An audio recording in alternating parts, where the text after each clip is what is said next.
Mr. Speaker!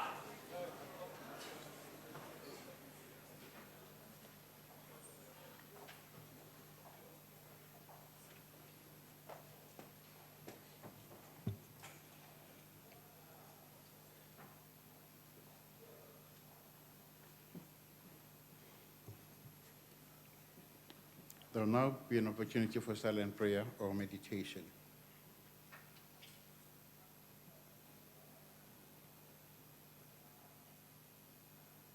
Please be seated.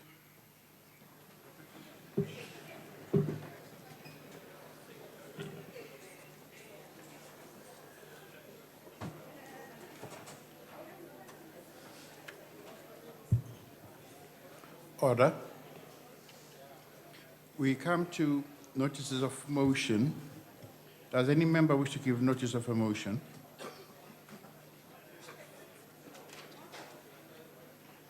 Honourable member, you have the floor, sir.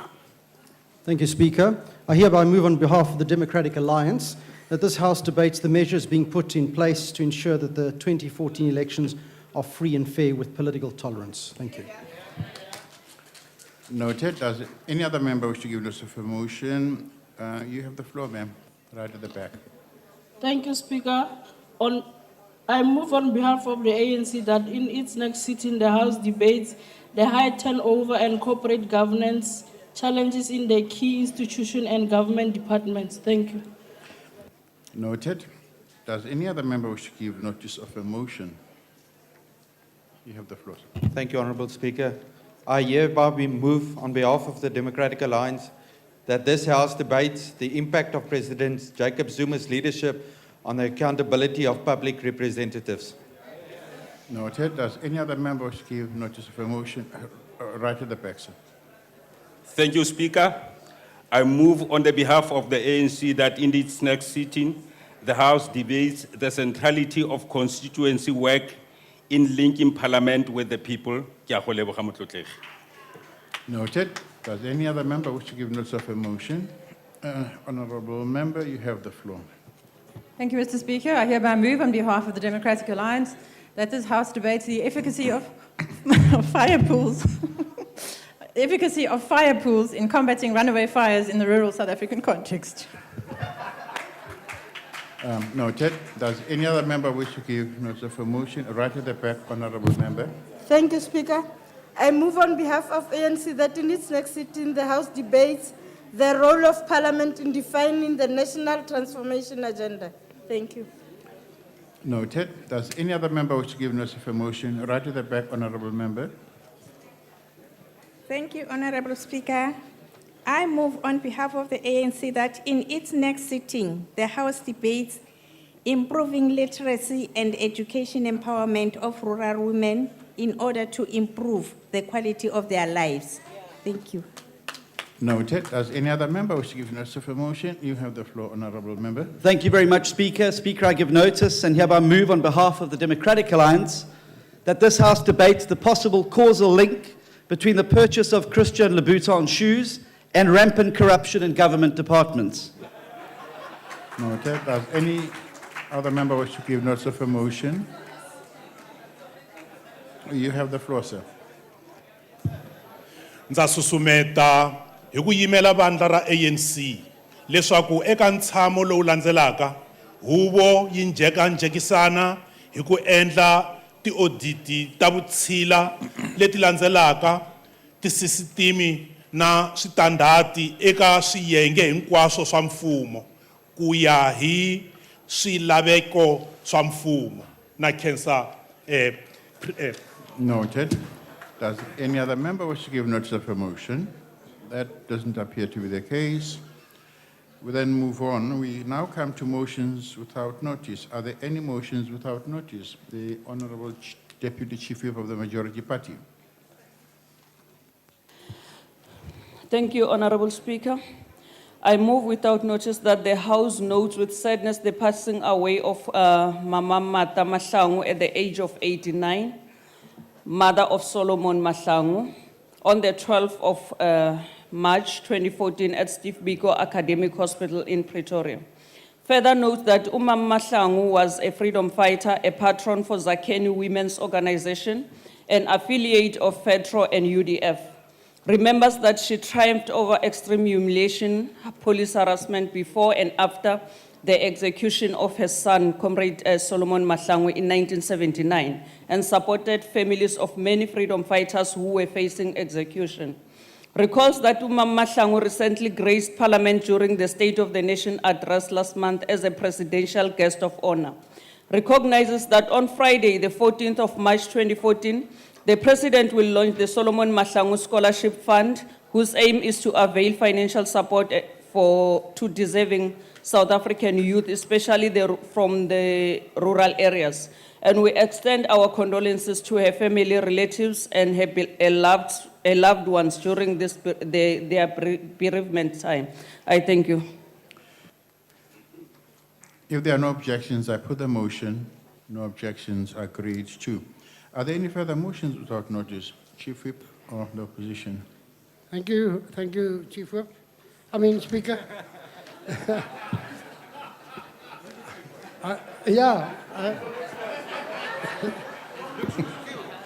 going. I've been reminded that I'm the Chief Whip.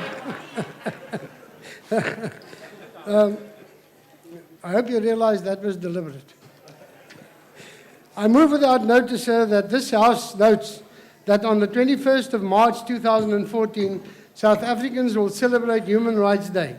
Also notes that on this day in 1960, police opened fire and killed 69 South Africans taking part in a demonstration against the apartheid pass laws in Sharpeville.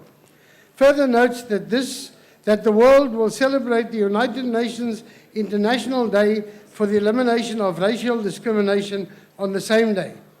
Acknowledges that the United Nations declared this an international day in 1966 in honor of those who so tragically lost their lives during the Sharpeville massacre. Therefore calls on South Africans to commemorate this significant day and to promote, develop, protect and strengthen our human rights and freedoms, and also calls on the international community to redouble its efforts to eliminate all forms of racial discrimination in the world. I so move. If there are no objections, I put the motion. No objections, agreed to. Are there any further motions without notice?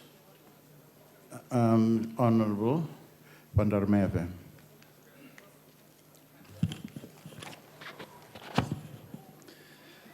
Honourable Speaker, I move without notice that the House acknowledges the unified voice and will of the South African people and people in 46 cities around the world, who on 15 March 2014 will petition the South African government to ban the practice of canned line hunting. Agrees that trophy hunting, which has been accurately described by the Kenyan Democratic Government as a barbaric relic of colonialism, is correct. Deplores the manner in which the king of apex predators in Africa has been reduced to a wall-hanging souvenir for foreign pseudo-hunters. Believes that African wildlife, and in particular our lion, rhino and elephant, deserve the highest and most stringent measures of protection. And lastly, implores government to immediately amend our laws to give effect to such measures. Thank you. If there are no objections, I put the motion. No objections, agreed to. Are there any further motions without notice? Deputy Chief Whip of the Majority Party. Thank you, Honourable Speaker. I move without notice that the House knows that the 25th of March marks the annual commemoration of the United Nations International Day of Remembrance of the Victims of Slavery and the Transatlantic Slave Trade. Recalls that the tragic transatlantic slave trade is one of the darkest chapters in human history. Lasted for 400 years, despite a spirited resistance by the millions of enslaved people. Further recalls that almost between 15 to 20 million people, men, women, and children, were deported from their homes and sold as slaves in the different slave trading systems. Believes that the yearly remembrance of this darkest chapter in world history should serve as an opportunity to reflect on those that suffered and perished at the hands of slavery, and calls upon South Africans of different persuasion to use this occasion to raise awareness to the world's youth about the dangers of racism and prejudice. I thank you. Thank you. If there are no objections, I put the motion. No objections, agreed to.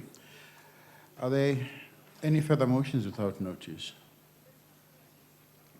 That doesn't appear to be the case. The first item on the order paper is a motion in the name of the Chief Whip of the Majority Party, the Honourable Chief Whip.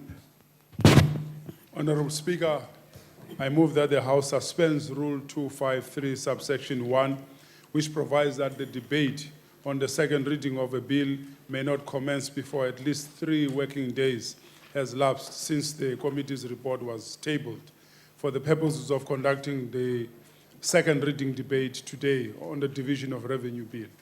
I so move. I now put the motion.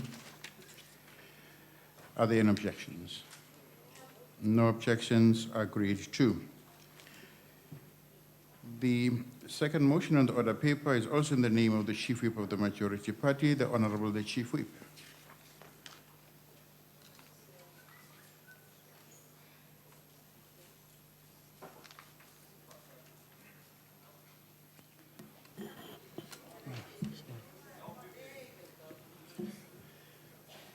Honourable Speaker, I move that the House notes that on 10 March 2010,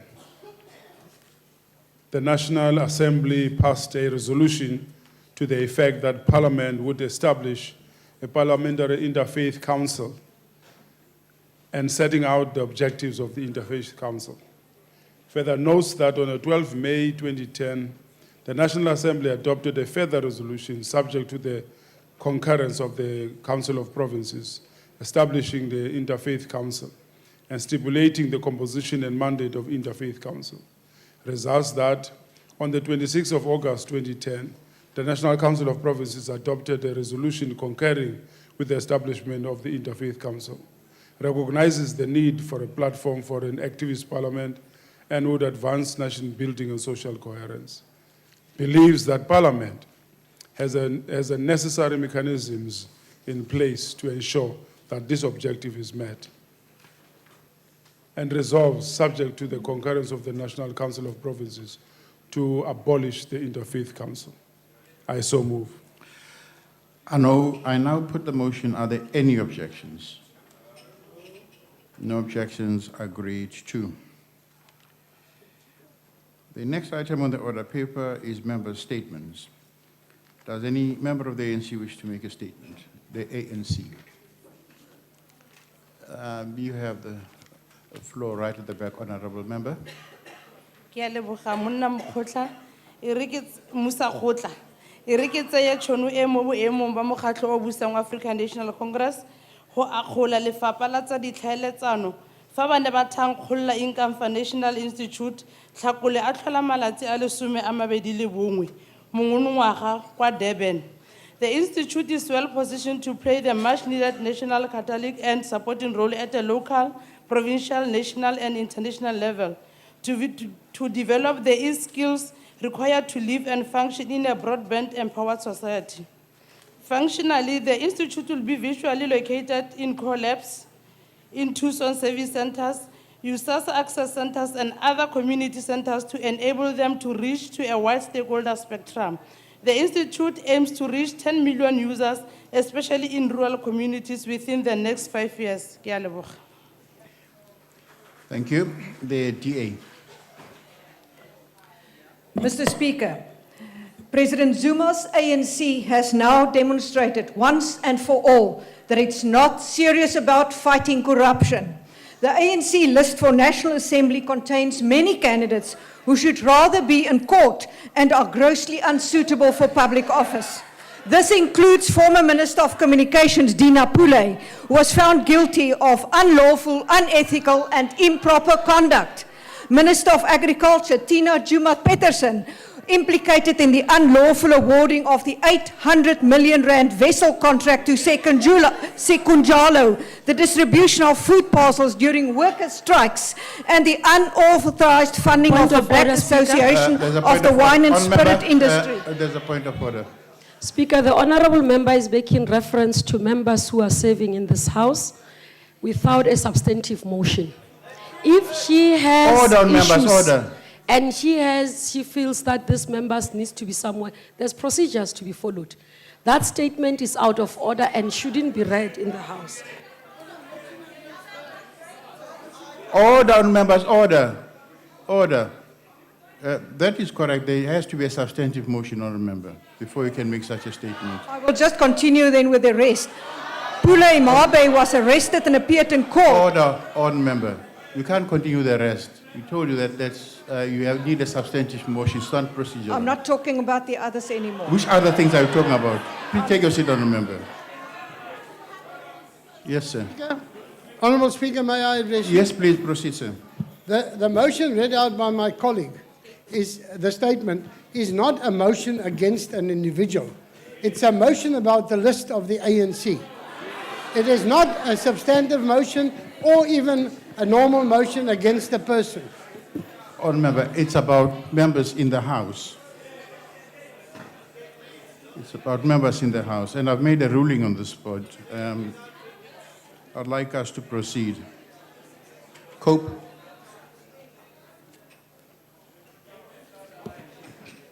Honourable Speaker, this day is for many a final moment in Parliament. For others, a certainty that they will be back, and for many more, there is hope that they might come back to serve. To be a member of Parliament is a very rewarding experience, but in another sense, a very insecure and tough life. Let's remind ourselves that it is always a privilege to serve in this institution, and never let us take that for granted. Whilst we all will depart to campaign or retire, let's put South Africa first and devote our time and our energy to build this nation. We do not spend enough time and energy on reconciliation. South Africa is a better place after 20 years, but we can still make it better if we take the time to reconcile and build towards a common patriotism. So today, as we take leave, let us remember the wise words of our beloved Madiba. There is no passion to be found by playing small, in settling for a life that is less than the one you are capable of living. So today, let us go forward with passion for our country. Go well, and God bless you all. Thank you. Thank you, Honourable Member. The ANC. You have the floor, ma'am. Thank you, Honorable Speaker. The ANC believes that whilst there is progress in addressing challenges facing people with disabilities in society, there has been a lack in providing facilities to support their needs. Thus, the ANC welcomes the donation of a specialized computer laboratory, which has 31 advanced specialized computers and a printer that is connected to all the computers to meet the needs of the peoples with disabilities at Busili School for the Blind and Deaf in Mosteles, outside Groblersdal in Limpopo, by the partnership between MTN Foundation and the ANC government. That's a good story to tell. The school was identified as one of the schools for the visually impaired in need of a computer lab. This was due to the fact that the school lacked specialized resources that are required to provide effective and efficient learning environment that prepares the learners for the digital world. A good story also to tell. Now peoples will be able to use the computers that have job access with speech and also a printer that can convert normal words into Braille, thus improving their learning in class. And the ANC believes that the center will accelerate change in improving the quality of education of people with disabilities at the school and assist in developing their potential. That's a good story to tell. Working together, we will move South Africa forward. I thank you. The IFP. Honorable Speaker, the Inkatha Freedom Party sends its deepest sympathies to those South Africans who have found themselves victims of this recent severe flooding in many parts of our country. We take this opportunity to salute the men and women of our disaster management services in the various provinces for the sterling work that they are doing and countless lives they have saved. We call on our government to extend every possible form of logistical support to communities hit by these floods, and if necessary, to declare the worst hit regions disaster areas. We call on the communities affected to work together with government in rebuilding their areas and re-establishing their lives. I thank you. FF Plus. Thank you, Speaker. We unfortunately have a bad ANC story to tell. Hierdie week was daar by nog 'n universiteit in Suid-Afrika 'n voorval wat al die elemente gehad het om ook die voorblaai van koerante te haal en vir die ANC en die minister van hoër onderwys om persoonlik in te gryp, maar dit het nie gebeur nie. Net soos in Potchefstroom was daar ook studente betrokke wat hier gebeur het was baie erger geweest. Dit was egter nie net 'n saluut geweest van die studente die ons ontgroening behandel het nie, maar dit was studente wat aggressief alle reëls van die universiteit en die samelewing oortree en verbreek het. Hulle het medestudente aangeval, eiendom beskadig, klasse ontwrig en alle bedrywighede tot stilstand laat kom. Maar die media het geswyg, die regering het geswyg. Ek wonder of die minister ooit weet van die voorval. Dit was hier reg onder ons neuse by die Universiteit van die Wes-Kaap, Dinsdag hierdie week. Studente wat glo ontevrede is omdat hulle medestudente nie registrasiegelde kan betaal nie, het 'n staking gereël en dit heeltemal hand uitgeruk. Die rede vir die groot stilswye is moontlik omdat die studente wat die gas veroorsaak 'n T-hemde van die ANC en EFF aangehaat het. Dit is heel moontlik die rede vir die tydelike blindheid, maar ek seker die sig sal weer helder en duidelik terugkom wanneer daar iets by 'n tradisioneel Afrikaanse universiteit gebeur. Die ANC moet wakker skrik en besef, dit is nie die ANC alleen wat regte en voorregte in hierdie land het nie. Dit is al sy inwoners, swart, bruin en wit, elke minderheidsgroep, elke student, elke skoolkind. Thank you. The ANC. Honorable Speaker, we continue to reaffirm through the Constitution of the Republic of South Africa that civil protest is an important tool to enforce access to rights without violating the rights of others. However, service delivery protests that undermine the democracy enshrined in the Constitution cannot go unchallenged. A clear message needs to be sent to South African citizens who do not have respect for the rule of law, that they will be held accountable and prosecuted through the courts of law. South Africa cannot tolerate any intention to loot and steal from others under the pretext of engaging in service delivery protests. Political parties that use the same tactic in their campaign strategy to gain cheap political mileage by trying to mislead the public by claims of country on fire should be held accountable and reported to the Independent Electoral Commission. We call on all patriotic South Africans to continue to promote social cohesion principles towards integration of South Africans to build a better life for all in the diverse society we live in. It is also incumbent upon all progressive citizens to articulate the transformation that has taken place this far in a manner that outlines the benefits enjoyed by the masses of the people of South Africa. I thank you. Zapu.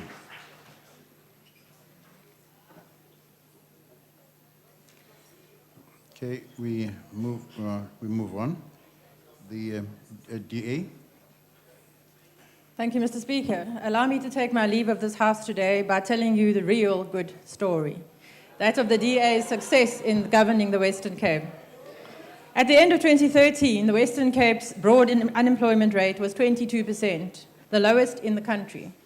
While South Africa lost 122,000 jobs since President Zuma took office, the number of unemployed shrank by 48,000 in the Western Cape.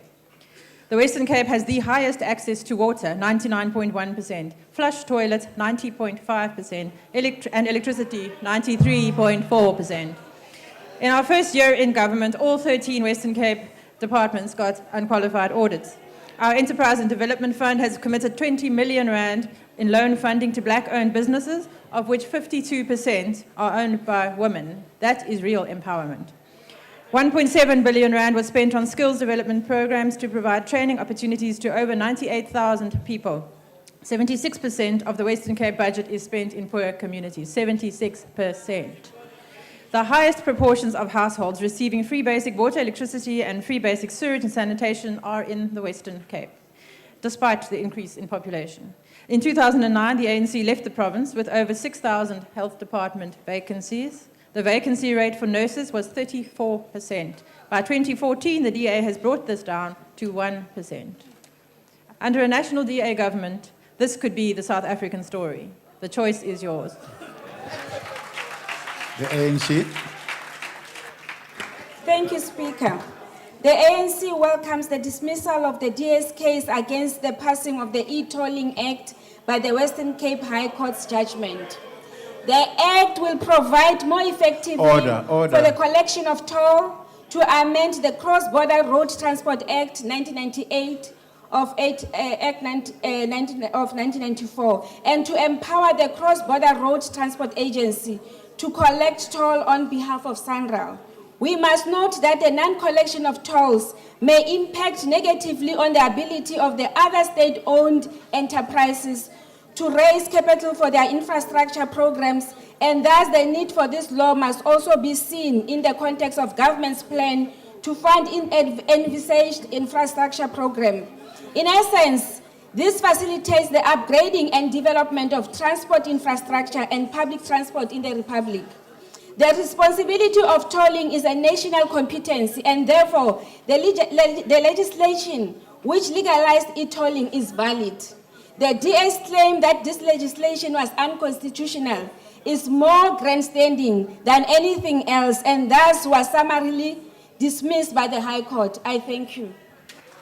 The IFP. Thank you, Honourable Speaker. 2,700 graduates in Gauteng have been in an internship program in government departments to gain work experience since October. But since then, very few have received their monthly allowances. Some of these graduates have been forced to leave the program because they did not have the money they were entitled to, even though they were told that they would receive their allowances in December. Nothing has happened yet.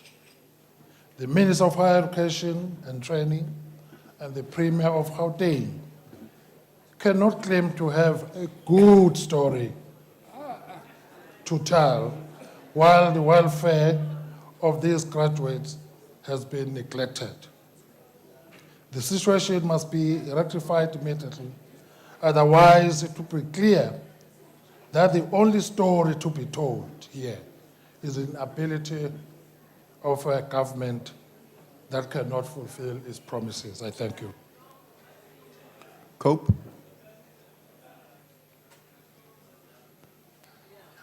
Well, I guess, Speaker, I've got a very good story to tell.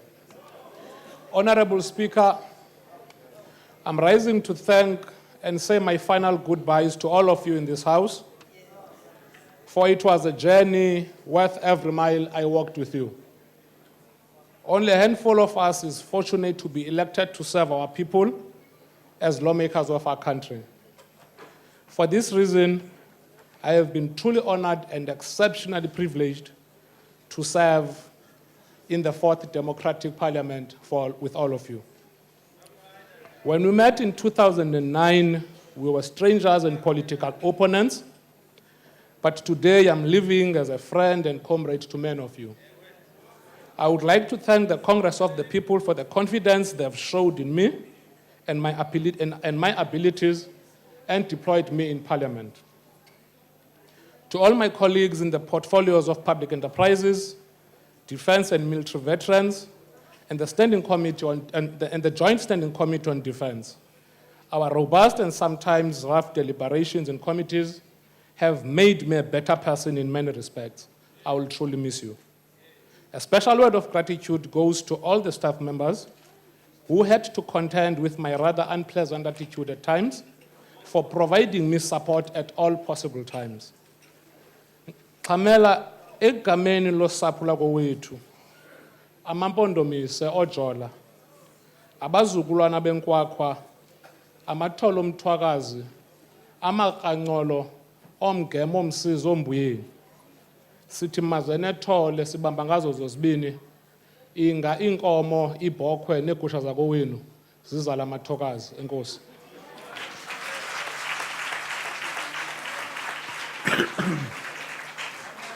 Ndabulela, I thank the honourable member. The ANC. Thank you very much, Speaker. Speaker, allow me to congratulate the ANC on the submission of the list of the capable and competent persons for election for Parliament in 2014. The ANC has full confidence in the candidates and believes that they will advance the democratic transformation and development of South Africa and Africa as a whole. The ANC list shows that the ANC is the home for all, and it remains the most strategic and important force for change in South Africa. Indeed, the list that has been submitted by the ANC to the IEC shows exactly that together we move South Africa forward. Thank you very much, Speaker. The DA. Mr. Speaker, today Helen Zille has written to President Jacob Zuma to challenge him to join her in a nationally televised presidential debate on the state of our economy and our country, particularly jobs. Since President Zuma took office, unemployment has grown from 30% to 34%, and using the narrow definition which excludes discouraged job seekers from 23 to 24.1%, despite the recent claims he made to the contrary.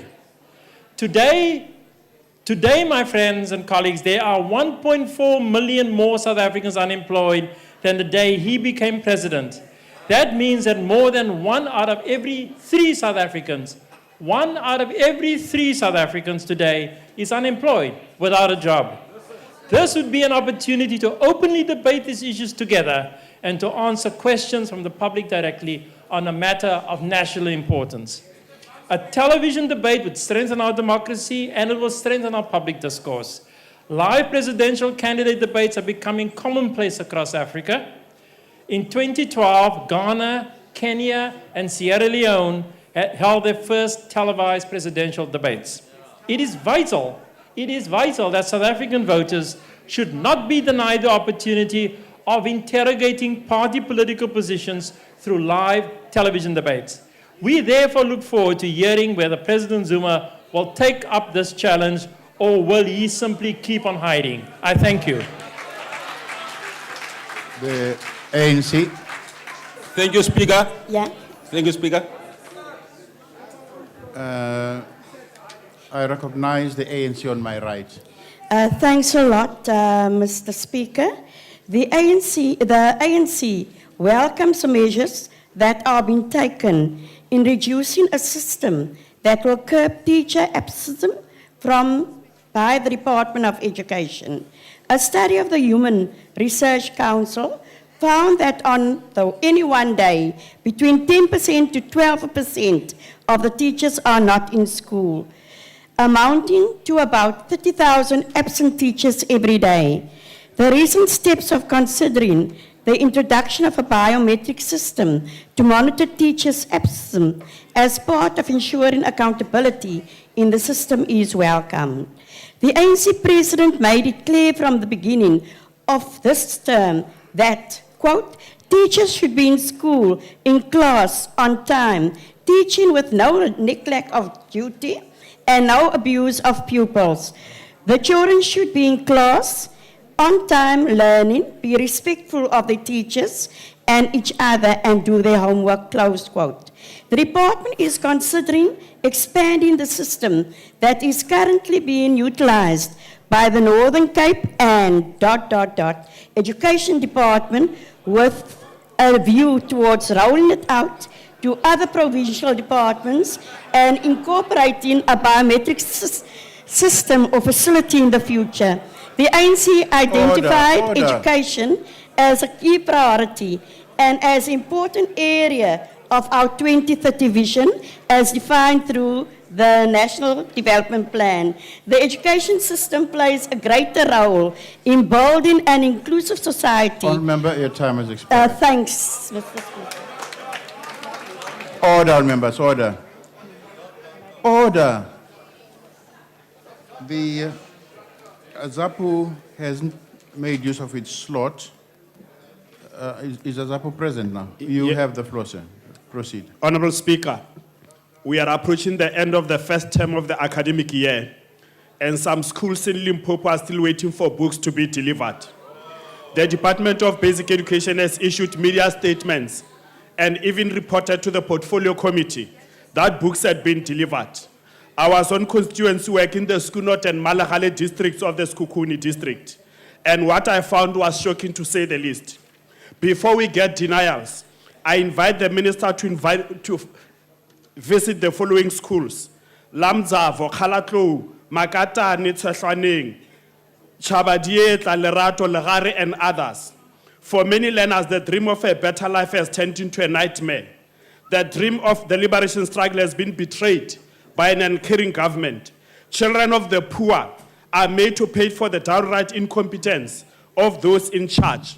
Principals have been intimidated and threatened and are afraid to speak about the plight of their schools. This, Honorable Speaker, is not a good story. And as we say this, the children of Limpopo are facing the prospect of a strike next week. That is threatened by teachers because they have not been paid their marking salaries. I thank you. That concludes member statements. Are there any ministerial responses?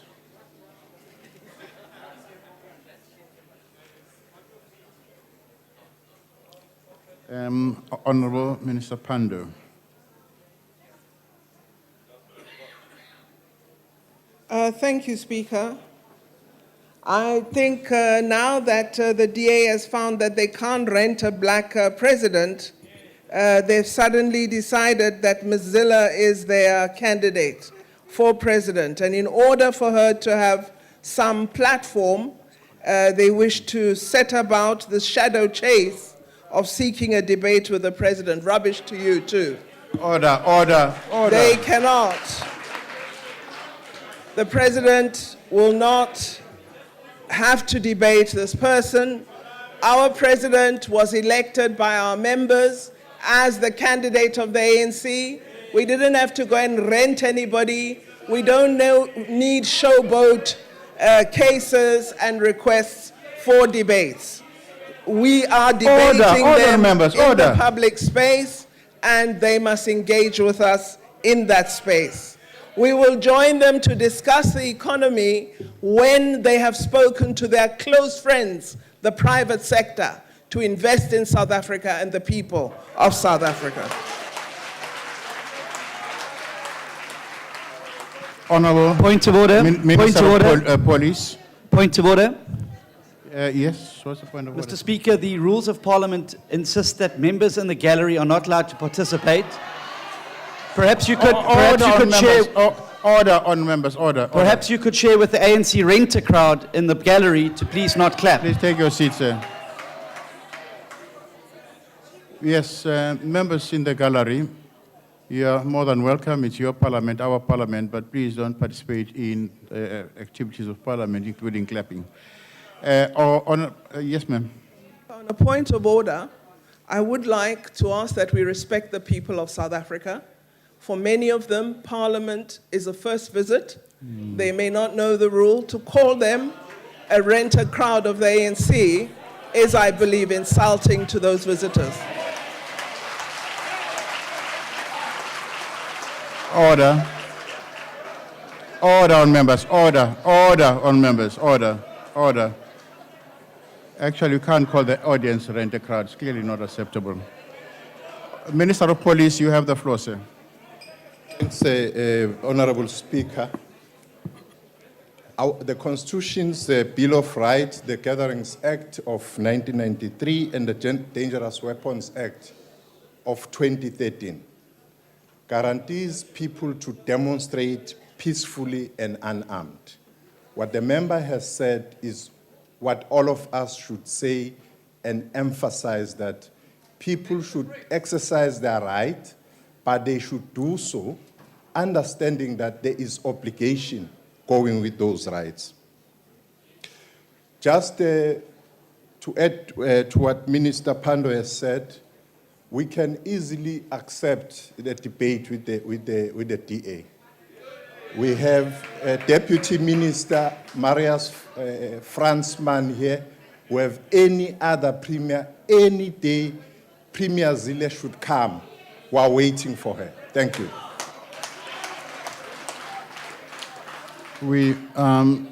Deputy Minister Cronin. Thank you, Speaker. Further also to these allegations about the performance of our economy that are raised by the Honourable Wilmot James. The DA likes to pretend that the world has not been living through the worst economic and financial crisis since the 1930s. They want to blame everything on the current administration here in South Africa, as if the rest of the world has also not been massively impacted, and as if this administration has not performed remarkably well in the face of these grave global crisis.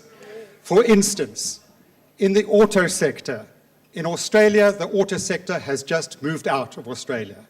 In Brazil, according to the most recent economist, the auto sector is in grave trouble. Here in South Africa, as a result of government initiatives, the incentive grants to the auto sector, as well as procurement policies, we have saved the auto sector jobs, and in fact, 9,500 extra auto sector jobs have been created in the midst of a global economic crisis.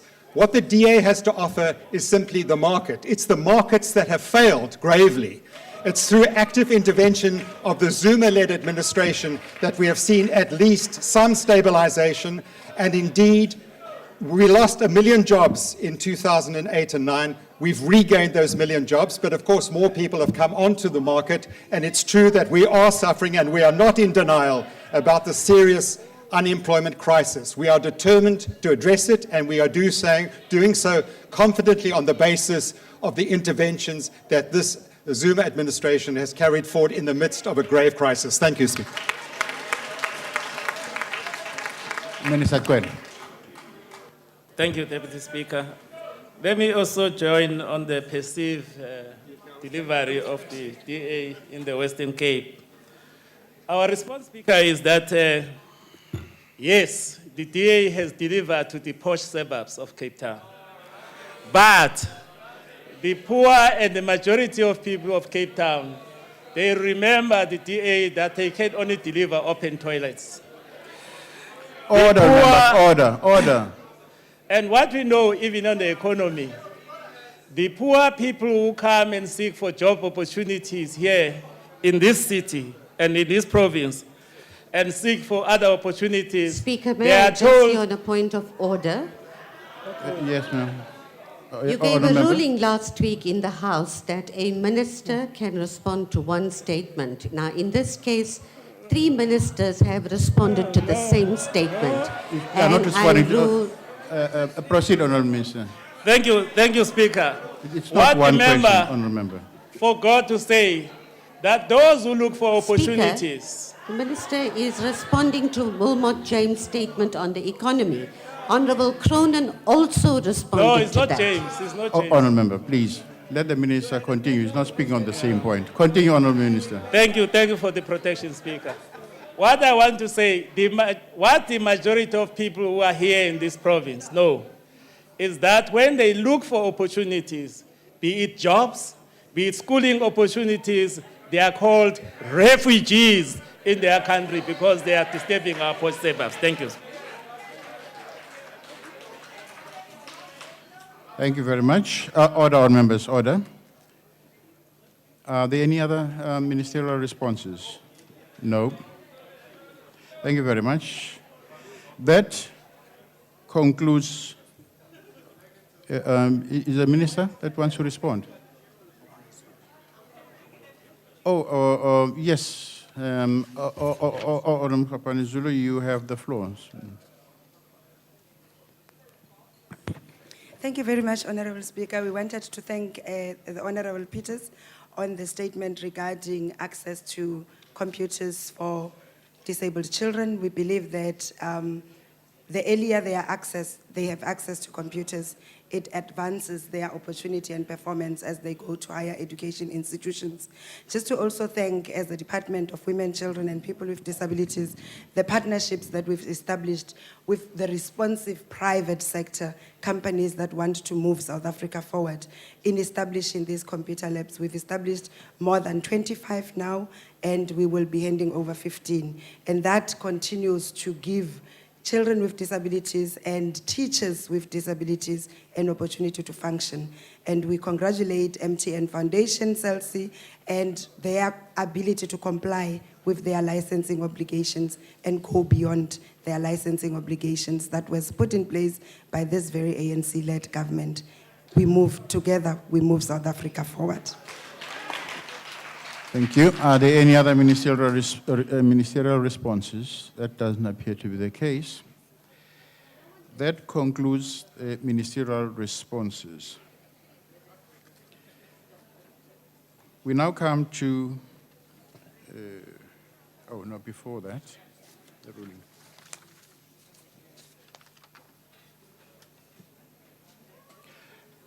I now want to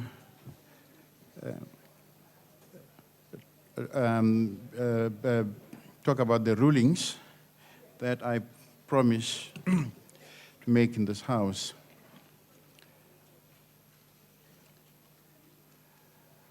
Honourable members, on Tuesday, the 18th of February, 2014, during the debate on the State of the Nation address, the Honourable S.V. Kalyan rose on a point of order, contending that the remarks made in Afrikaans by the Honourable Moss from the podium were unparliamentary. Honorable Kalyan indicated that, translated into English, their remarks were meant, quote unquote, shut up. Having had the opportunity to study the unrevised Hansard and the English translation of the remarks originally made in Afrikaans, my Afrikaans not being that particularly great, I now wish to rule as follows. According to Hansard, Honorable Moss said, we have a good story to tell. The situation in South Africa today is better than it was under apartheid. There were then interjections. You can keep your mouth shut, please, she said. Whereas the words shut up have previously been ruled unparliamentary, the remarks of Honorable Moss do not translate to this phrase. The member made a general appeal for members to keep quiet while she proceeded with her speech. The remarks are therefore not unparliamentary. Order, order, order, order, order. Order. Order. Honourable members, during the debate on the State of the Nation address on the 19th of February, Honourable A. Watson rose on a point of order, alleging that a statement by Mr. R.B. Bula was, quote-unquote, racist, and he asked me to rule on the matter. I undertook to study the Hansard and return to the House with a ruling. Having had an opportunity to do so, I wish to rule as follows. Honorable Bula said, and I quote from the English translation of his Zulu in the unrevised Hansard. I quote, Mr. President, the people support you and like you. They understand that white people would never do anything for their benefit. What would happen to them would be a complete fiasco, as the one that happened to Ramphele, close quote. It is clear from the translation that Honorable Bula, at most, could be accused of perpetrating a broad generalization and perhaps even stereotyping. But I do not find his statement racist or derogatory of another ethnic group.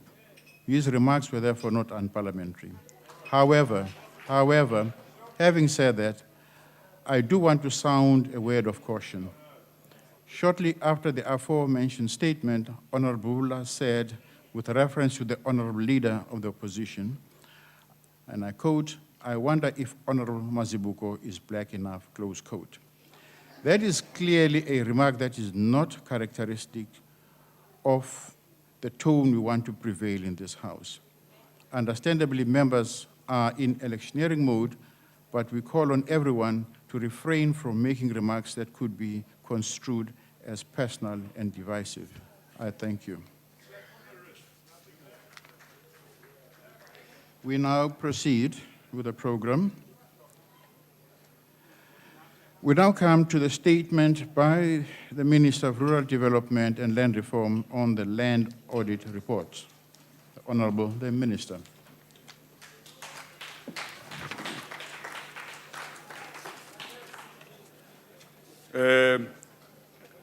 Speaker, thank you very much. Honorable members, ministers, deputy ministers, thank you for the opportunity to address the House on this very important matter of the land audit.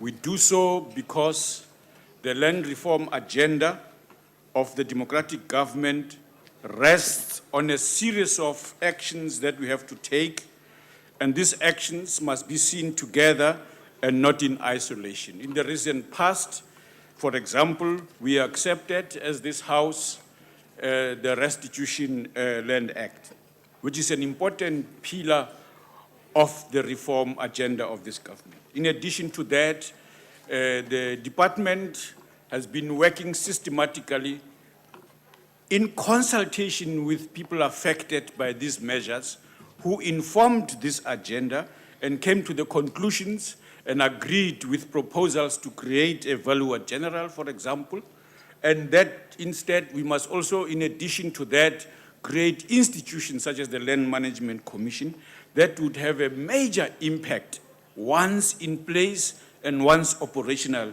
Deputy and thus Speaker, at on a point speed. of order. There's a point of order, Honourable. Yes.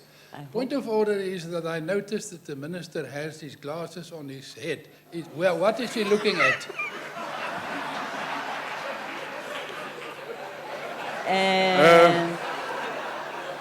Honourable Van der Merwe.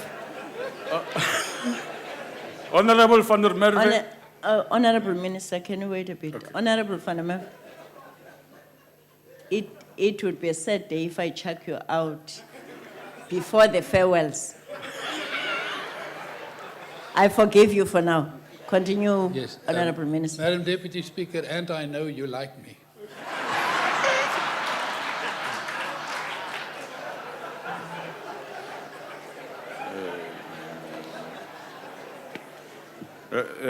Deputy Speaker, for Mr. Van der Merwe, it's to have a clearer vision of the people in the gallery. I can see you clearly.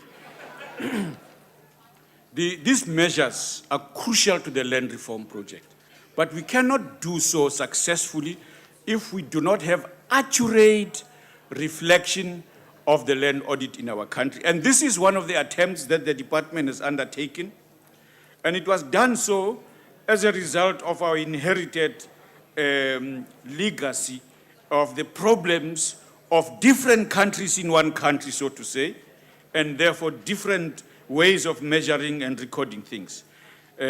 Putting together this into a coherent system has proved a very daunting task, and that in fact the work that has been done facilitated the process of elimination of these problems by useful analysis of all of this information and putting them together.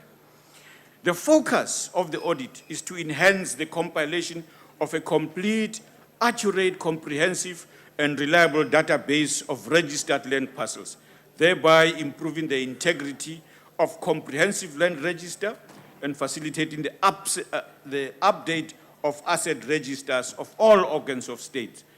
In other words, that all departments at the national, provincial, and local level will now have a better picture, and where the absence of land register created reasons for Auditor General's concerns, this will be dealt with effectively once this process is over. It also serves as a basis for enhanced planning and administration, including other functions relating to property portfolio management and improved delivery of services. The Department of Public Works, for example, is already underway creating structures that will more effectively to deal with this portfolio of properties. Due consideration was given to, amongst others, the government's program of action and the objectives of the 18 key targets of the National Development Plan. The project is aligned with the following objectives of Chapter 8 of the National Development Plan, that is on spatial justice. Strong and efficient spatial planning system, well integrated across the spheres of government, upgrade all informal settlements on suitable, well-located land by 2030, more people living closer to their places of work, better quality public transport, more jobs in and close to dense urban townships. The enhancement of land register would be an invaluable linkages and repository of land information to various strategic interventions currently under formulation. The land, like the Land Management Commission, as I said, Office of the Valuer General, and the implementation of the Spatial Land Use Management Act. This work is crucial to these programs and to making our land reform a success. It depends on us improving this. One of the difficulties was the physical verification of these land parcels. The previous regime created serious difficulties, not only in who it gave land to, but under what names and for what purposes. So the physical verification, sending people to each part of the country and to each specific parcel of land, has been part of the process that was undertaken to do this verification. It has proved very useful. It has given us more or less the results that we would like to see. But ironically, it is because of our intention to move away from racial classification that this has created a problem. That in the registration of people and their acquisition of land, there has been no indication of whether people are black or white, thus creating an obstacle to us verifying who actually has land in our country. It is also important, as members will remember, that as a result of a huge, amongst other reasons, the land grabs that are taking place globally and in our continent, especially when there is a weak regulatory system in place, and when we do not know whether foreigners own land and how much land, and to what intent can we effectively protect land and ensure that most land is in the hands of the state and its people, so that our development is not compromised by an inability of an ineffective land management system. We say these things because our process would have been faster and quicker had we not been cautious and reconciliatory. We were mindful of the condition in our country that created a situation where if we moved in any faster way, we may have compromised some of the successes we have gained in building social cohesion in our country, in creating conditions for people to accept the bona fides of all of us towards creating a single, united, non-racial and democratic country. Those processes were important. It is therefore absolutely crucial that once complete, fully complete, in other words, that we will have a very useful audit in our hands that will inform our planning processes and enable us to implement the National Development Plan effectively. These are some of the seeds that we are planting with a view to harvesting what we have outlined in the goals of the National Development Plan. There is no doubt that taking good care of and nurtured appropriately, we will make the implementation very successful. The information, the details hereof are available on the department's website, and members can freely get hold of it to inform themselves. The usefulness of knowing fully is that we then know what to change and how quickly we can move. This is the purpose of this statement, and we hope members will support it and make sure that wherever we are located, we are able to remove all obstacles towards its completion. I thank you. Thank you, Honorable Minister. Honorable Malham.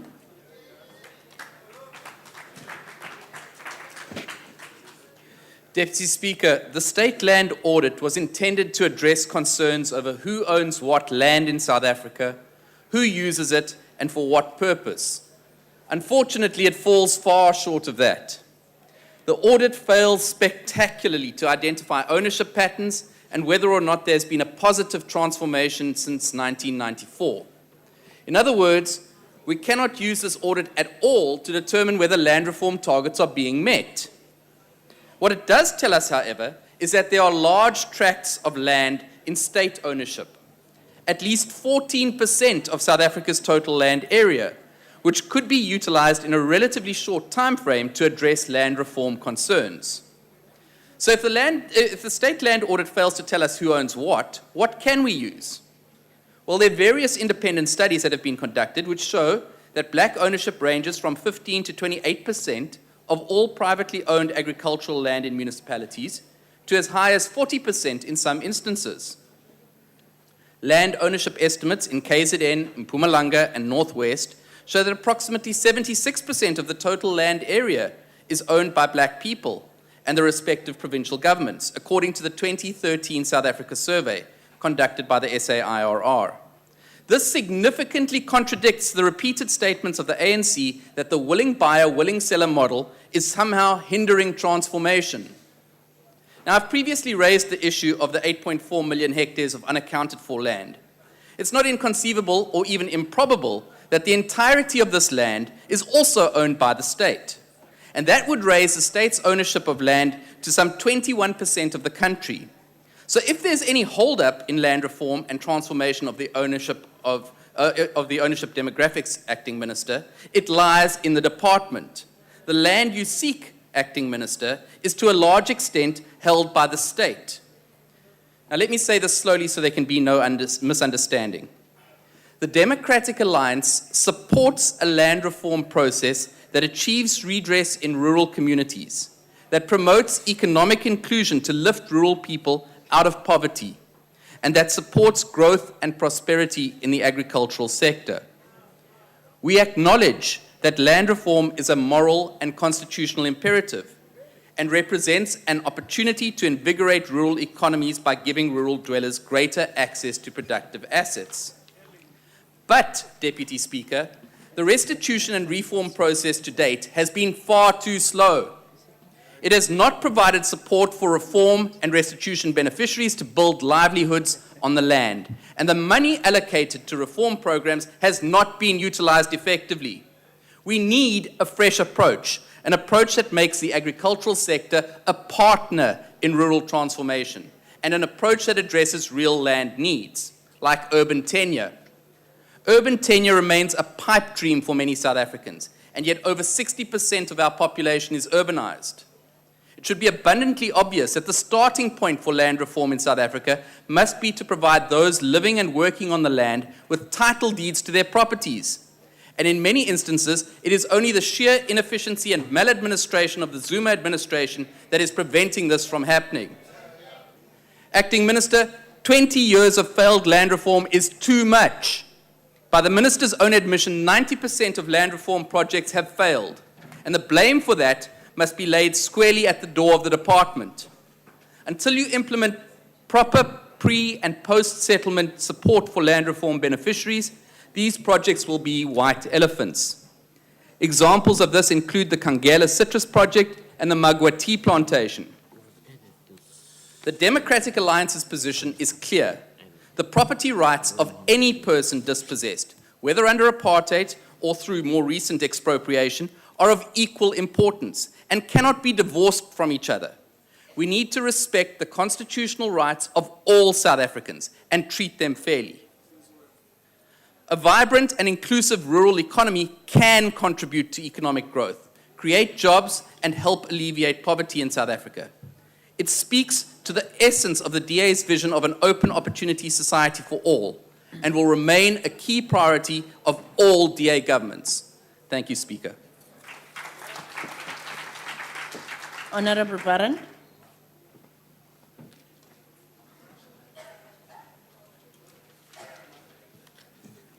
Honorable Speaker, according to the phase 1 of the desktop analysis on state land carried out by the Chief Surveyor General for the Department of Rural Development and Land Reform, as presented to Parliamentary Committee, March 31st in 2011, the purpose of the project was to compile a comprehensive, accurate, complete and reliable database of all land parcels registered in the name of the Government of the Republic of South Africa. According to Musa Riba, the Chief Surveyor General in September 2013 reported that 96 million hectares of land were in the hands of private owners and trusts, while the state remained with only 17 million hectares. In reality, the democratic state of an apartheid and colonial-free South Africa only owns 14% of land. It was determined, however, that not all of the records in the state land database could be reconciled accurately. So, in essence, we as indigenous or naturalized South Africans effectively do not own much of our own land. We are South Africans by name, but landless in reality.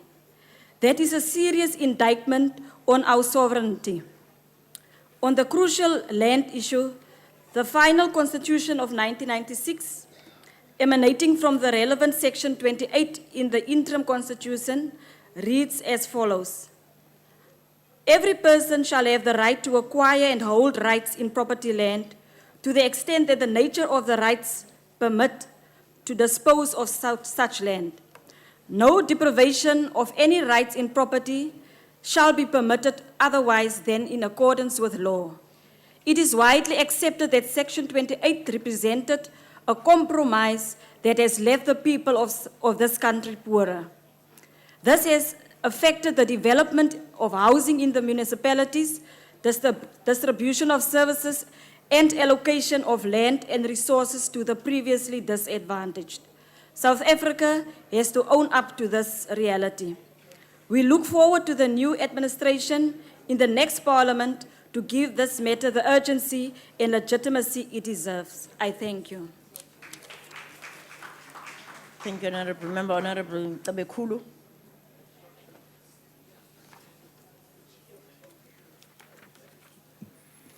Deputy Speaker,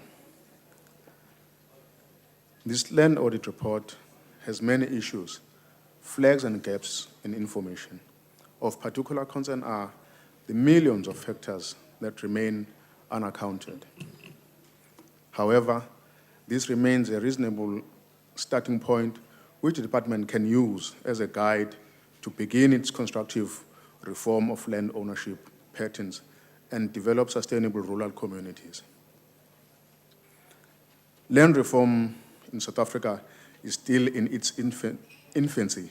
It is a sensitive subject and one which must be addressed cautiously and with full information if we wish to enhance the effectiveness and success of the land reform program. State failures to account for land must be rectified, and we will support calls for an external and independent assessment of land ownership. Such independent third-party approach would ensure greater credibility. We have heard many irresponsible statements made on land and land reform. The report should pave a way for government to take active steps in not only acquiring land, but in ensuring that it is equitably distributed. And lastly, tenure reform and administration must be done in such a way that it supports local community initiatives when it comes to land usage and can give communities the freedom to truly be responsible for their own livelihoods. Honorable Deputy Speaker, ngifisa ukuveza lokhu noma ukusho lokhu kulendlu. Umlando uthi izwe lathathwa emakhosini nemphakathi yawo. Bephucwa umhlaba babekwa endaweni ezilugagadu ezingalimeki abangakwazi ukusebenza bephile kuzona. Ngakho uma sikhuluma ngodaba lomhlaba kuyofuneka kubukwe kucatshangisiswe ukuthi leyo mphakathi yamakhosi eyephucwa umhlaba ononileyo yahlaliswe entabeni iyahlinzekelelwa ekuthenini inikezwe umhlaba. Lo mhlaba osetshenziswa ngokwabelana umphakathi wonkana kunokuthi ukhuthazwe ubunini bomhlaba kumuntu ngamunye okuyolimaza isizwe kusasa nxa ngabe sithi bonke abantu kufanele bephathe ama-title ngoba abanye babo abawukwazi ukugcina umhlaba ezandleni zabo begcinile isizulwane kodwa uyogcina uhamba ngoba ushikisana ngoba kube sekuphethwe imali. Ngiyathokoza mlo. Thank you, Honorable Member. Honorable Tapane. Madam Deputy Speaker and honorable members, the United Democratic Movement welcomes state land audit. We commend the Honorable Minister of Rural Development and Land Affairs for taking such an important decision, because it is only through his newly created department that we now know the extent of land that belongs to the state. Mr. Speaker, it is worrisome to learn that the state owns such a small portion of land in this country. This is indeed destructive of land restitution. It is also worrying to learn that in the small extent of land that state owns, there is 6.4% that is not classified. In the category of private land ownership, what UDM wants to know, Honorable Minister, how much is owned by whites in this country and how much is owned by blacks? I am asking this question because there is a task of the reversal of the legacy of the Native Land Act. Honorable members, how I wish you can see the consolidated land ownership. It is shocking. The province with the highest extent of land that is owned by the state is KZN, with 50%. In Free State, 91% of the land is privately owned. Northern Cape, 94% is privately owned. Western Cape, 89% of the land is privately owned. Overall, my dear colleagues, the state owns 14% of the land in this country, and 79% is privately owned. This is what makes UDM, therefore, keen to know how much of this private land is owned by blacks and how much of this land is owned by whites? Honorable Madam Deputy Speaker, UDM welcomes the audit report. Thank you. Thank you, Honorable Member. Honorable Groenewald. Agbare Adjunct Speaker, I want to say to the Honourable Minister, Minister, you came to this podium and you spoke a lot of nonsense. You said nothing. You're supposed to make a statement on the land audit. And all you came here to say is, we are busy with a land audit. The Freedom Front Plus... On a point of order, Madam Deputy Speaker. There's a point of order, Honorable Groenewald. Is it parliamentary for the honourable member to say the minister speak nonsense? Emphatically so. Honourable Deputy Speaker, may I address you? Honourable Deputy Speaker. Honourable Deputy Speaker, before you make a ruling, may I address you? Yes. I am of the view that it's not unparliamentary to say that a member speaks nonsense. Definitely not. Honorable Groenewald, even if it's not parliamentary, nonsense is nonsense. You can't say in this parliament, the minister come and speak nonsense. Thank you, Deputy Speaker, but Deputy if nonsense Speaker. is nonsense, then the Minister is Deputy speaking Speaker. nonsense, and I can't say something if he speaks nonsense. Nonsense is nonsense. Deputy Speaker. Thank you. There's a point If of the order. honourable member cannot say nonsense, is he allowed to say boulder dash?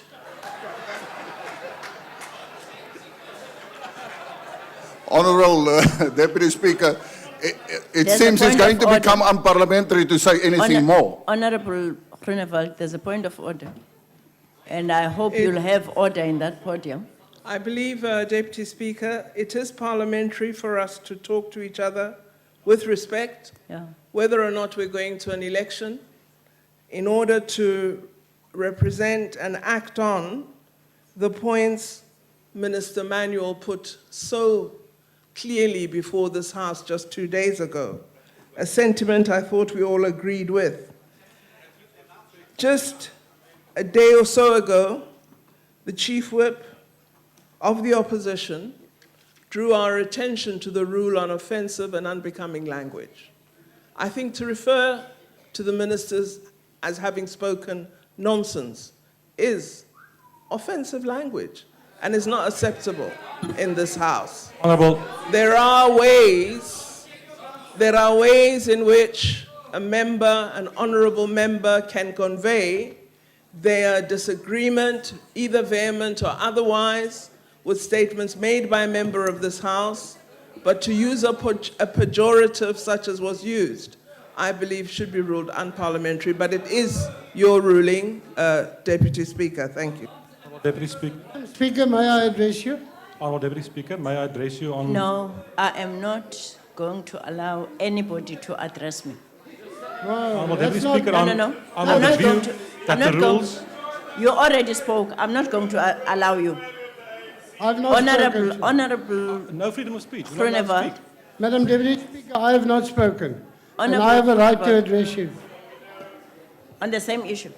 On that issue, I wish to address you. I have not spoken before. Is it a point of order or are you telling me what to rule? I don't want to tell you what to do. I want to address you in terms of what the Okay. rules allow me Let- to do. let me hear. My point here is, Madam Deputy Speaker, that I think what we have here is a problem with the English language. Because nonsense means nonsensical, means what the minister is saying does not make sense. That is not derogatory. But Honourable Groenewald, it is an offensive language. Seriously? It is an offensive language. And taking into account, are you all Honourable Groenewald? It is offensive. You can say that in a ship-in, but this is not a ship-in. This is a chamber. Okay. Honourable Deputy Speaker, if I may, I want to say to the Honourable Minister, Minister, if a minister comes here and talks sense, I have respect for that minister. But if a minister comes here and talks nonsense, I don't have respect for Honourable that. Deputy Speaker. And I will not withdraw. Honourable Deputy Speaker. I would like to remind the honourable member that he has to address himself to the chair. I also wish to confirm to the Honourable Watson that I know English very well, and I know what is offensive and unbecoming in terms of the rule that he drew our attention to just 2 days ago. And I would suggest to the colleagues over there, whose mouths unfortunately are unable to close, that they should, from time to time, select a moment when their lips will be still. I will not, unfortunately for them, join them in insulting them as they are Deputy doing Speaker, to me. that is not a point of order. And you've ruled that you will not allow any more points. You've allowed the Minister to speak at length now, twice. Honourable Deputy Speaker. Honourable Deputy Speaker, may I address you?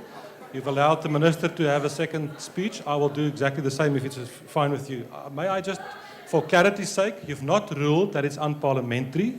So in that case, there's nothing that the honourable member has to withdraw, and I would request you to allow the member to continue with his speech. Thank you. No, in fact, you are right. Sit down, Honourable Groenewald, please. You are correct. I said to Honourable Groenewald, it is an offensive language that should not be used. Maybe it's not to you. That should not be used in the chamber. And she repeated that and said he is not going to withdraw. Even though I was cautioning, I didn't say you are right. I didn't say he must withdraw. But now he repeated that and said he's not going to withdraw, which in fact compels the chair to ask him to withdraw. Yes. Honourable Deputy Speaker, are you now ruling that it's unparliamentary? Is that your ruling? I'm saying it's offensive. It is my ruling. No. Honourable Deputy Speaker, I need to understand. It is, yes, it is unparliamentary. Yes. Are you ruling it's unparliamentary Yes, to I'm say saying that? that. Thank you. Yeah, that's what I'm saying.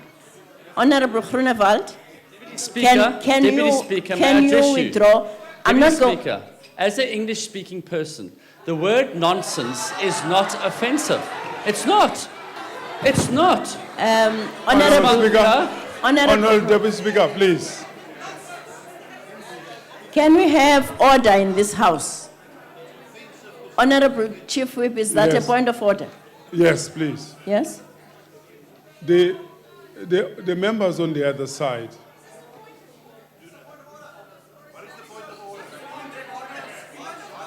Honourable Speaker, Honourable Deputy Speaker, the members on the other side are defying your instruction for Honourable Groenewald to continue to speak, and they disrupt and stop him because they go against your ruling. Okay. Thank you, Honourable Chief Whip. You are out of order. You are out of order. Honourable Chief Whip. Order. Honourable Groenewald. Honourable Groenewald, I want to give my ruling again. And you listen carefully. I listen. Yes. While the word nonsense has maybe in the past was not ruled unparliamentary, really it is offensive. When people, adults are speaking, nobody can stand up and say you're talking nonsense. I have ruled, and I expect the members to respect my ruling. And I've asked you to withdraw that word. I've asked you to withdraw. Agbare young speaker, laat ek dan in my moedertaal praat. Ek is nie Engels sprekend nie, my moedertaal is Afrikaans. Wat ek gesê het is, ek het gesê, die agbare minister praat twak. Sy twak is nat, want hy weet nie waaroor hy praat nie. Dit is hoe eenvoudig soos dit en ek sê vir die agbare adjunkspreker, ek sal nie terugtrek nie. Ons is politici. En daar's baie mense wat vir my ook sê ek betraat partymal nonsens en ek moet dit kan Deputy hanteer. Speaker.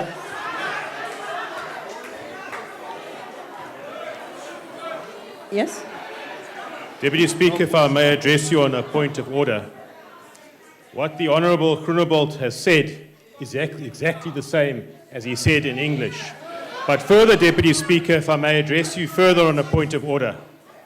While you were speaking just now, Deputy Speaker, and making your ruling, the Honourable Waters was sitting on that side and kept on saying out, you are talking nonsense. Yes. And I would like to ask, Honourable Deputy Speaker, I would like to say firstly, I think it's discourteous and disrespectful to you as the Deputy Speaker, and I would like that the Honourable Waters withdraw that remark, please. Deputy Speaker. Honorable Groenewald, if you decide not to withdraw, you leave me no option but to ask you to leave the chamber. Honourable Deputy Speaker, I must say that I've been more than 20 years in this House. And what I can't understand that you say it is not unparliamentary to use the word or the term nonsense, but you ask me to withdraw it. I will not withdraw it and I will leave the chamber. You can leave the house then.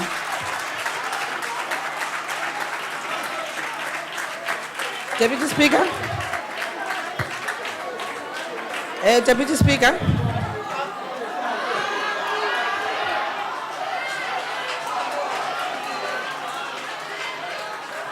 Order.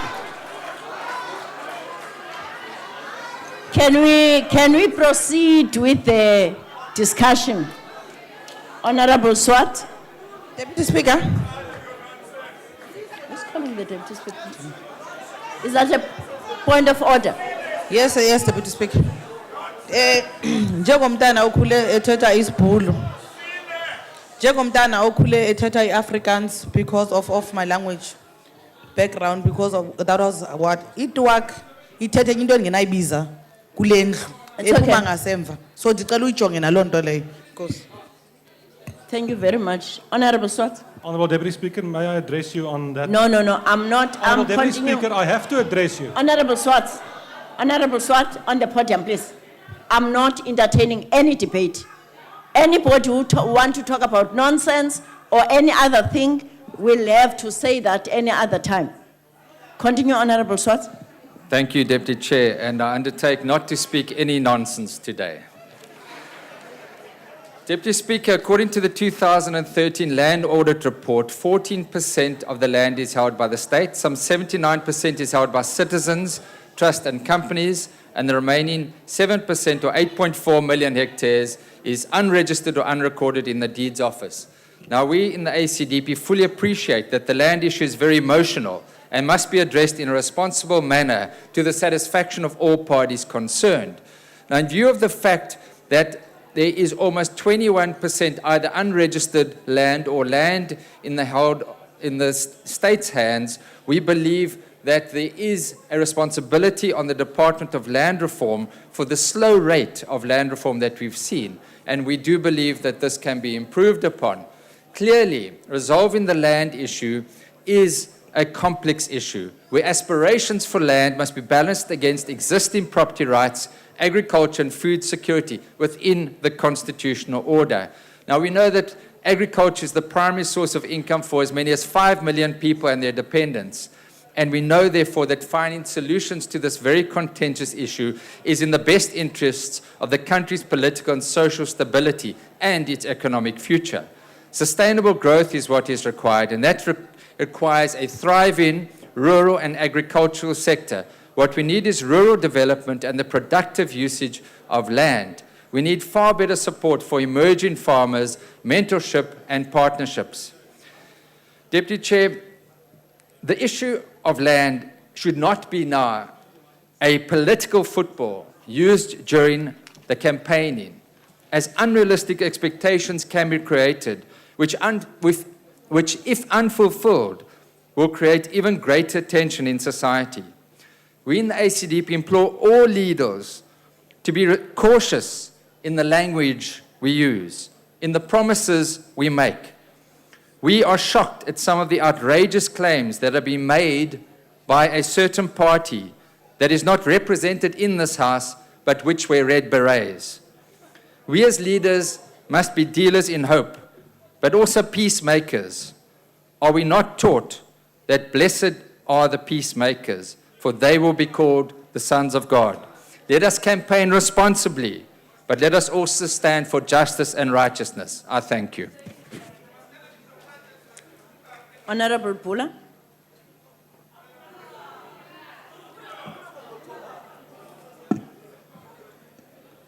Madam Deputy Speaker, former President Nelson Mandela spoke brilliantly about land during the Rivonia trial. He said, "I am without land because the white minority has taken a lion's share of my country." Unfortunately, the DA is not here to hear that. That is absolutely sense. Can we honestly say, 50 years later, that things have changed? Still today, 70% of the population still lives on less than 10% of the land. Apartheid has left terrible scars in the lives of ordinary South Africans. And as a country, we must do more to rectify the injustices of the past. This is totally unethical and smacks of opportunism. Throughout the visionary foresight of President Zuma, the Department of Rural Development and Land Reform was formed in 2009. This was forever be one of the President's greatest achievements. Land is crucial to self-determination, the sustaining and building of our country, and the sovereignty of our people.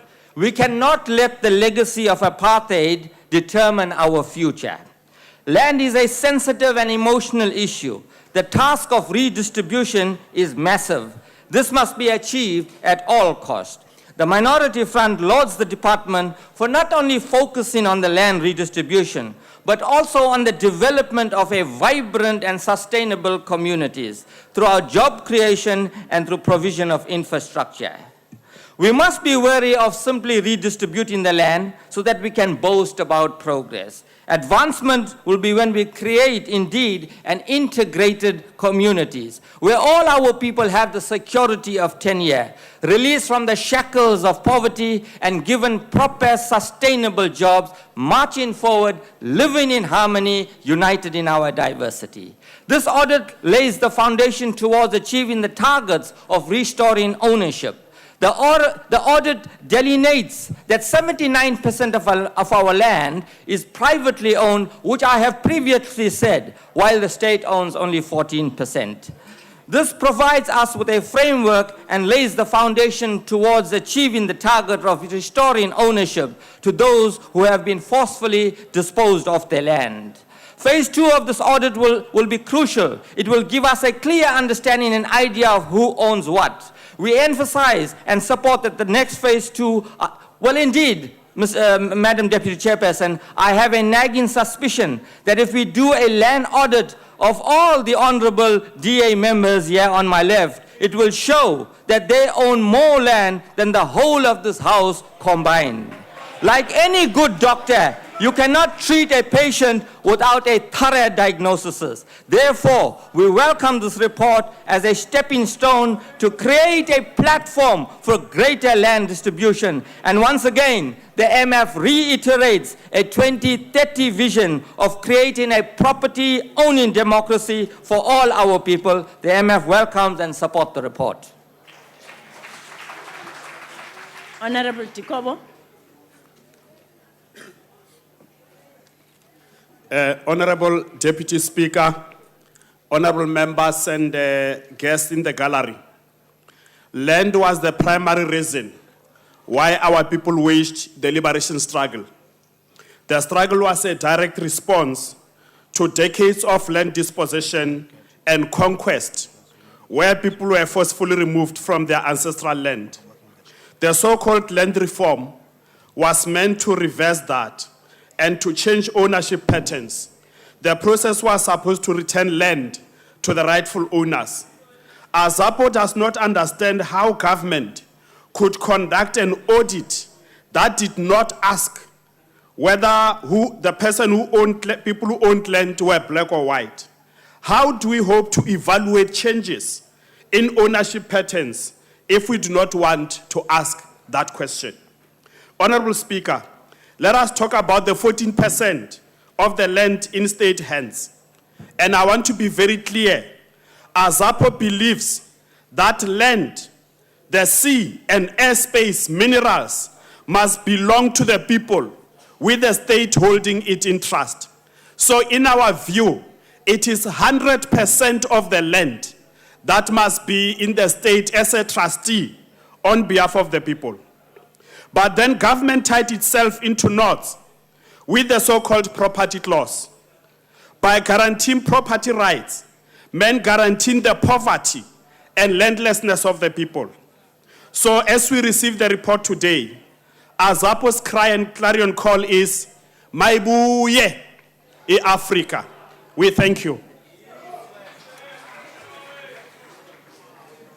Honorable Steenhuisen. Thank you very much, Madam Speaker. Madam Speaker, I certainly find some affinity with what the Honourable Groenewald had to say. I certainly found no sense in what was spoken in the statement. But it has, however, solved a very big mystery in this Parliament.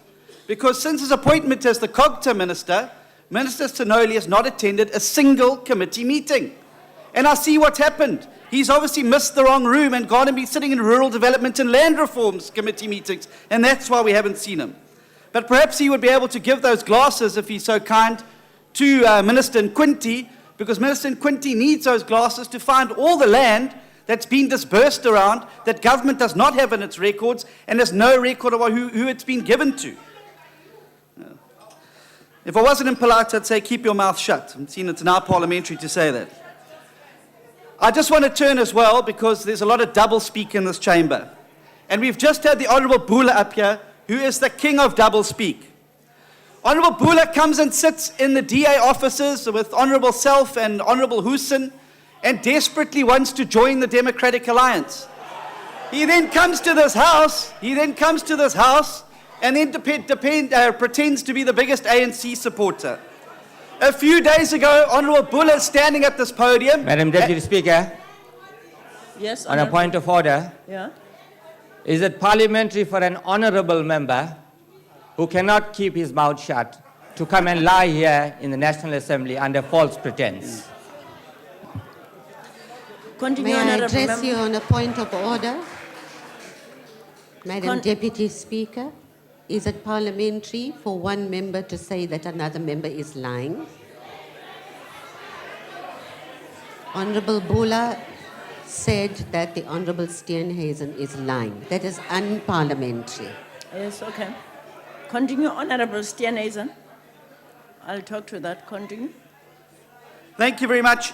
The Honourable Bula a couple of days ago stands at this podium and says that he's all for women empowerment and our women must take the lead in the country during the wedgie debate. Madam Deputy Speaker, would the Honourable Steenhuisen take a question? No. He stands here and He's says... afraid of me because I'll make him dance on my little finger. I'm sure. I'd hate to know what's been there before. He stands here and says he's all for women empowerment. He spent the last 2 years of his life trying to get a woman out of her job in his own party. He goes to Chatsworth and says, we will stand up for the minorities. He comes to this house and votes for a bill that will ensure that Indians, South Africans of Indian origin, will not find work for the next 15 years. That's why the people have seen through. Madam Deputy Speaker, on a point of order. No, Honourable Bula. This is harassment. Honourable Bula. Can't you allow Honourable Member to finish attacking you so that we can come back to the point? Madam Deputy Can you do Speaker, that? I will certainly sit and listen to his nonsensical issues. Learnt it from you. And that's why the people have seen through you and they gave the minority a front, a thrashing in Chatsworth in their old backyard. The people are tired of stories in South Africa. They want delivery, and that's why they're going to vote PA on the 7th of May. Thank you. Honourable Tibedi. Sorry, Madam Deputy Speaker, I had... Yes, I haven't attended to that. Okay. Yes, thank you Thank very you. much. Continue, Honorable Tebet. Honorable Speaker, Honorable Deputy Speaker, Honorable Ministers, Deputy Ministers, my colleagues. At the 2005 National Land Summit, the critical issue of the National Land Audit was debated and resolved that the state should undertake this exercise. This call was informed by the fact that what can be measured cannot inform process of transformation and reconstruction and development. Numerous structures of the ANC debated this matter. In the evaluating progress of the fourth National Policy Conference in June, the ANC reaffirmed its position of fast-tracking land redistribution to the landless people, stating that the audit should be completed by December 2012. The directive was that the audit should cover the survey of the state land together with the former TBVC states. The policy conference further agreed that in August 2012, a meeting of all custodian departments should be held to take stock of the progress made in the survey of the state land portfolio under the custodianship and table a complete register of immovable assets.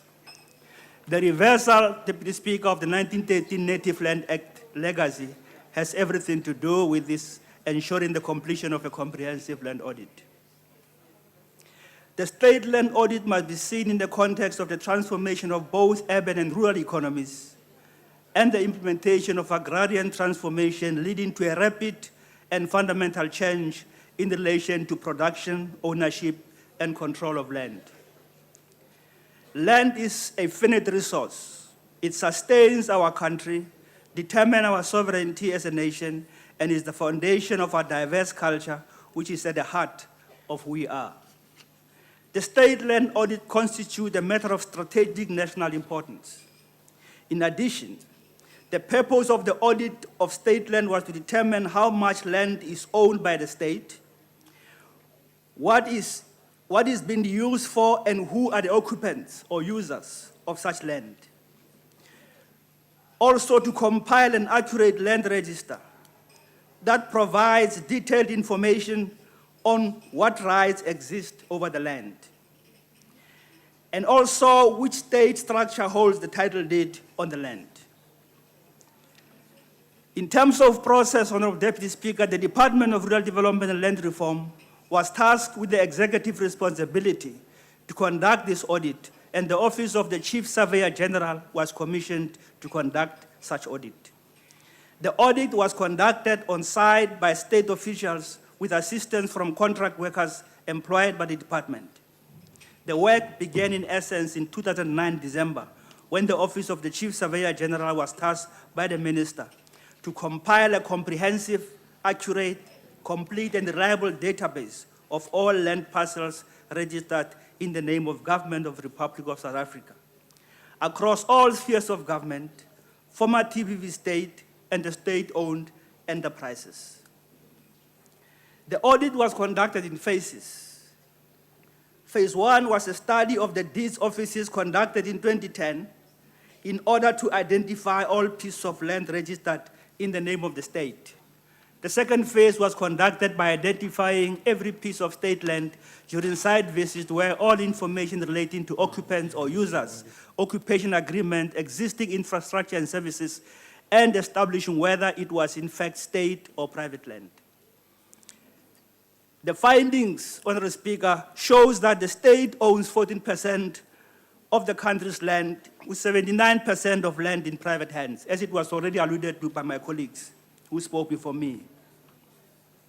In the Eastern Cape, there are a huge number of hectares which are unaccounted for. In Gauteng, the largest percentage of land is in the private hands and also reflects the largest percentage of land owned by foreign nationals. The lowest percentage of land that is unaccounted for is in the Northern Cape and the Free State accordingly. Currently, the state-owned land is just over 17 million hectares, with more than 96 million hectares in private lands. Now, Honorable Deputy Speaker, the Honorable Milham from the Democratic Alliance came to this podium and told South Africans that the DA support the process of land reform. I must, however, remind him that the DA refused to support the Restitution of Land Right Amendment Act. They voted against it. The DA voted against the Property Valuation Bill just yesterday. Honorable Barrett reminded us that 89% of, I think it's Honorable Ntapani who reminded us that 89% of land is owned here in the, private land is here in the Western Cape. And I think in debating this issue of land, honorable members, it became very clear that the politics of blacks and whites play themselves wide and clear. The whites who are privileged to have owned this land are consistently refusing to have an honest discussion about how this land can be returned back to its rightful owners. And I must also remind them that their stance is not sustainable. Because there are many people in this country who agree, who endorse the Constitution, which is the driver that actually compel us or propel us to drive this process. We are not driving this process simply because we have lost something in our heads. We are driving this process of land restitution because we know that land was taken from our people in 1913, and therefore there is a need for a democratic government to take the land back. He speaks about willing buyer, willing seller. And he's fully aware that the willing buyer, willing seller, as far as the National Assembly is concerned, is replaced by the principle of just and equitable compensation. I don't know what he's talking about. He lives in the past. He reminds me of somebody who continued to sing a song, Bring Back My Yesterday. The Constitution of this country is a guarantee that the past is gone and the past will never come back again. In terms of rural economies, as he was explaining here, we must remind him that we have what we call a comprehensive rural development plan. That plan is aimed at making sure that our economies in the rural areas are vital. That plan compels the state to pump infrastructure money to ensure that rural development are developed. I don't know which country he's living in. Maybe he's living in another country. But let me say to honorable members in the House who are still believing that they can hold on to this land, that the process is moving.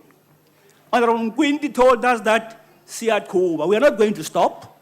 We are moving. Better join us because what we do is legal. So better join us. And what I like about South Africa is our people are still full of hope and patience that will resolve this matter. And I can assure you that the African National Congress is going to address this matter, with or without some of you on my left. But the good thing is the majority of members in this House are in support of this process.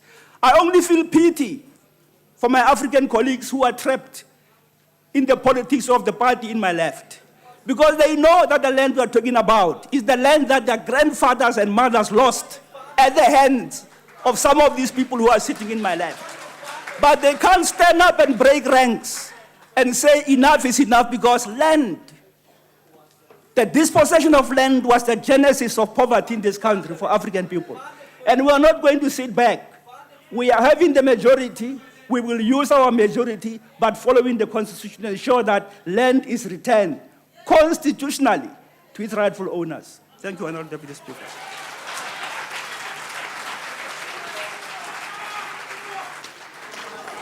That concludes the party responses to the statements. Deputy Speaker, just on a point of order.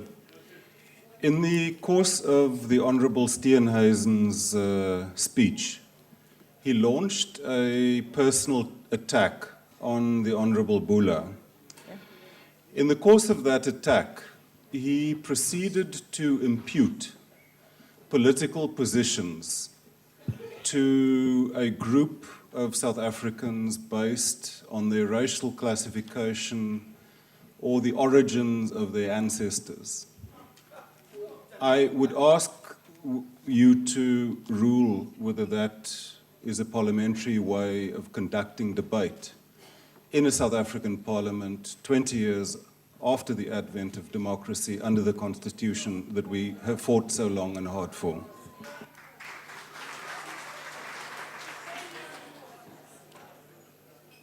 Thank you, Honorable Deputy Minister. I take note of that point of order, including Honorable Kailan point of order. I'll study the hindsight and come back with a ruling.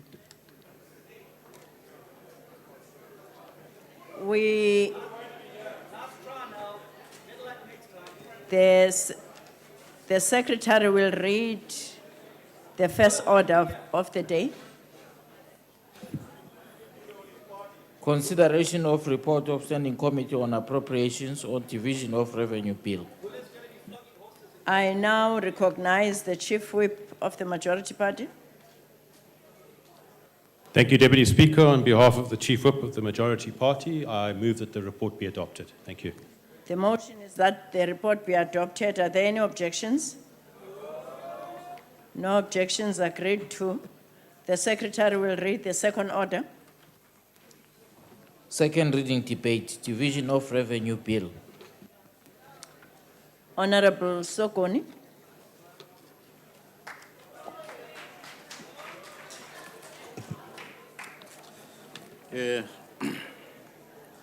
Honorable Deputy Speaker, honorable colleagues of the ANC and honorable members, the overview of the National Development Plan quotes the Reconstruction and Development Program. I quote, "No political democracy can survive if the masses of our people remain in poverty, without land, without tangible prospects for a better life. Attacking poverty and deprivation must be the first priority of a government," close quote. The 2014 budget review acknowledges the progress that has been made in improving the lives of the people.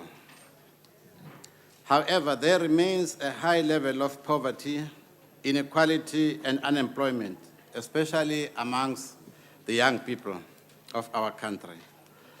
It acknowledges that in many parts of our country, the public services are uneven or of poor quality, and that our economy is not growing fast enough to meet the challenges we face.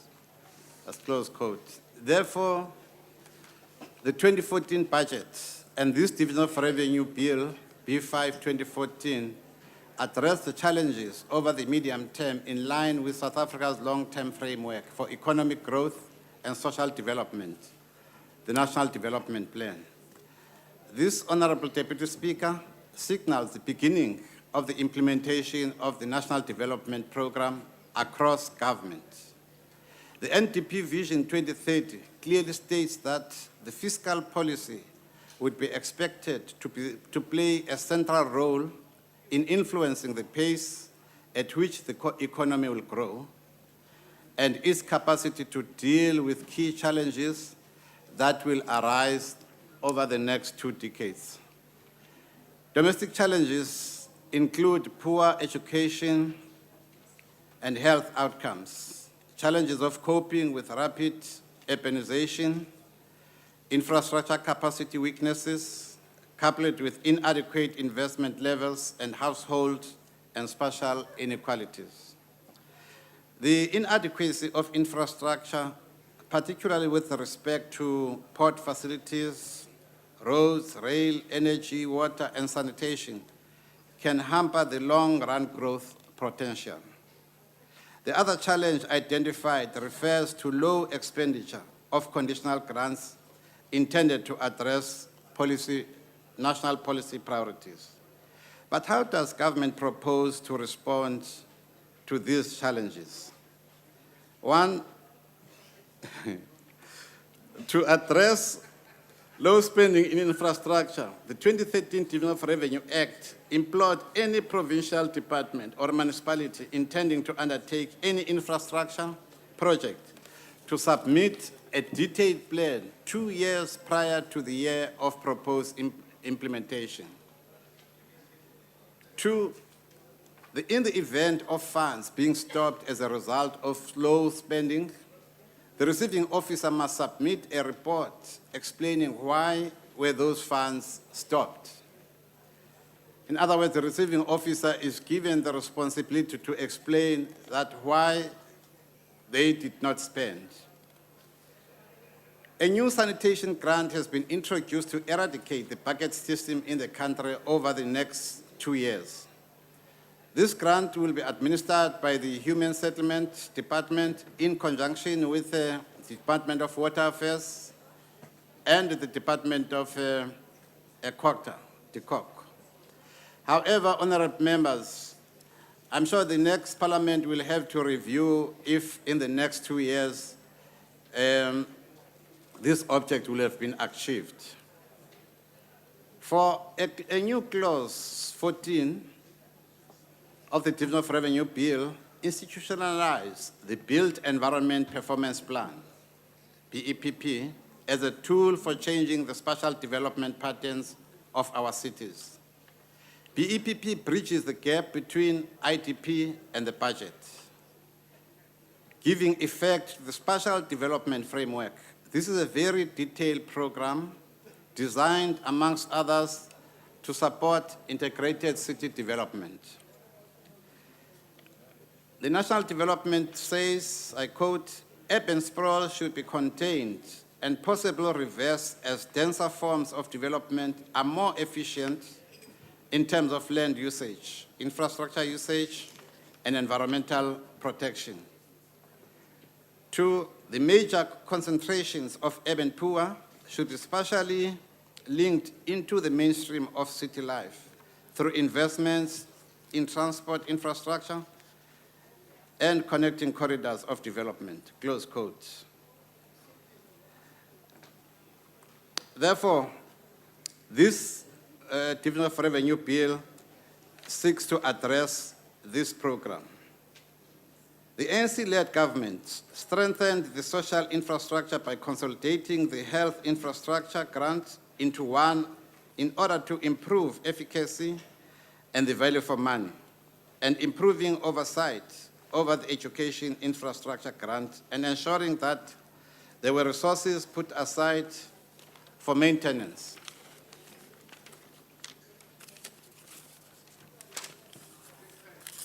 Honourable members, this budget provides more resources to the poorer municipalities so that those municipalities can deliver free basic services such as water, refuse removal, and electricity to the poor municipalities, not to the poor communities, especially in the 23 identified poor districts, prioritized to ensure that, honored members, this budget provides more resources to the poorer municipalities so that those municipalities can deliver free basic services such as water, refuse removal, and electricity to the poor municipalities, especially the 23 poor districts, prioritized to ensure that there's running water at every household in the rural areas of our country. The DA rejects the extension of all services to the poor. That's why yesterday they opposed the fiscal framework, and today you will oppose this division of revenue. So it is simple. It means that you don't want the poor people of our country to receive services. Otherwise, you would not reject, you would not oppose the division of revenue. However, as the DA fails here in Cape Town to provide these services to poorer communities, they want the national government in turn to deprive our people of these basic services. The poor people should know by now that the DA has no interest in providing them with these services. All they need is their vote. You will not fool our people in Manenberg, in Mitchell's Play, in Khayelitsha, in Nyanga. No wonder so much crime is so high Order, in honourable those, members. Places. This government is committed, Honourable Chairperson, to fighting crime. And this division of revenue bill provides resources to fight. This government is committed to fighting corruption. And this division of revenue bill provides for services to fight corruption by strengthening the Office of the Procurement General. DA rejects this. Yet yesterday, again, the DA voted against the Public Service Administration and Management Bill because it proposes to professionalize the public service in agreement with the unions. What does the DA do? It rejects the bill so that it can cling to the past and continue to complain about services that are not being rendered. Honourable members, the DA has to continue. The DA opposed all the laws that in the past few weeks meant to improve the lives of the poor. DA in the Western Cape refuses to allow children, for example, from poor communities to be trained as doctors in Cuba. Yet, honorable members, all the provinces send children to Cuba so that they can be trained as doctors. It is the only province that refuses to allow children to be sent to Cuba to be trained as doctors. Yet, all it wants is to supply the poor people with the blue T-shirts. The ANC uses this budget as a tool to improve the lives of the poor. And the DA says, no, that's not their constituency. The DA opposes, Honorable Swart, the attempts by the ANC to provide universal access to health, which is the national health insurance. What do they want from the people? Their vote.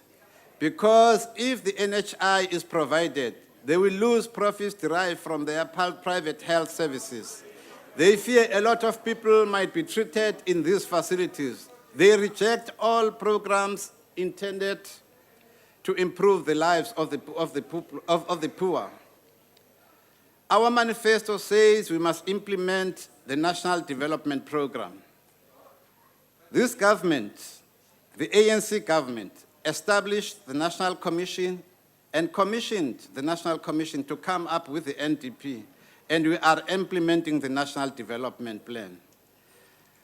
Not because the DA all of a sudden chooses to become the champions of the NDP, as if in their own province they were implementing it. No, you're not. The Division of Revenue, honorable members, enjoins the Department of Human Settlement to devolve powers to deliver houses to the 6 metros initially. As we know, honorable members, that some metros do not have the capacity to deliver houses, including Cape Town. Cape Town, the other metros are better off because they're at level 2. I'm not sure if Cape Town is at that same level. I know this not.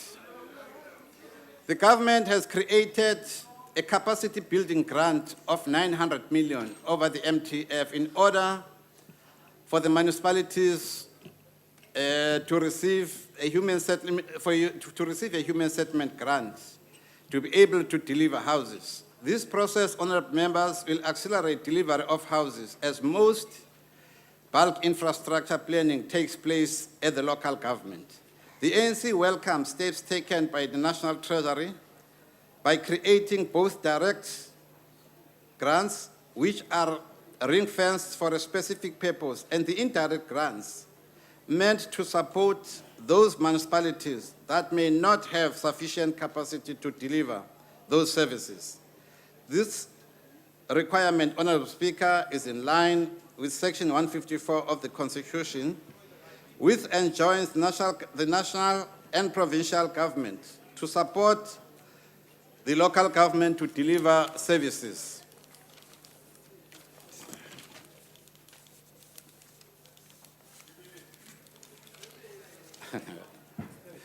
Honorable Deputy Speaker, in conclusion, may I take this opportunity to thank the ANC for giving me the opportunity to be in this parliament.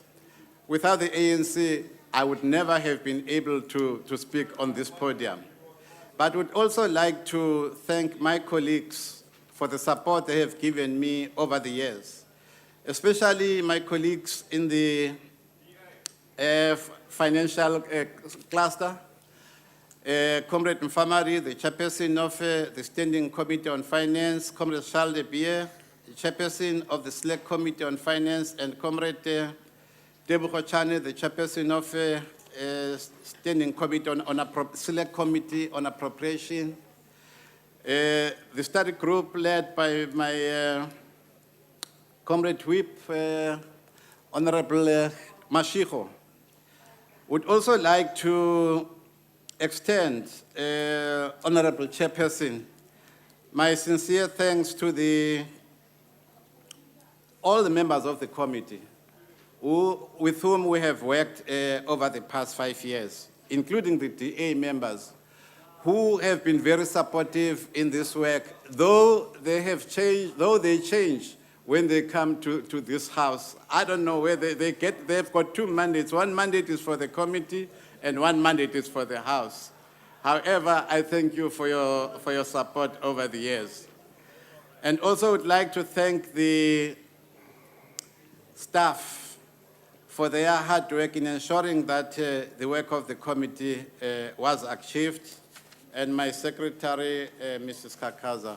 The ANC supports the Division of Revenue Bill. Thank you, Deputy Speaker. Thank you, Honourable Member. The next speaker is the Honourable Harris.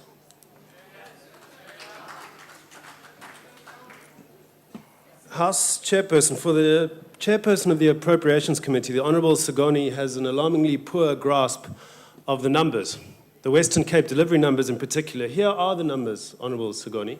76% of our provincial budget in the Western Cape is spent in poor areas. The Western Cape has the highest access to water, flush toilets and electricity of any province. The highest Honourable free basic members, allocation of water and electricity. We have reduced the number of underperforming schools from 85 under the ANC to 23 today. When we took over the provincial government, there were 6,000 there was a shortage of 6,000 nurses, a vacancy rate of 34%. Today, that vacancy rate is 1%. Those are the numbers of the DA's record in government, Honourable Sagoni. But turning now to the Division of Revenue Bill, the memo to the bill says it's focused on promoting economic development, investing in infrastructure, and creating jobs. Unfortunately, like the fiscal framework, this DORA is too conservative to achieve these objectives. On Tuesday, the minister wondered whether the DA had suddenly become a radical party.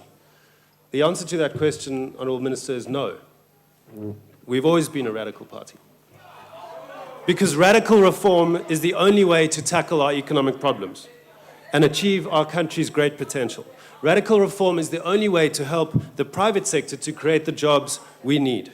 The agenda for that reform is contained in the DA's manifesto. This would set us on the path to drive growth up to 8% and help the economy create 6 million jobs, Honourable Minister. And those are not the DA's numbers. They come from a working paper written by Treasury's own researchers and published by the Reserve Bank last year. Now, Honourable House Chairperson, this document shows our policy agenda. This document, our alternative budget, shows how we can afford to implement it within the fiscal constraints that this government has left us. I encourage all the members to download the DA's alternative budget from the website because it contains 8.7 billion rands worth of tax cuts, 2 billion rand more spent on job creation, 9 billion rand more on education, 3 billion rand to put more capital in the hands of poor South Africans, and 4.5 billion rand to secure our communities. That doesn't mean that the DA believes we should live beyond our means. We cannot allow the budget deficit number to run higher. But the good news is we can afford all of this and still reduce the budget deficit to 4%. Honourable Chairperson, order. Yes, Honourable Member. Order. Thank you, Honourable Chairperson.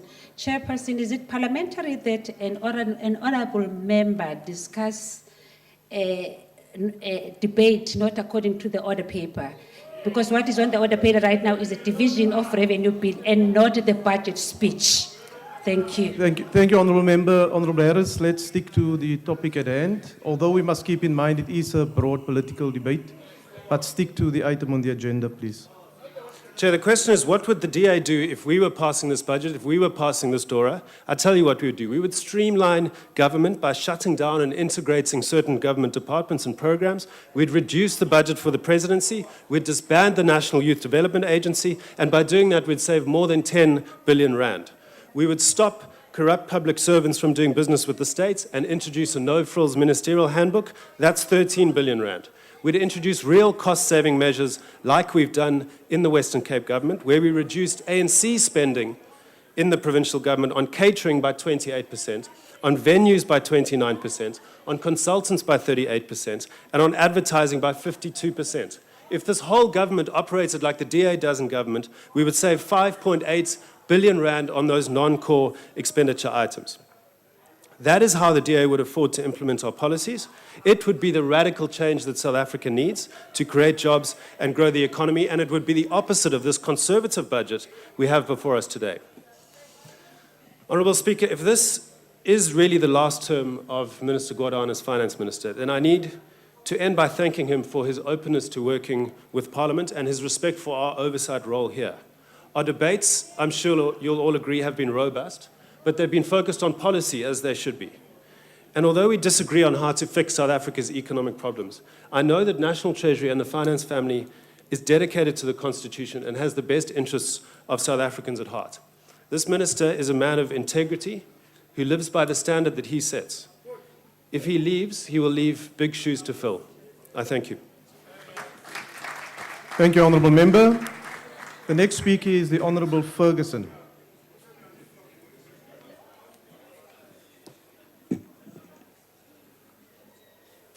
Thank you, Honourable Chairperson. Honourable Ministers, Honourable Members, the Congress of the People rises in this debate to offer some comment and support for the division of the revenue bill for government to continue in its functions. Honourable Chairperson, I am not a member of the Appropriations Committee. However, my esteemed colleague, Honourable Leonard Ramatlakane, on whose behalf I speak, is and he has participated in the public hearings with institutions and some departments of DORA. The committee was briefed and was particularly interested to see how the budget aligned to the NDP process. The building blocks for alignment of the budget and the NDP exist, but more detailed work is required in the departmental strategic plans and the APP. The incoming committee's MPs need to pay attention to the details that link the budget to the NDP. And as always the case, DORA allocated 47.5% to the national government, 43.5% to the provincial government, and 9% to local government. We raised some concerns about the conditional grants in exchangeability between grants. We are concerned that departmental capacity continues to be a moving target year on year.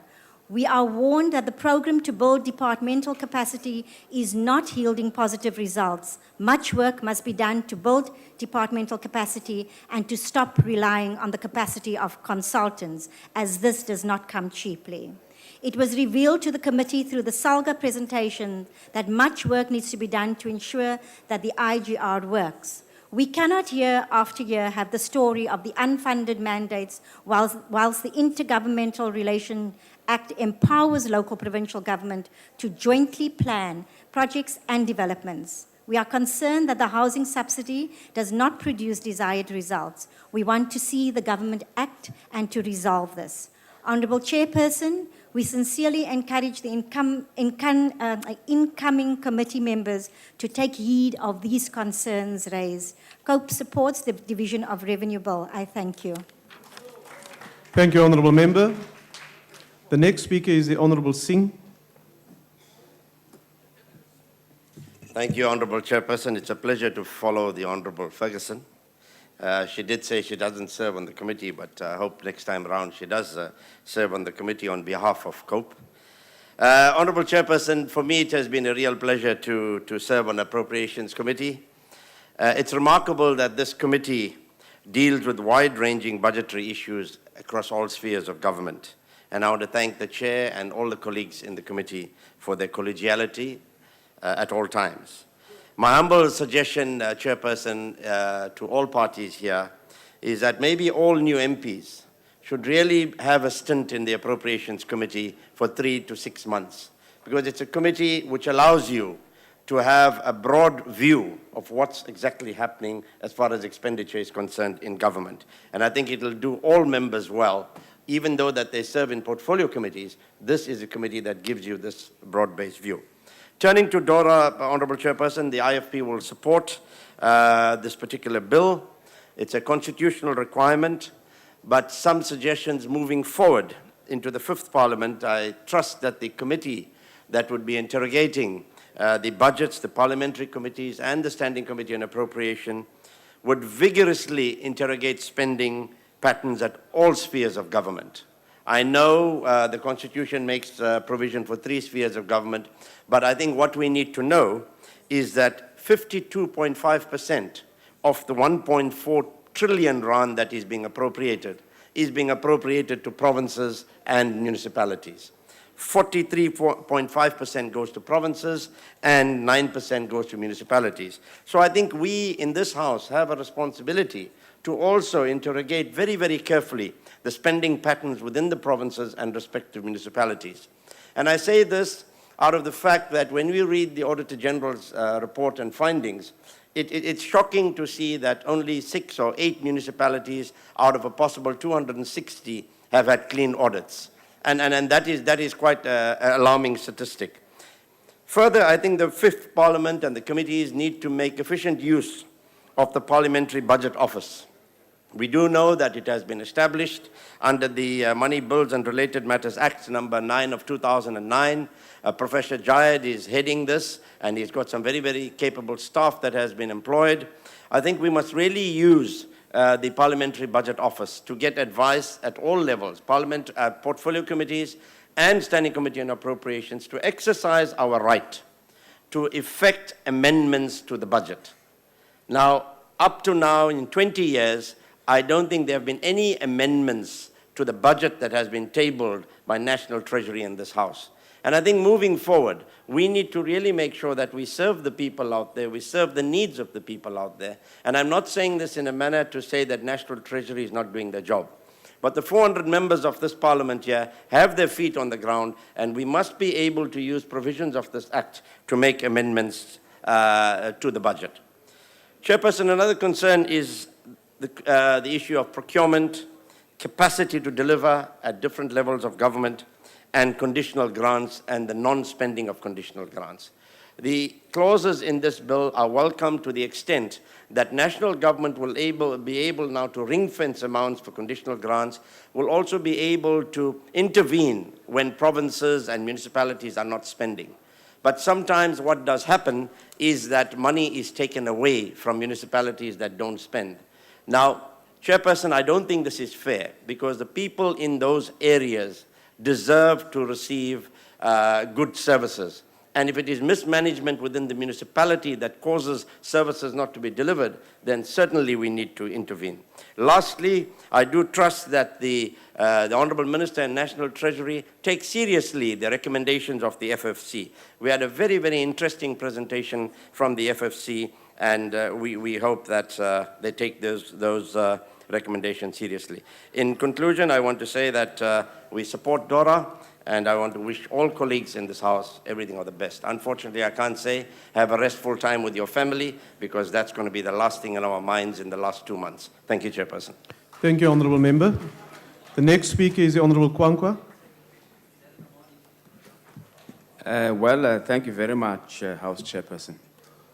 Uyazi make ngiqale ngithethe ngesixhosa ukuthi ukuba apha firstly providing statistics without context siyakwazi umislead kuba yazi challenge apha iba khona into ba Abantu bavele bafune isikholelo ukuthi apha eKapa kwangekho nendlu phambi babaphathe, nto leyo engekhoyo.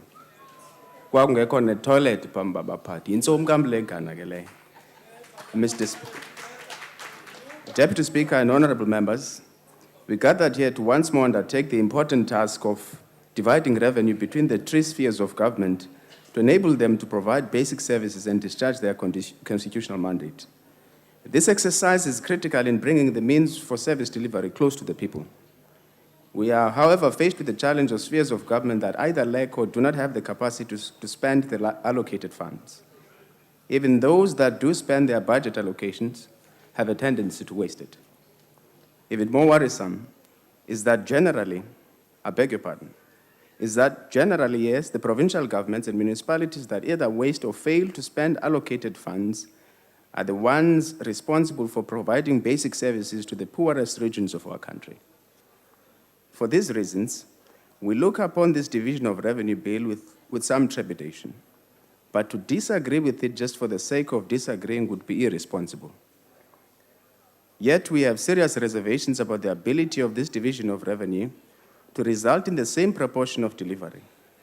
There is no point in a division of revenue that gets wasted, appropriated for private use, and gets returned to national government unspent.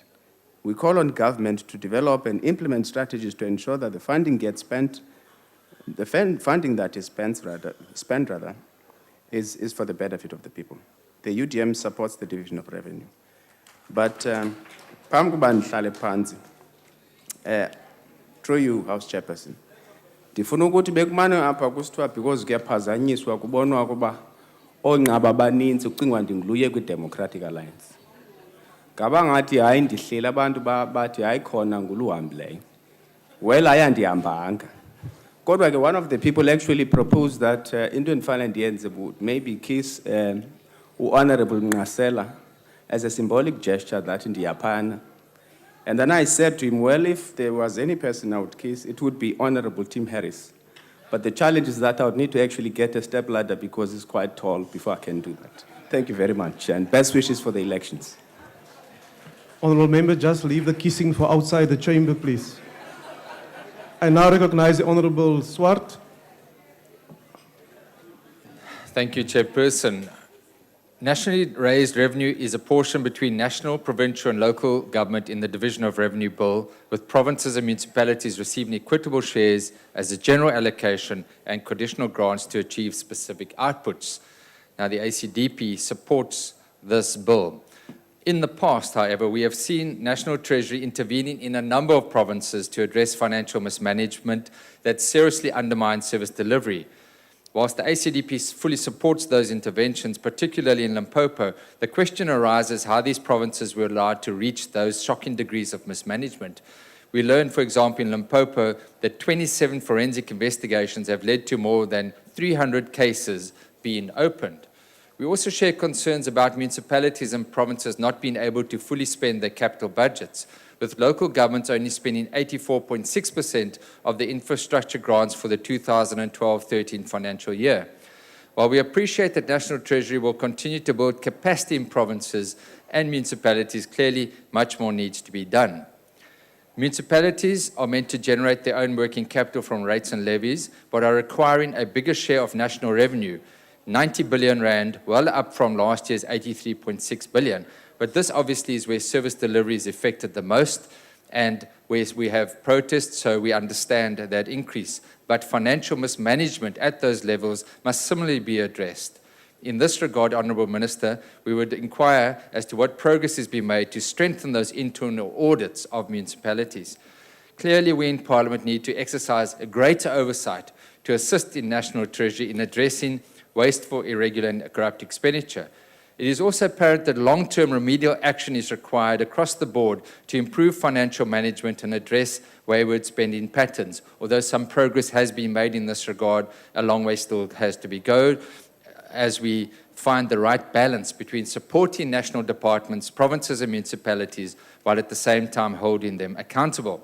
We in the ACDP commend the Minister and National Treasury on the initiatives already in place to address the concerns we have already raised, and we will support the Division of Revenue Bill. In conclusion, whilst I'm not a member of the Appropriations Committee, I have the highest regard for Mr. Sigoni and wish him and the members of his committee well. My thanks also to Mr. Thabo Mafamadi of the Finance Committee and members of the Finance Committee with whom I've served. It has been an honor to serve you. And Minister, we wish you everything on the best. I've enjoyed engaging with you. I've enjoyed having you as a captive audience for 2 hours on a plane with you last year's budget. We wish you well. You have indeed been a good and faithful servant of South Africa. I thank you. Thank you, Honourable Member. I now call upon the Honourable Snell.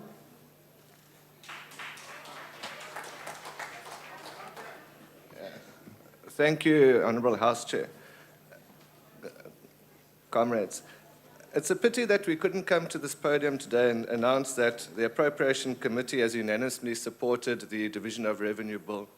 It's one thing to come here and grandstand and pretend to the populace of the Western Cape that you actually don't want to take the budget that is going to be appropriated for them. How do you expect to run the province? How do you expect to subsidize municipalities? In this 20th year of our democracy, the Division of Revenue Bill is substantially different to when it was first introduced in this House, both in content and the amount that the provinces will receive in equitable shares and grants and those of municipalities. This can be attributed to the formidable growth seen in the economy prior to 2008 and the prudent fiscal and economic policies implemented by the African National Congress subsequent to the global financial meltdown of 2008. Broken down into its most simplistic definition, a budget is an expression of legislation or policy objectives in numerical form. As we celebrate 2 decades of democracy and pay homage to the liberation of our beloved country, we as the African National Congress reinforce and re-emphasize our commitment to democracy, but beyond that, our commitment to a better life for all, in a South Africa in which all our citizens can live a dignified, safe, and healthy life, free from the clutches of oppression and of poverty, one in which every citizen can awake every day in our cities and rural areas to a job and in the knowledge that they will provide an education for their children. House Chair, at this point I'm reminded of a poem in the late Oliver Tambo's biography, and I quote, "Because my mouth is wide with laughter and my throat deep with song, you do not think I suffer. Although I have held my pain so long, because my mouth is wide with laughter, you do not hear my inner cry. Because my feet are gay with dancing, you do not know I die." Close quote. The dignity of our people has for far too long prior to 1994 been undermined. Recognizing this, the ANC government, through allocation of budgets, has delivered the following services in the last 20 years, amongst others, giving form to the policy and legislation that we spoke about previously. In 1994, only 2.6 million social grants were allocated to a select few. In 2014, almost 16 million South Africans received social grants. In 1994, only 5.5 million households had access to electricity. In 2014, more than 41 million people have access to electricity. Approximately 3 million housing units and more than 855,000 service sites have been delivered in 20 years.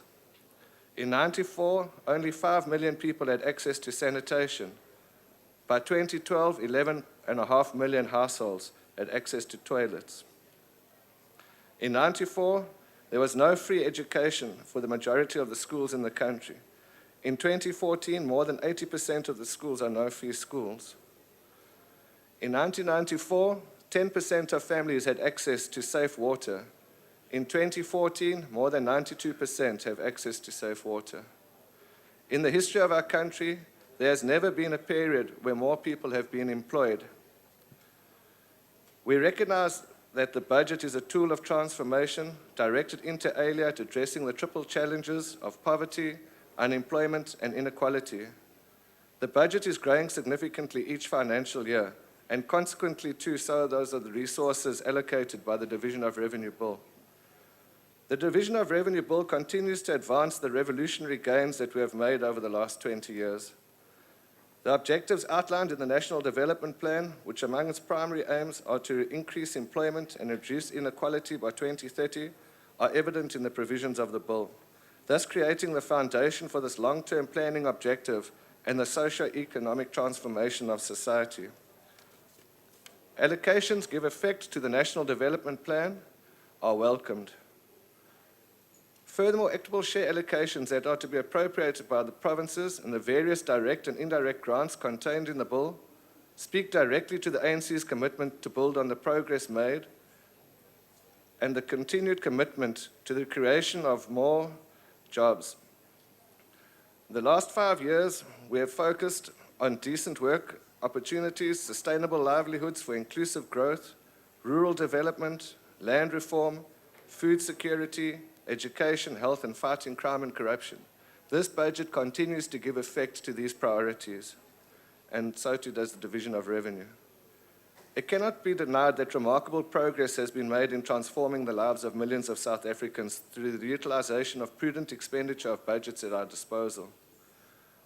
Of course, needs currently exceed the demands placed on the fiscus, especially in a society that has been so unjustly skewed by historical institutionalized socio-economic deprivation of the majority of its citizens. Besides the social policy and legislative interventions aimed at creating a fair and just society, the ANC's economic plan for transforming the economic landscape in the form of the new growth path, the National Infrastructure Plan, the Industrial Policy Action Plan, will contribute to expanding economic growth, in turn revenue collection by the state, and in short, resulting in a better life for all through integrated strategies, plans, and larger budget allocations. We do not claim that we are not faced with challenges in transforming South Africa into a non-racist, non-sexist, democratic, and prosperous society.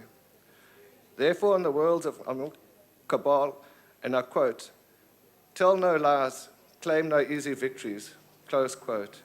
Here, Mr. Speaker, I need to point out certain structural challenges that face us as a government. What has become evident in the implementation of the National Health Insurance Pilot Project or projects are the varying degrees to which provinces are appropriating funds to construct and maintain their health infrastructure. This is particularly evident in backlog health infrastructure.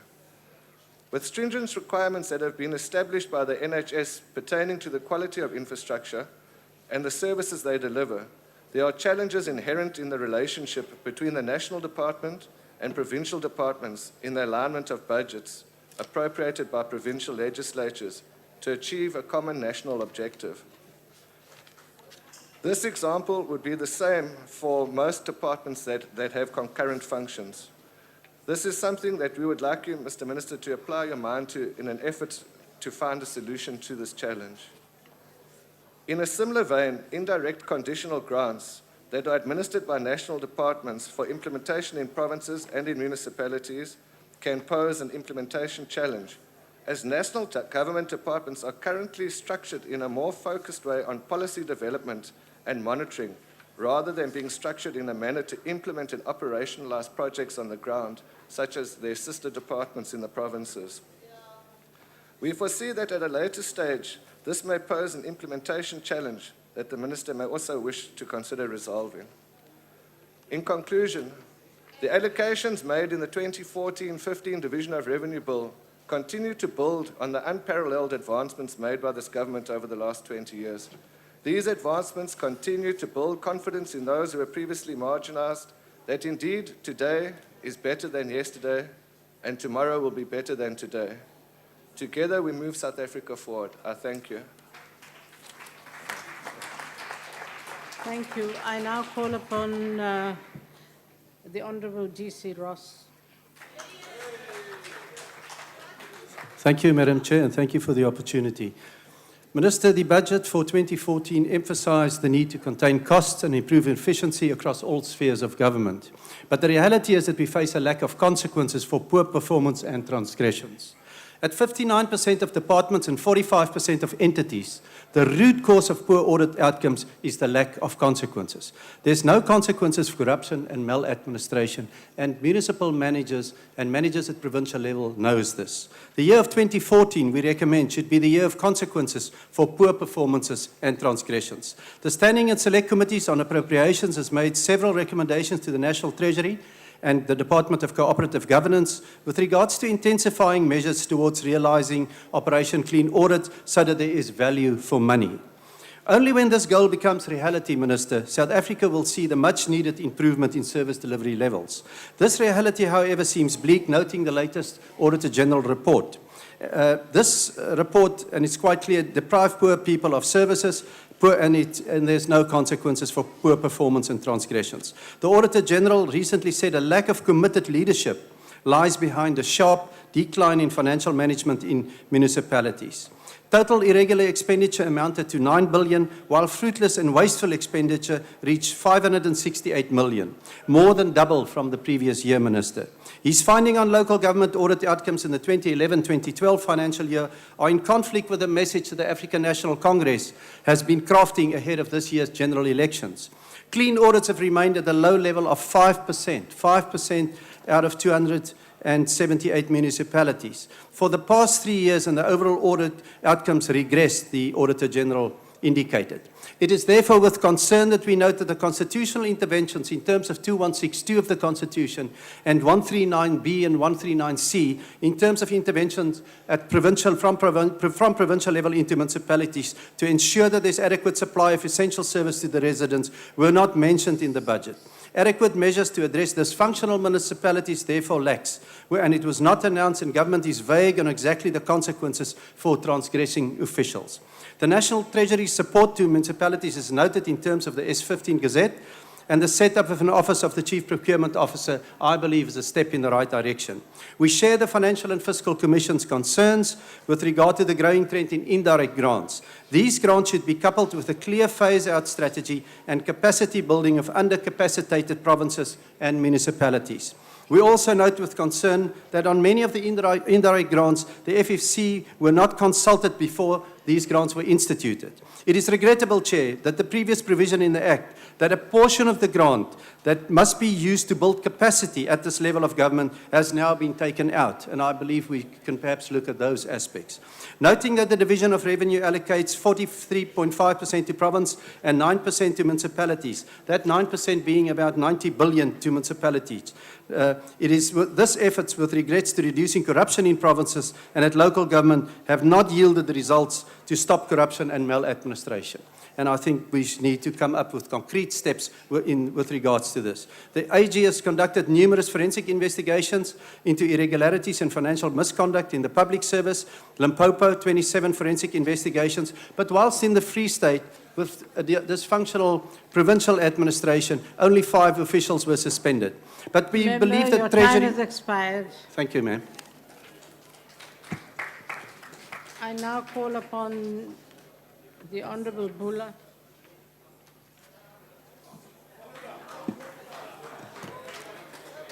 Honourable Chairperson, the national budget is of course the vehicle we use in order to achieve political goals, and at the forefront of this is the better life for all our citizens.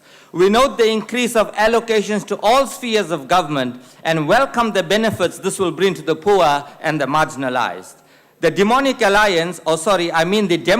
Alliance likes to constantly boast about the good story in the Western Cape. Who knows this is absolutely hot air without any substance? Just like the claims made by the Honourable Ross and the Honourable Steenhuisen, who deliberately lies on national TV to score cheap political points. Their throat is an open grave. They use their tongues to deceive. Madam Chair, may I address you on a point of order? It has been a very well-known rule that on this podium, you don't refer to a member as having deliberately lied. I didn't Ask hear. him to withdraw that, please. He did. Honourable Bula, if you actually said so, can you please retract? Chairperson, I withdraw. Their throat is an open grave. They use their tongues to deceive. The venom of ash is under their lips. Perhaps Honorable Steenhuisen and Ross should go and ask their very own leadership who came begging with a bowl for my membership. You see, the Democratic Alliance want to transplant people of color so that they can hoodwink the masses. First they tried to hire a black leader. Now they want to hire an Indian leader. I am reminded by the words of Mahatma Gandhi, May I who address you said on a point that of South order, Africa... Madam Chair? Madam House Chair, may I address you on a point of order? Please. I can't hear this. Can you all settle down, please? Yes. Yes, Honorable Kalyan. It would appear that the Honorable Bula is smoking something. He's misleading the House by saying that the DA came with the begging bowl. I have the email to prove that he came to the DA. Listen. That's not a point of order, Chair. Will you please settle down? Order. Order. Whether he came or you came, I wasn't there. So I am not saying... He's misleading the House. I can't rule on that because I was not there. Will you please take your seat? Will you continue, Honorable Bula? It was the DA who deliberately tried to divide the MF. I am reminded by the words of Mahatma Gandhi, who said that South Africans of Indian origin should not bow down to oppression and lose their self-respect. And I certainly would not deviate from that cause. The DA simply does not understand real transformation. Madam House Chair, Yes. may I ask through you if the member will take a question? Honorable Bula. I just want to... Please be quiet. I just want to find out which half he is. Honorable Bula, are you prepared to take a question from the DA? Madam Chairperson, I certainly will take it. I hope it's not nonsensical. But in the true Bengal tiger style, I maintain that I will and shall not work with dissidents of democracy that advance the vindictive, opportunistic agenda. Whilst I raise issues, the DA prefers to take a personal attack at me. Why don't they release the land so that we can go and build the homes for the Indians and the coloreds and the African community that you go and lobby votes for? Quite to the contrary, it is quite interesting to note why our DA MPs and councillors throughout the country are running to the ranks and joining the Madam ANC. House Chair, The focus on planning and may I address you on a point of order? Earlier on in the debate, the Honourable Harris was asked to stick to the topic at hand, and a ruling was made by Honourable Frolic that we are debating the DORA. So will you please ask the Honourable Bula to do what we are supposed to be doing instead of ranting and raving like a lunatic? I got your point. Will you please sit down? Honorable Bula, can you please keep to the topic? And you have 32 seconds left. The focus on planning and performance-based grants is On a set point of out order, Chair. by this bill. On a point of order. Is it correct that the Deputy Chief Whip of the DA calls the Honourable Member a lunatic? I suggest that is unparliamentary. And I would suggest, secondly, Chair, that every frivolous point of order being taken by the DA is a waste of time, and to please from the Chair be more firm to stop those points of order. Members of the DA, whoever said that Mr. Bula is a lunatic, can you please withdraw? That is unparliamentary. Yes, I said it and I stand by it, but in the interest of the debate, I withdraw. Yeah, withdraw. Thank you. Yes, you have 30 seconds left, Mr. Bula. The DA is intimidated because they Point know of that I order. will make the Point of entire order. of the DA dance on my little finger. Point of order, There's a point of Chairperson. order, just hold on. Yes, We did not Minister. hear the withdrawal from the honourable member. She did. We didn't. She did. She did. She did. Minister Sisulu, she did withdraw. Albeit softly, but she did withdraw. House Chairperson? No, House Chairperson, the Honourable Kalyan did not withdraw. She didn't. She did not withdraw unconditionally. I heard her. She said, in the interest of the debate, I withdraw. She did not withdraw unconditionally. That is the withdrawal. All right, will you carry on your 21 seconds? House Chairperson, Honorable Kellyan did not withdraw. She said she stands by her decision. That was not a withdrawal. It can be conditional. Withdrawal has to be withdrawal completely, without conditions.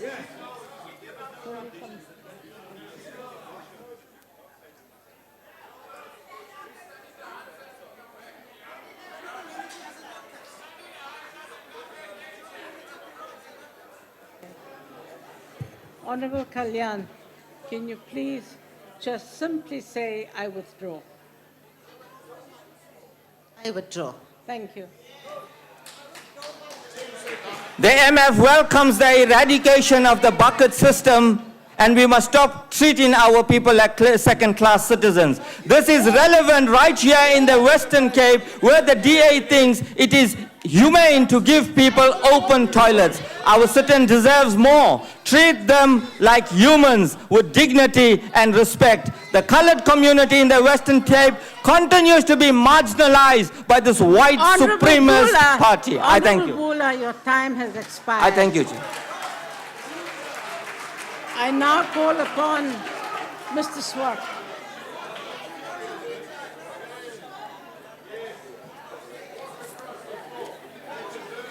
Thank you, Madam Chair. I have never seen the Honourable Bula in any meeting of the Appropriations Committee, and I would like to suggest to the Honourable Bula that he reads the reports by the Department of Performance Monitoring and Evaluation so that he can learn what's going on in government, and that the Western Cape is the best run province.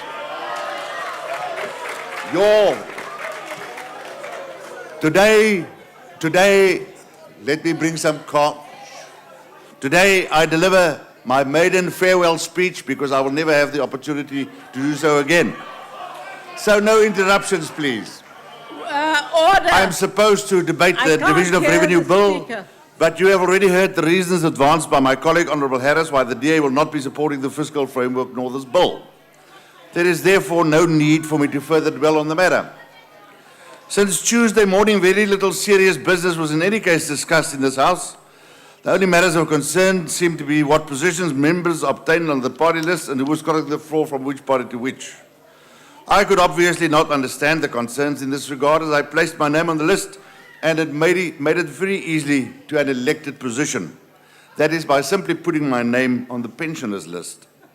To those of you who will not make it back to Parliament because you are badly placed on the list, I express my sincere sympathy as you had to go through strenuous processes to get onto the list only to find out that you are also now on the pensioners list. My advice to you is to take the direct route like I did next time. Retiring members should please note that us retirees will only receive pay until the 6th of May, so please do not moan about the fact that your work on election day will be unpaid. During my time in Parliament, I was fortunate enough to accompany the Honourable Speaker on an overseas trip. When I was there, I asked the Speaker whether he would perhaps arrange a diplomatic posting for me. When I retired, to which he replied that he had noticed my love for alcohol and females, and he would therefore recommend me to post to a posting in Saudi Arabia. No, thank you, Mr. Speaker, but another place will do. On a more serious note, Mr. Speaker, I'm sorry to leave Parliament because I learnt a lot whilst being here and made good friends across all political divides. Point of order, I served House on the Chair. Appropriations Committee for a long time, and my thanks go towards Minister Manuel. Point of Gordon, order, and House Chair. 1 minute, Mr. While I sympathize with a member here who is leaving the House, it is totally out of order. There is a matter before the House, which is farewell speeches. Surely he should have negotiated with his party to put him on the list. We are dealing with a different matter. We are confusing the House. Can members of can I just ask that you call order to Honorable Daila Banat for her misconduct? She's disrespectful to other members. If she does not respect her colleagues, I demand that she respects me as a member of this House. I will not have her showing those signs to me. I'm not her maid.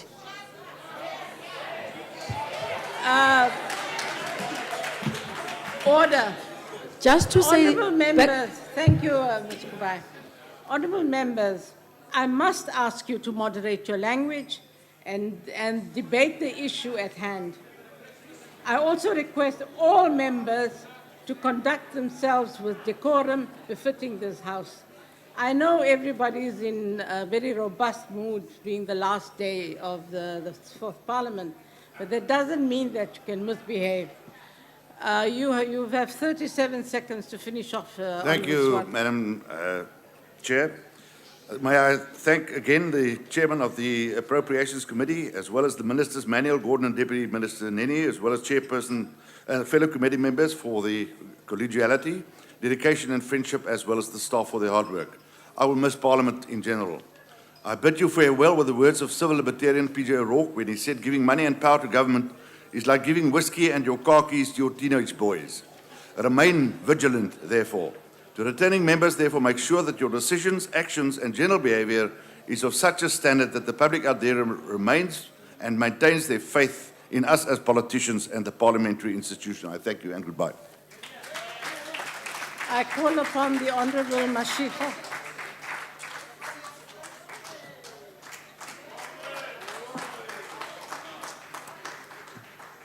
Thank you, Chairperson. Thank you, Honourable Ministers and Deputy Ministers and Members of Parliament. The division of revenue reflects the progress we have made over the past 20 years as a result of conscientious planning and economic management of the economy informed by ANC economic policy and appropriate fiscal and monetary policy. These financial principles have led to our international recognition as having one of the best managed fiscal sectors in the world, as well as a comprehensive and sophisticated legal framework, legislative framework for financial management of the economy, and comprehensive regulatory financial management. This financial system is underpinned by, among others, ANC and constitutional imperatives to achieve an inclusive society through efficient developmental state that builds the capacities of the capabilities of the society, the economy, and doing so robustly intervenes the redress of past imbalances. The ANC's 53rd National Conference in Mangaung in December 2012 resolved to strive for an economic outcome that, amongst others, support industrialization, is biased towards job creation and ensures long-term stability, sustainable growth, and development. In other words, conference strengthened the resolve towards the new growth path that pursues economic growth through job creation in line with the ANC priorities to create decent jobs and sustainable livelihood. The division of revenue is a financial instrument to ensure that policy programs are brought into effect through the provision of a necessary financial resource across the three spheres of government. Health, education, and social development services, housing, and local amenities remain the largest categories of spending. For the 2014 MTEF, 147.6 billion is allocated through the direct and indirect grants for infrastructure, mainly in education, health, roads, and housing. This is a significant increase in the indirect grant to allow government to spend on behalf of other spheres of government. The Department of Monitoring and Evaluation is defining performance indicators for each and every of expenditures to improve and align spending plans with priorities. I'll discuss the areas where we feel a lot has been done and good story is to be told.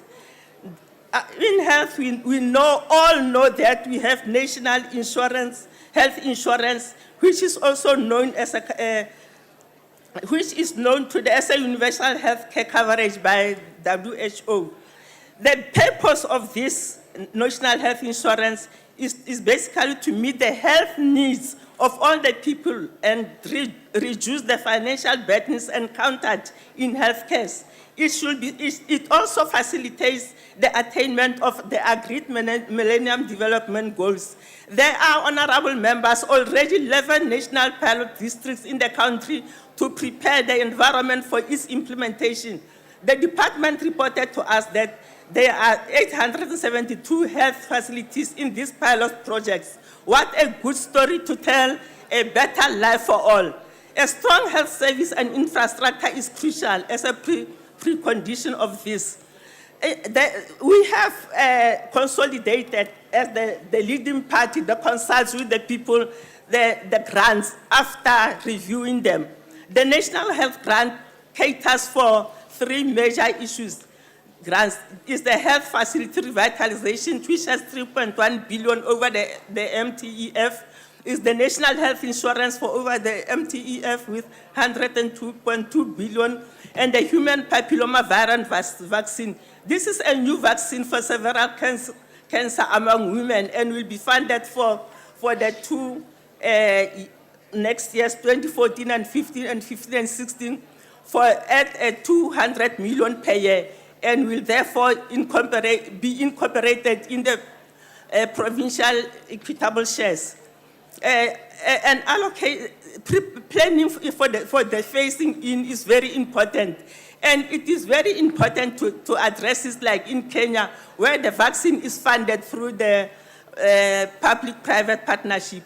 In education, honorable members, we know that we have the new occupation-specific grant, dispensation grant for the therapists in education, which amounts to 280 million, and it will go on for the next 2 years, and thereafter it will be phased in the PES. The National Student Funds, honorable members, is very, very important, which will lead to better jobs, decent jobs for all our youth in the country. It has spent 18.6 billion over the past 5 years, and 19.4 is allocated for the MTPS, and it will assist 500 students per year. This money, there's also money set aside for the administration of this fund. I'll also address the human settlement bucket eradication problem. This has been on government agenda, but never had a dedicated fund. An amount of 1.9 billion in the next 2 years is available from the Human Size Development Grant for bucket eradication, and the bulk infrastructure grant and municipal infrastructure grant will fund the bulk infrastructure as per decision taken at several meetings between ministers of human settlement, COPTA, and Nota Affairs. The ANC deplores the inhuman and undignified ways used to address toilet problems in the Western Cape, which is also a wasteful expenditure, honorable members. More dignified ways can be learned from other provinces. 108 million is also set aside to upgrade the informal settlements. Security and for agricultural grants, honorable members, the ANC program for rural development, land reform, and agrarian is based on the provision of social economic infrastructure, land ownership, retribution, and agrarian support for subsistence farmers to upgrade them to a higher level of competitive market. The comprehensive agricultural grant, honorable member, has an increase of 209 million for the implementation of a strategy called FESATALA. This intends to create 300,000 jobs by the 2019, utilizing productive land. Challenges in the underspending have been identified and are being addressed in the form of proper training and skills development of all the personnel. Food security is important for land, for both household and economic development in the country. Land restoration and success in land claims was implemented, must be implemented for this program to succeed. The people of Mutabaze in Mutabazimbi are grateful, Honorable Mkwinti, for getting their land back and are looking forward for the support of CASP to banish famine and land hunger. And then to further strengthen anti-corruption measures, we will ensure that the division of revenue is strengthened in the quality of spending. The ANC supports the budget, the division of revenue bill. Honorable members, Honorable Harris and Honorable Ross should learn to consult with their members in the committee who know that FFC consults with the minister on each and every part of the division of every revenue, on each and every financial matters. It's just that they undermine the members in our committee. Maybe it's because they don't trust them, or maybe it's because that the members on the committee will tell the truth about what is happening in the committee. That's why they just come here and talk of their dream when they are already ruling, their dream about the division of revenue. Keep your dreams to yourselves. You will never rule this country. Fix everything that is in the Northern Cape, in the Western Cape. You are so pathetic. You don't even know what to say when you stand here. You take a manifesto that you copied from us. All those things in the manifesto, you copied from the ANC. You didn't even go to the extent of trying to modify it. What a shame. You talk of decent jobs. You take the jobs that we supply from the EPWC. You say decent job, decent job. You hire poor blacks to march for jobs. Well, you take them from their EPWP jobs. You take them out and tell them to go and march for better jobs. Actually referring to EPWP. What a shame. The ANC support them.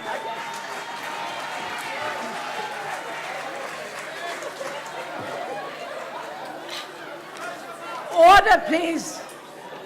Can we have some order? Before I request the Minister to come to the podium, I ask his indulgence. I wish to make a short statement. Honourable comrades and colleagues, I'm retiring from Parliament at the end of this 4th term. I have served in this august House for 20 years, since the inception of our democracy in 1994. Those first years were a challenge and a sharp learning curve.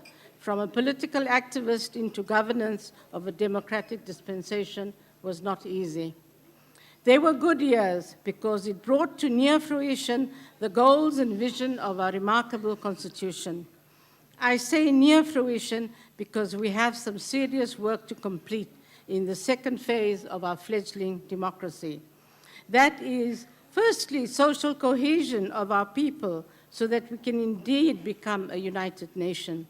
And secondly, the economic transformation of South Africa is a fundamental requirement if we truly believe that every citizen of South Africa can have a better life, where people live in houses and not shacks, that there is potable water for everyone, every child can sleep with the belief that his or her dreams can come true, where youth and women do not become frustrated and demoralized because they cannot find a job. The dignity of all our people must be respected at all times. I want to very sincerely thank all honourable members that I have worked with, ministers, Speaker Sisulu, departmental officials, parliamentary officials, and my loyal staff. I want to thank my family for supporting me during my work here. It will not be easy for me to live 20 years of my life in this institution. I wish this House every success for the future. I thank you. And I am very pleased to call our Minister of Finance.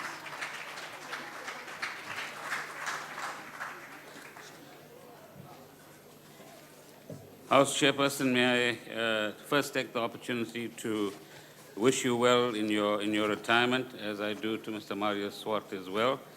And we're going to miss his non-partisan approach to many issues in the committee. I'm sure the committee members would acknowledge that. What is this debate on the division of revenue about? It's about saying, having presented the budget, there are three key pillars to our budget. The first is the fiscal framework, which says how much revenue do we collect, how much are we going to spend, how much are we going to borrow, what is our debt looking like, and how do we make all of that sustainable. The second is, having decided how much we're going to spend, how much do we allocate in terms of our constitution to each sphere of government, national, provincial, and local. And thirdly, having decided what goes to national, we also determine through the appropriation bill, which the next administration and next parliament will deal with, how much is going to each vote that we actually have in our current system. So to answer the question, how much does each sphere get? Well, to put it plainly, at a core level, national 489 billion in terms of this division of revenue bill, provinces 444, and local government 90 billion. The next thing that happens in addition to the equitable share is that provinces and local government or municipalities also receive conditional grants. There's been a lot of contributions today about the nature of these grants, the conditionalities, whether they're direct or they're not direct. So some of them are direct and some of them are not direct. Direct means the recipient of the grant, in terms of the broad mandate, can determine how that grant is actually spent. Indirect means that the national department will spend the money on behalf of the municipality or province because that particular entity doesn't have the capacity, but at the same time, as several members have raised, also build the capacity of that particular entity as well. So in designing a new set of grants and designing a new way in which these grants will be assigned, there's a balance between the direct and indirect. There's a particular flexibility that's been introduced, which we'll experiment with for the next few years. And the best example is in the health area, where three different grants have been brought together, and without the necessity to go through all sorts of rigorous processes, the national department can in fact move money from one to the other area. And there are also provisions for service level agreements between national and provincial government as well. In addition to these factors, the Division of Revenue Bill also provides for institutionalizing better planning in provincial infrastructure programs. We want to move towards multi-year planning. We want to move, as has been correctly pointed out, to a situation where provinces and municipalities submit plans 2 years ahead of them actually wanting to spend the money, so that we don't run into this perpetual problem of not having a plan and having the money. But more importantly, also improve the rate of delivery and better use of money and the better value for money as well. Secondly, we lay the foundation for faster and more inclusive growth in municipal economies, particularly the bigger municipalities, but also the rural municipalities as well. The Honourable Sogoni has referred to the Built Environment Performance Plan, which is one of the elements that we try to institutionalize within the planning system of municipalities. The third is the growing role of indirect grants. As I pointed out, where in the past we gave repeated opportunities to provinces or municipalities to come up with ways of delivering, we're now saying national departments must take some responsibility for this area. A valid point has been made by Honourable Snell that national departments are often policy orientated. And what they've got to learn, one, is to monitor, two, is what does delivery actually mean, and three, develop the capacity themselves, if they lack it, in order to undertake the delivery. Another key program that many honourable members made reference to is the prioritization of the eradication of the bucket sanitation challenge that we have. Lots of money has been assigned. Human settlements and other departments are working cooperatively in this area. But one of the things we need to recognize is that when we have as rapid a process of migration to the cities as we do, this problem becomes more and more accentuated over the years, and future administrations will have to take care of that.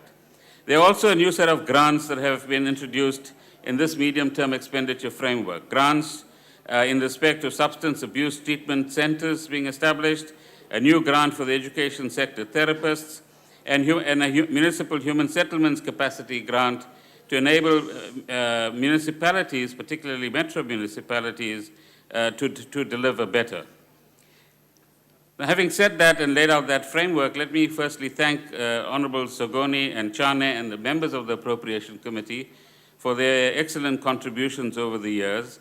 As has been correctly pointed out, the Appropriations Committee has a vital role to play and still inadequately plays that role, either because we have limited resources or that role is not being sort of properly played out.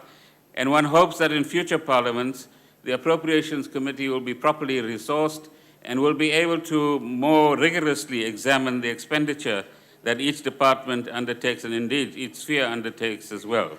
I want to also thank provincial MECs and officials, because a division of revenue bill is a long process which involves huge amounts of consultation, including with the FFC, and I want to come back to Mr. Ross's point on this, before we can actually produce that bill before Parliament. In respect of Mr. Harris, thank you for your very gracious remarks in respect of myself, but let me point out, unfortunately, that when you say the Western Cape spends 76%, at a 76% level, our records seem to show that that is the lowest amongst the provinces. So we should share the facts in that particular regard. I'm sure that there are areas in which the Western Cape does well, but clearly there are areas where the Western Cape doesn't do too well. Minister, what point are you raising on, sir? Honourable Speaker, the Finance Minister is misquoting my speech. I said the DA spends 76% of its budget in the Western Cape in poor areas. That's a point of information, sir, not a point of order. Thank you, Mr. Speaker, but we can debate that a little later, Mr. Speaker, when you provide water to us at the reception. Now, the second major point he makes about being radical or conservative. If you go to the Oxford Dictionary, radical is about getting to the root of a matter. It's about tackling something at a very fundamental level. And I would submit that what we have, unfortunately, that's the nature of politics in South Africa, and I imagine in most democracies as well, is a very conservative populism which actually masks a neoliberal core and a very laissez-faire approach to our politics and our economy. And that is, in fact, the precise description, I think, I would submit, of what we have in the DA manifesto and elsewhere. Relying repeatedly on this so-called paper. It's not a treasury paper, it's a paper of 3 individuals. The governor of the Reserve Bank has issued a clear categorical denial that this is the official position of the Reserve Bank. And yet we hear, coming to this platform, this repeated idea that this is something that we actually have issued as a formal paper and belief. And remember that like many things in politics, many of these areas actually rely on a whole lot of ifs and buts. So it's, if you can do X, then you'll get Y. The difference between us and that if proposition is that we actually do it. We actually deliver. We actually do spend money. And we understand that in the process of delivery, you have successes, you have challenges, and you even have failures. But it's only people who do it who will confront those sorts of challenges. So, Mr. Ross, the point that you make about audits is a welcome one. I want to suggest, though, that as Parliament, we need to more carefully interrogate this concept of clean audits. I think we misdirected.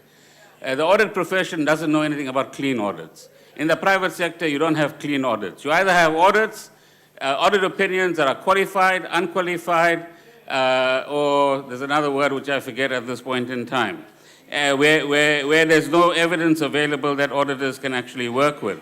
So if we stick to the facts, you'll find that, in fact, on page 101 of the budget review, chapter 7, you'll see marginal improvements in audit outcomes for municipalities. The improvement is from 117 in 2011-12 to 122 in 2012-13. If you want to look at issues about reducing corruption, you'll find them on page 101 as well of the budget review. To the other honourable members, I think Honourable Singh makes a valid point about amending budgets, but I think We do take the FFC seriously. Let me say that emphatically.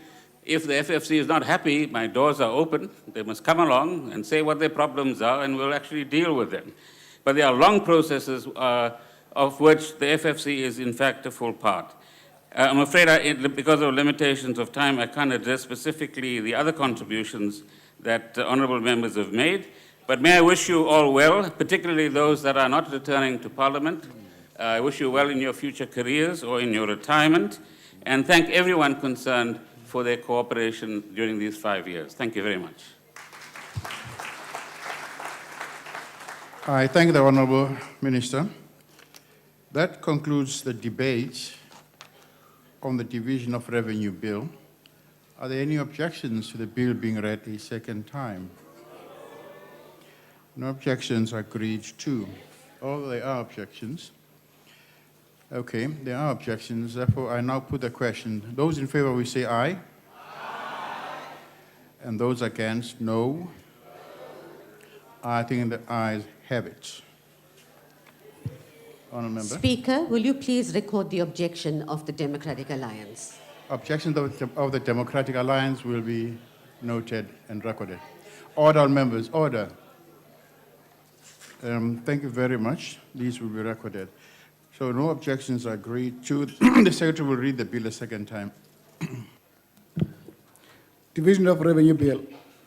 The bill will be sent to the National Council of Provinces for concurrence. The Secretary will read the third order. Consideration of National Environmental Management Integrated Coastal Management Amendment Bill. I now recognize the Honourable Chief Whip of the Majority Party. Honourable Speaker, I move that, I move that the bill, I'm sorry, Mr.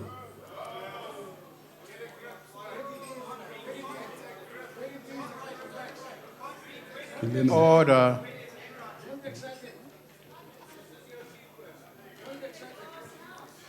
I move that the House refuse to pass the bill. Are there any objections to the motion to refuse to pass the bill?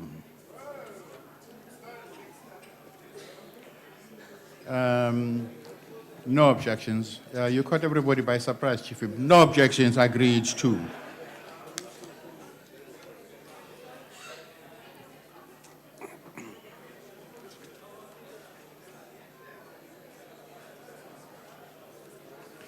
We order members. No objections agreed to. I now recognize the Chief Whip of the Majority Party. Honourable Speaker, I move that the House notes that the National Assembly has refused to pass the National Environmental Management Integrated Coastal Management Amendment Bill. Elects the following members as nominated by their respective parties as Assembly representatives to the Mediation Committee on the bill. 1, Advocate J.H. De Lange, Ms. L.N. Moss, Mrs. X.C. Makasi, Mr. M.M. De Khatsui, Ms. A. Van Wyk, and Mr. J.P. Gelderboom as an alternative member. Advocate A.H. Kaum as an alternate member. Mr. F.A. Rogers, D.A., Ms. B.D. Ferguson, Cope, Mrs. C.N.Z. Zikalala, IFP, and Mr. L.W. Khreiling, ID. Thank you. I now put the motion. Are there any objections? No objections, agreed to. The Secretary will read the fourth order. Consideration of report of Portfolio Committee on Justice and Constitutional Development on provisional suspension from office of Magistrate M.J. Homo. I now recognize the Honourable L.T. Lenders. Chairperson of the committee will introduce the bill. Honourable Speaker, I present to you the Justice Portfolio Committee's report on the proposed provisional suspension of Magistrate M.J. Khomo. Mr. Khomo was appointed to the magistracy in July 2000. He is presently an additional magistrate at the Randburg District Court. On the afternoon of 5 December 2013, Mr. Khomo was arrested and appeared in the Randburg Regional Court the following day on a charge of corruption. It is alleged that Mr. Khomo demanded and received an amount of 150,000 rand in exchange for positively influencing the outcome of an appeal against extradition brought by a complainant in a particular matter. In the matter referred to, the complainant faces charges of corruption in another country amounting to 20 million rand.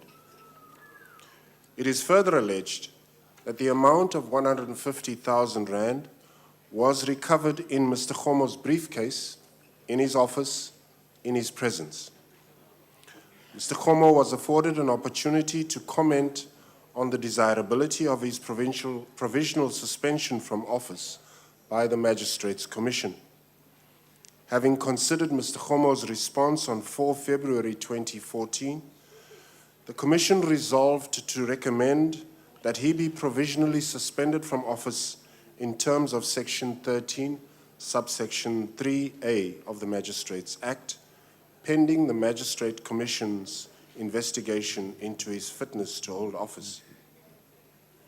The Magistrates Commission is of the view that the charge against Mr. Khomo is of such a serious nature as to make it inappropriate for him to perform the functions of a magistrate whilst the allegations are being investigated.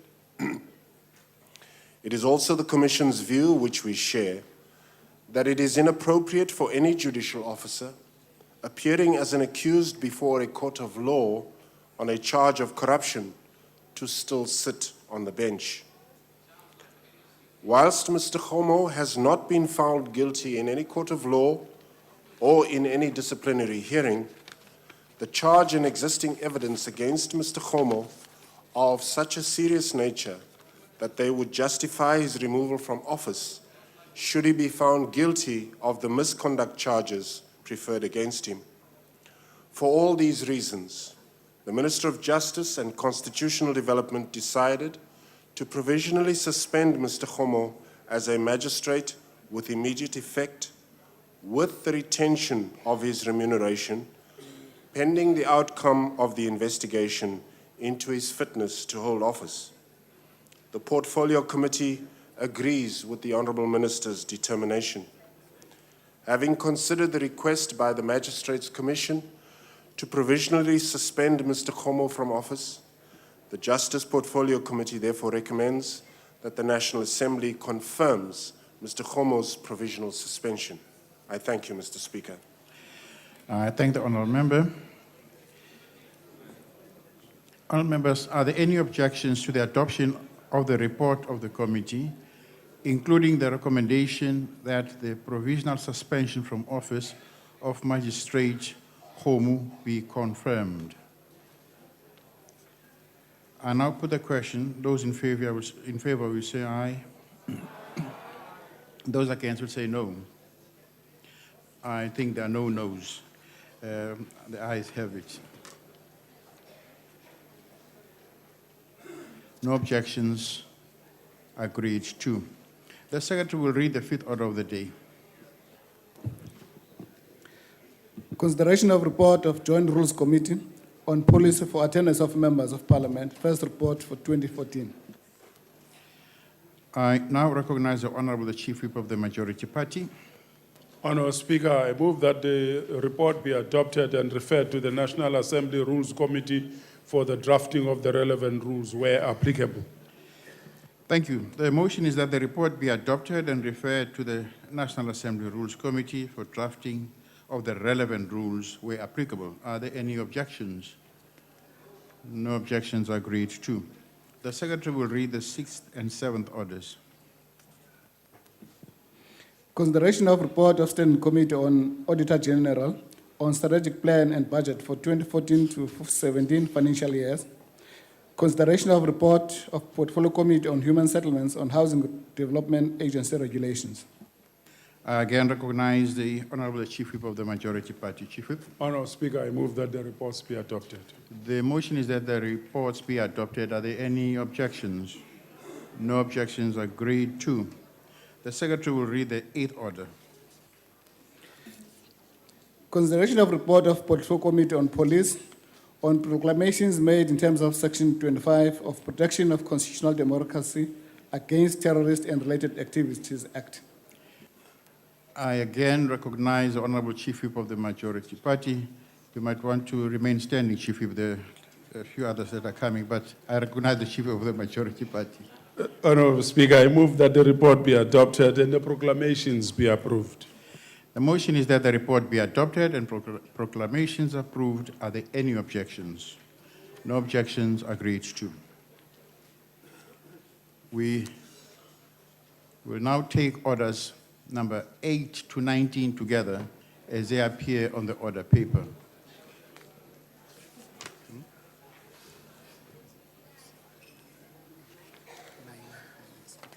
Which one is it?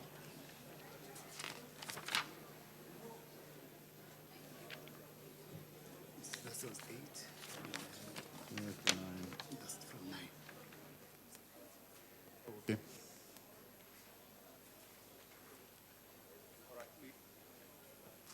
We will take orders from 9, not 8, from 9 to 19, together as they appear on the order paper.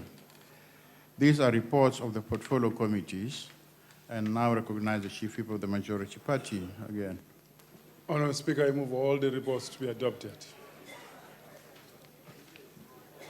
The motion is that the reports be adopted. Are there any objections? No objections. Agreed to. Thank you very much. We now come to the last item, which is farewell speeches. I have a long list here, but I'd like to start off with Ubaba Mlangeni, our veteran. Honorable Mlangeni, you have the floor, sir.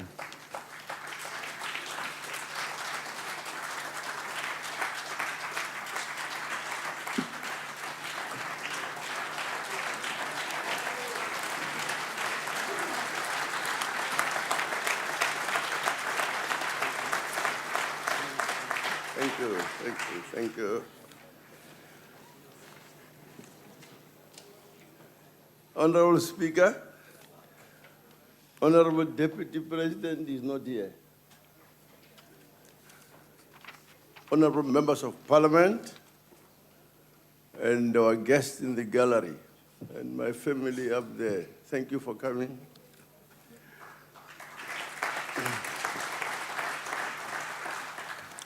Let me begin by extending my heartfelt gratitude to our glorious movement, the African National Congress, and to our people for affording me the opportunity to serve our country in this, our tribune, indeed the activist parliament of the democratic South Africa.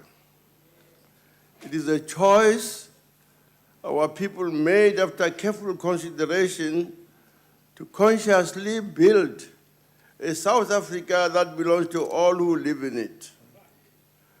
Our forebears did not only seek to eradicate apartheid, but above all, they sought to build a society that is based on humane values. Yes, the values of Ubuntu. The Constitution, which is a product of serious negotiations, is a testament and embodiment of these aspirations of our people. Human dignity, equality, and freedom are not only values that underpin our Constitution, and therefore couriers of the spirit of our Constitution. Honorable members, These values are the direct antithesis of apartheid values of racial discrimination, economic exclusion, and gender oppression. It is therefore remains our mission to obliterate from our society not only the acts of discrimination, but the effects thereof. Therefore, it is unconscionable for anyone from any political party, for whatever reason, to persist with the fallacious argument that the pursuit of formal equality through equal opportunities can eliminate poverty, inequality, and unemployment. These challenges require that we pursue equality of outcomes, even substantive equality through affirmative action and employment equity. Anywhere short of this is but a mirage and a fiction. Our forebears and prosperity alike have imposed on us the responsibility to reverse the legacy of apartheid. From this responsibility, we should not shrink. This responsibility we must take with zeal and tenacity. From this responsibility, my dear colleagues, we cannot be released. We dare not fail our forefathers. Yes, we cannot fail our children also. Honorable Speaker, our electoral system has been designed to ensure a multi-party democracy that includes even small parties. I must, however, mention that democracy is nothing if not ensuring that the voice of the minority is heard, but even greater, that the will of the majority prevails. The double-pronged nature of democracy obligates both sides of this House to promote the fulfillment of the whole and only the part thereof. As much as the majority party must ensure that the voice of the minority is heard, even more the opposition as well as the ruling party have the responsibility to build our nation and society. The point I make is that nation building and social cohesion is not the responsibility of the ANC only, but of all members of parliament and other leaders in society. Let me illustrate my point, Comrade Chairperson, Comrade Speaker, Honorable Speaker, through an anecdote that was related by King Sabata Dalindyebo. According to the story, two men were fighting. It was a stick fight. They were very angry and their wives were urging them on. The wife of A shouts, quote, "What's the matter, my husband? You're much stronger than him and a better fighter, but he's defeating you. You are losing because you only have a stick in one hand, while the other hand is useless for fighting because it is stupidly holding a blanket to cover your nakedness. Drop the damn blanket, forget your nakedness, and fight with both hands." Close quote.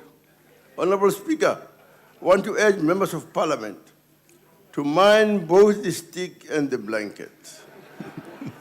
Yes, the debate may be hot and contradictions may sharpen and interests collide, but we should at all times preserve the integrity of this House.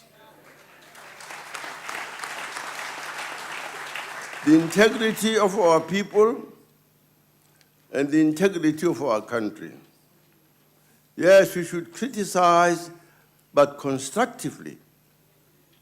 We should never ever seek to demean others or bother on using backward tactics like exploiting genuine fears of some of our people in order to score narrow political points and advance selfish interests.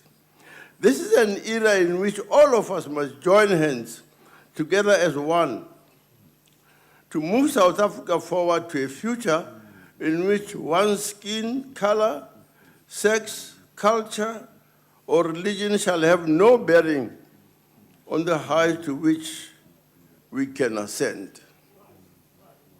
Come on, come, my colleagues, my dear colleagues, or shall I say, my dear children, your country, South Africa, needs you. Let us go to our people and tell them the truth about their country. Let us be truthful to ourselves and to our people. The democratic the democratic project to transform our society and liberate our people, the legacy of apartheid and colonialism continues. Remember, as we do so, that the blanket matters and as much as the stick does. The ends should never justify the means. The journey is as much important as the destination. To all of you, my colleagues, at the end of the 20 years I have been mandated to serve our people, I wish you all the best in your future endeavors. I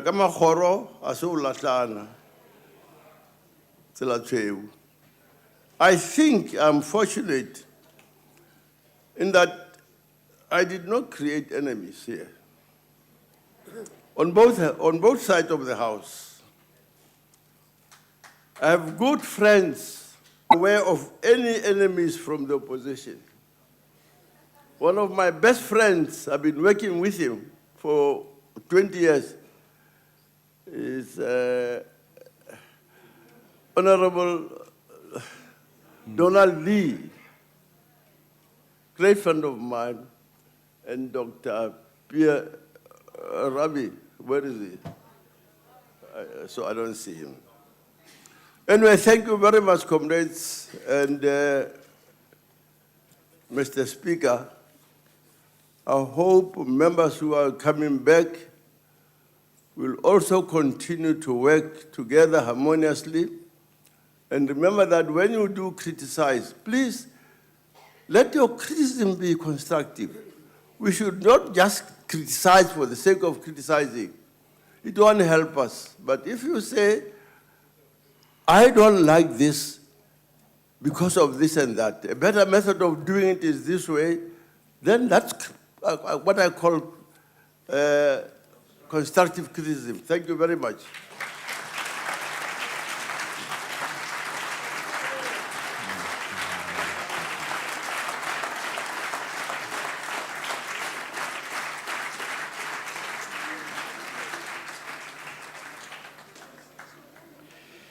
I thank the Honorable veteran, our veteran, Babu Mlangeni. And we're saying to the family, now we will be able to release him, he can go home. And if in future he comes home late and he says it's from Parliament, that won't be true. I now recognize the Honorable Chief Whip of the Opposition.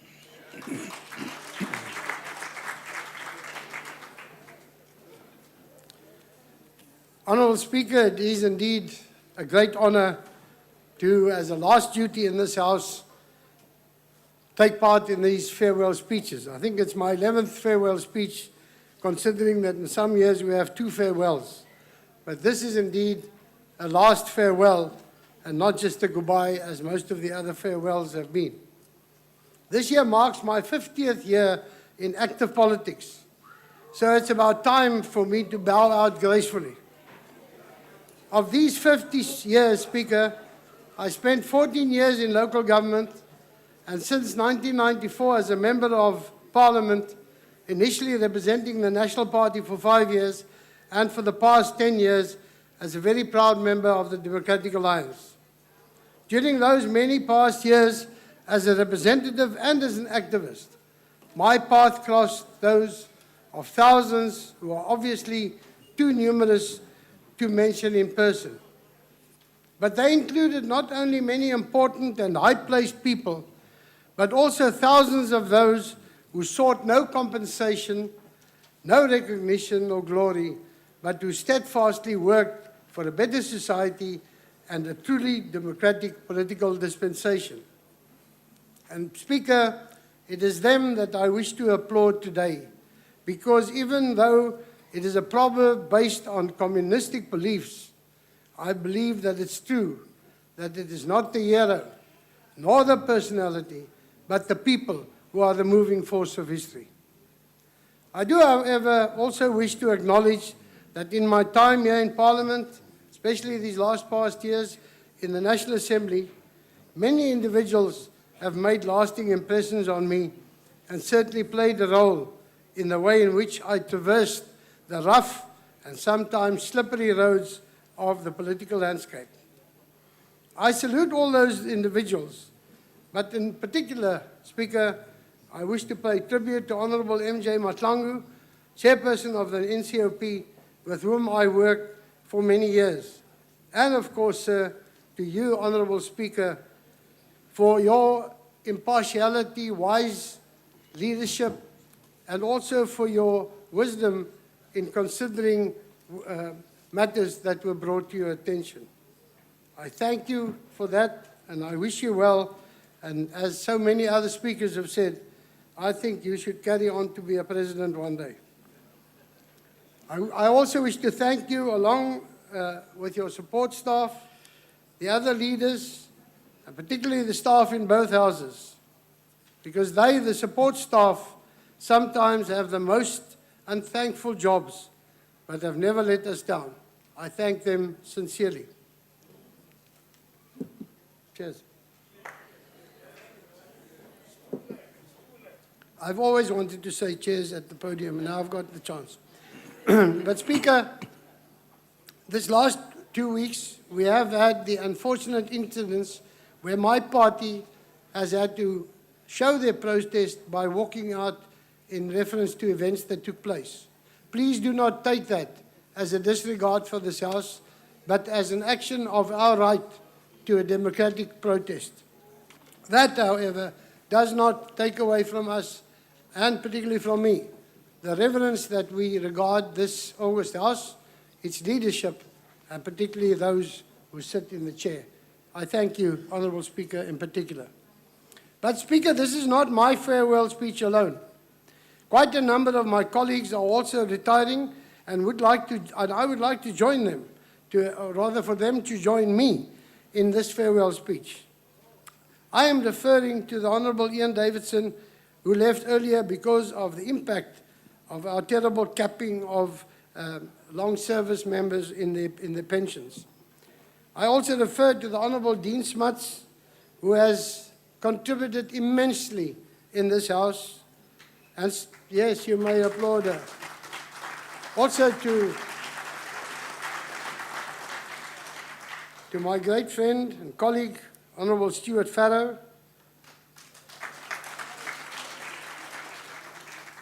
Clap at the end, you're using my minutes. Also to my friend, my dear friend, Donald Lee, with whom I have had many, many, many years of interaction.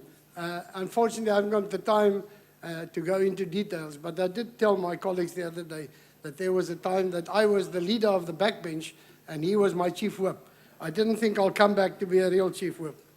I also referred to Pierre Rabie, Honourable Pierre Rabie, to Mario Swart, who's already said his farewells. Pierre Rabie has also said his farewells. To our great friend and hard worker in the community. Nobody has ever worked like her, to my knowledge, Helen Lamula. To Butstein, the doyen of housing. To Marty Wenger, who has done so much, not only for her hometown as the mayor there, but also in this parliament. Also to Mani van Dijk, to my friend Donald Smiles, to Patty Duncan, to George Boynamo, Detlefs de Tooy, Dr. Ina van Skalkwyk, and Dr. Laurie Bosman. I've also asked some of those who haven't said goodbye yet to share a message which I can share with you, and I do so with pleasure. Stuart Farrow, at the end of his 15 years of collegiality, as he calls it, has asked me to thank, in particular, Jeremy Cronin, the chairperson of Transport, before becoming Deputy Minister, with whom he had a good rapport and who was always willing to listen to his different viewpoints. I'll have to shorten some of these, unfortunately, colleagues, because time is running out.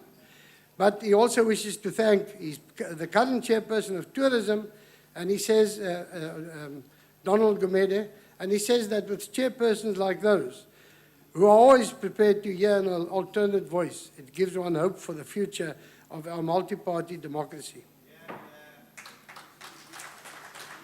The very Dean Smuts, who departs after 20 long years, has asked me of devoted, I'm sorry, 24 years. She was somewhere else for the other 4 years. I didn't know. I've only been here for 20 years. But for 24 years in this parliament, has asked me to say that it's no fault of hers that she's so annoyed and furious today because the committee reports on her very important private members' constitutional amendments bills has been kept below the line for more than 4 weeks now, more than a month, and she is furious and totally disappointed about that. But she says that parliamentary friendships forged despite of our, or during our fighting, outlasts everything. And she is actually very, very fond of the ANC Justice MPs. She says that friendship is sometimes forged in fury. I always, Pierre Rabie has said his goodbyes, but he also asked me to add that it is important for him to say that he departs not as an enemy, but as a friend of everybody.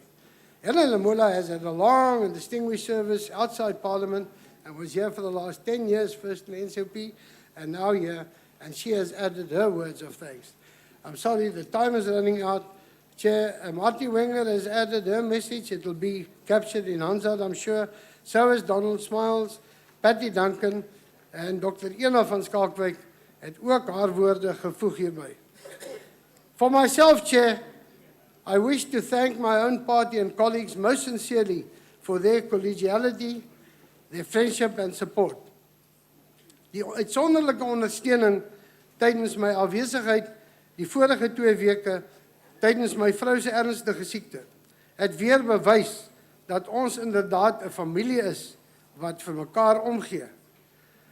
I particularly wish to thank the parliamentary leader Lindiwe Masibuko, who is absent because she was quite ill. She had a very serious operation, but we thank the Lord that she is progressing very well. I also particularly want to thank the chairperson of our party nationally and also the chair of our caucus, Dr. Wilmot James, for his guidance and his help. And then also to Sandy Kalyan, my deputy chief whip, and all the hard-working whips, and thank all the colleagues for their collegiality. Chair, I want to end by saying I have an admission to make. I don't have a good story to tell. Because, Chair, we in the DA don't tell stories. We stick to the facts. I thank you.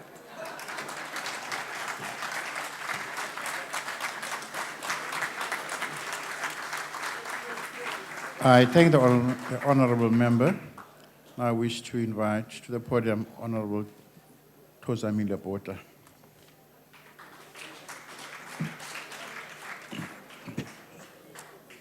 Honorable Speaker, honorable members of this august House, Deputy Speaker, honorable presiding officers, honorable ministers, allow me to thank first the staff that are serving this House. I think many people who come to this podium would have choked if there was no water. So the staff have been very useful in providing an essential service to members of this House.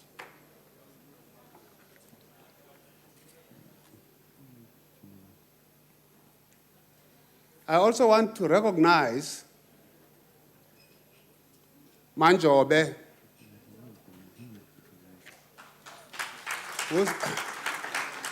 who's a veteran of this House and a veteran of the struggle for liberation.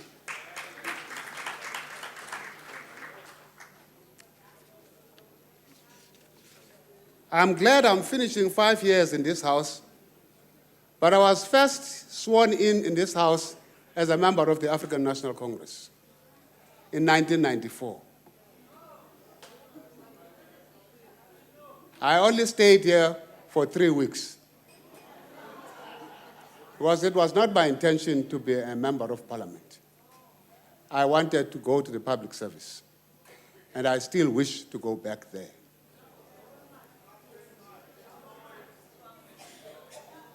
I therefore want to let you know that I'm also leaving parliament for that purpose.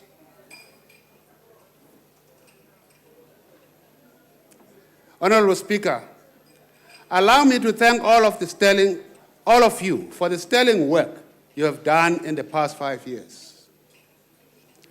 I further wish to single out you, Honorable Speaker, for the outstanding performance in the execution of your task in allowing debate on controversial and contentious issues like the Marikana debate, the killings, like the debate we had yesterday on marijuana, whether it can cure cancer. You and the Deputy Speaker, together with the House chairs, have played a significant role in maintaining the dignity and the decorum of this House. The political parties that make up this House, although they arrive here carrying their specific mandates based on their election manifestos, when they sit within these walls, they symbolize a diverse but unified voice of the people of South Africa. They tacitly or expressly surrender their individuality to the rules governing this institution, which of necessity limits their unfettered freedom. The manner and the extent to which they perform their functions within this House is circumscribed by the rules regulating the behavior of the honorable members, regardless of their party affiliation. The issue of poor attendance by members on both sides of the House gave rise to the development of the attendance policy by the Joint Whips Committee. This policy, without negating the rights of parties to discipline their members, places the ultimate responsibility for ensuring discipline of members on this House. Honorable Speaker, this House is tasked, among other things, to pass legislation and to perform an oversight over the executive. It cannot be seen as to be legislating for others if it cannot apply the same rules to itself. For this institution to preserve its dignity and for the public to respect it, members must abide by the same standards they expect others to abide by. In addition, Honorable Speaker, whilst the rights of political parties to engage in rigorous debates in this House should never be undermined, this has to be done in the spirit of patriotism and the defense of the common good. The notion of unity in diversity must assume political, social, and economic meaning for the country to move forward. Members of political parties come to this House with mandates from their caucuses to debate difficult issues that affect the nation. They present positions to this House in the belief that they will be able to persuade other political parties to move to their position. They too should expect that other parties are determined to persuade them to their own position.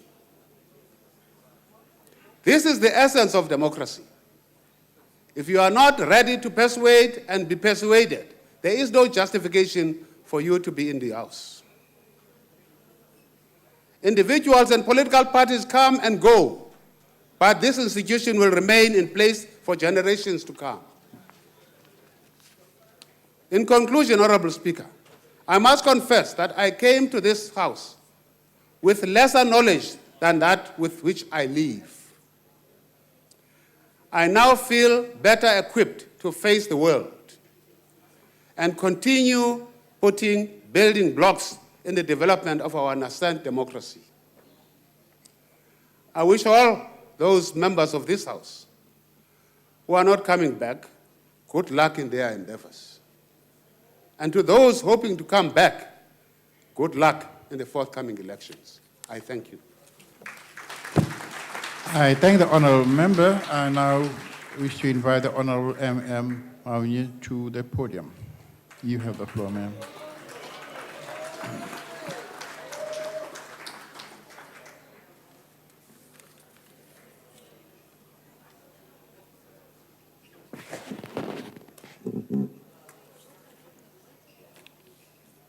Thank you, Honorable Speaker, Honorable Ministers, Honorable Deputy Ministers, comrades, Honorable Members of Parliament.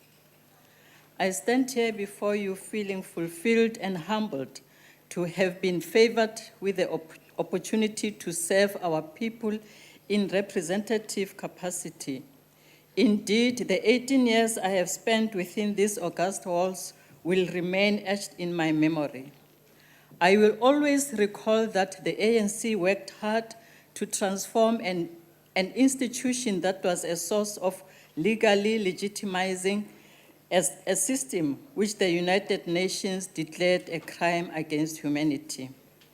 I will recall with fulfillment that the representatives of the aspirations of our people did not only repeal laws that were inconsistent with our constitution, but passed laws which did not only free our people from the shackles of apartheid, but also restored the dignity of the downtrodden and empowered the vulnerable. Honorable members, I shall never forget how I was part of the team in the history of our people. A team that ensured that South Africa, our beloved country, becomes much better than it was before 1994. Yes, I agree with the President that it is a good story to tell. It is a story we shall continue to tell our people. The story of how taking electricity to rural areas has freed our women from taking their precious time to hew wood, many of which had to balance logs of woods over their heads.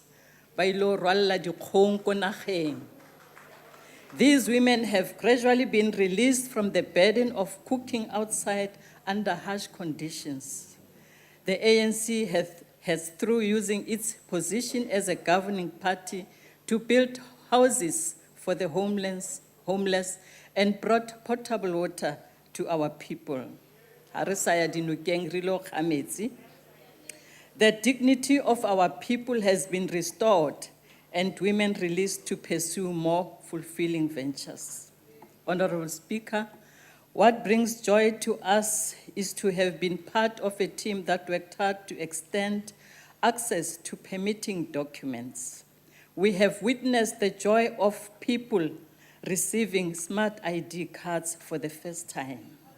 Our government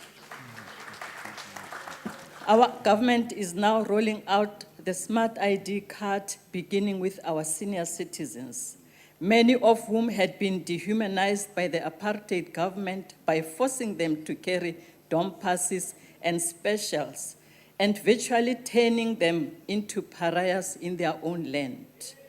The rollout also begins with the young, who, though affected by the harsh legacy of apartheid, have been spared its direct indignities. Honorable members, our democracy demands of us that we be in contact with the people we represent. It is therefore necessary that we strengthen our constituency work.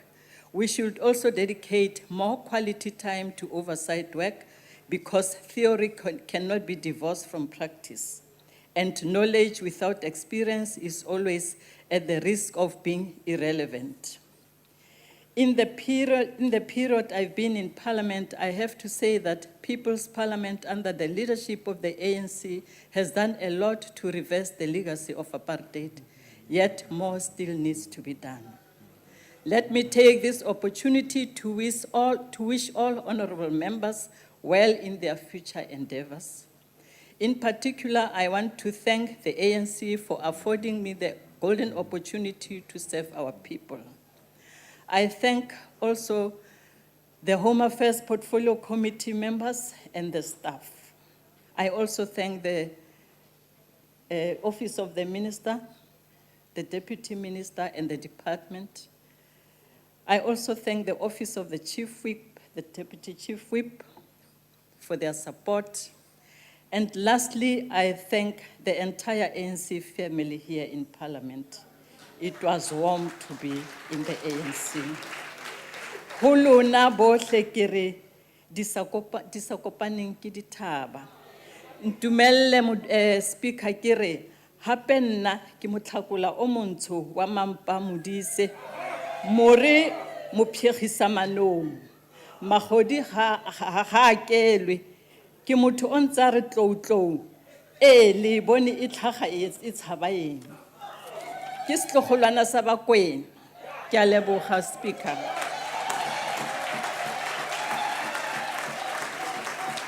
I thank the honourable member. I now wish to invite another veteran to the podium, Honourable van der Merwe. Mr. Speaker, I want to say to Baba Mlangeni, oom Andrew, jy het baie mooi gepraat. Jy moet mooi loop.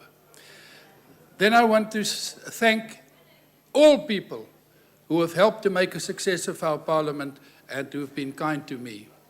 Then I want to pay tribute to my colleague, Mr. Peter Smith, who is retiring. He was a brilliant politician, he's a very intelligent person, and it's a pity we are losing him. Mooi loop, ou Peter. Mr. Speaker, today is an historic day in my life. In fact, it is the last time that I'll be speaking in Parliament as I'm retiring.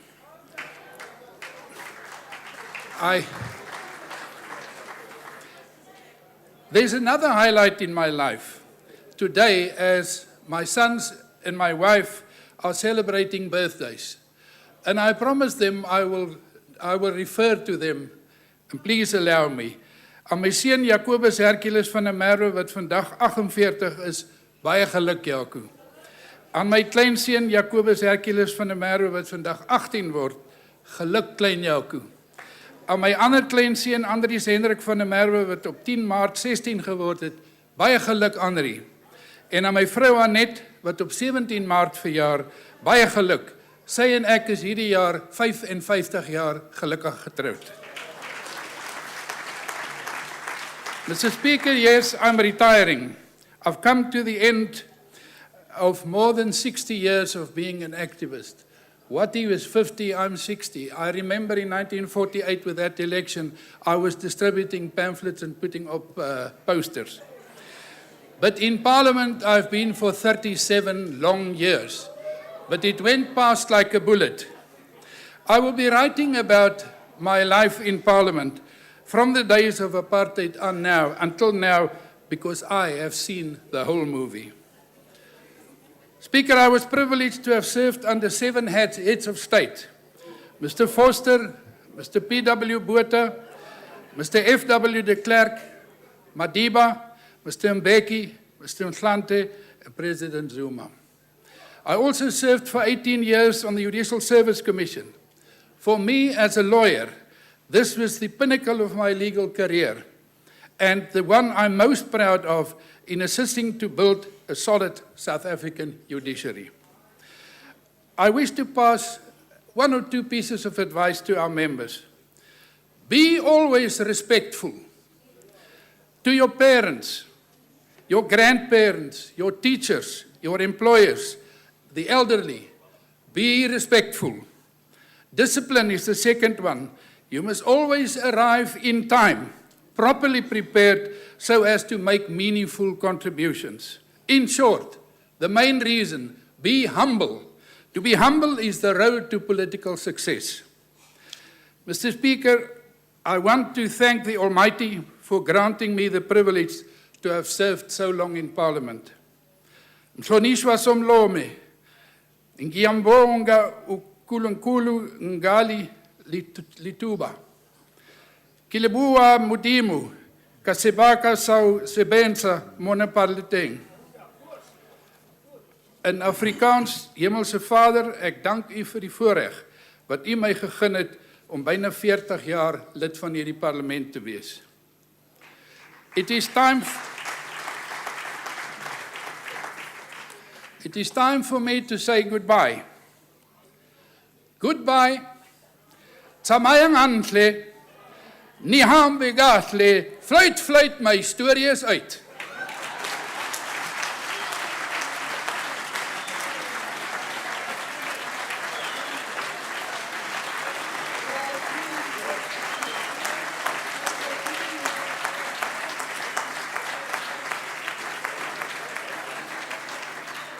I wish to thank Honourable Van der Merwe.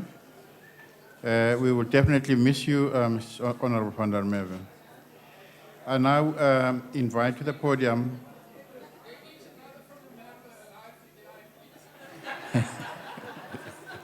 thank you very much, Honourable Koos van der Merwe. Honourable Tapane, you have the floor, sir. Honorable Speaker, honorable members, we have been meeting in committees and coming to this house for the last 5 years. We have learned to understand each other as family members do. It is therefore indeed very emotional when I stand here knowing very well that I am seeing some of these faces for the last time in my life. I'm in short of words in thanking UDM for deploying me in this parliament to represent the people of South Africa, which I'm satisfied that I did to the best of my ability, and also have an opportunity to meet these wonderful people. My gratitude goes to all the chairpersons of the committees I served in, who created platforms that enabled greater convergence and coherence of our best intellectual resources, contributing to more far-sighted legislations and effective implementation. In all the committees I served in, we were like family members, tolerating each other. An outsider could not even notice that we're coming from different political parties. Mr. Speaker, I don't know how Parliament was in the previous terms because this is my first term. But one thing I'm sure of, you made this one a very interesting one.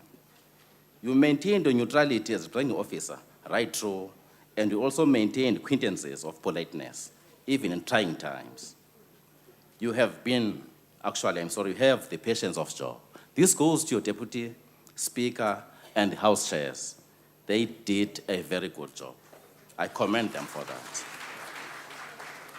Honorable members, my dear colleagues, regardless of what happens to us next term, let us thank our parties for, amongst all their members, chose us to come here and represent South Africans. This is an enormous and valuable experience we could not have got anywhere except here, and nobody will ever take it from us. To those who are not coming back, but are willing to come back, don't despair. This is not the end of the world. To frustrate yourself with something you cannot change is very much unfair to yourself.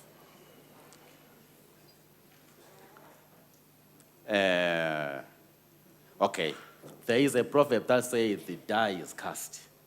I'm not saying there's alpha, but all that I'm saying is don't frustrate yourself with something you're not going to change. You must always try to maintain a positive attitude, even when things get tough. This reminds me of a quote from the great Mahatma Gandhi. I quote now, "Keep your thoughts positive, because your thoughts become your words.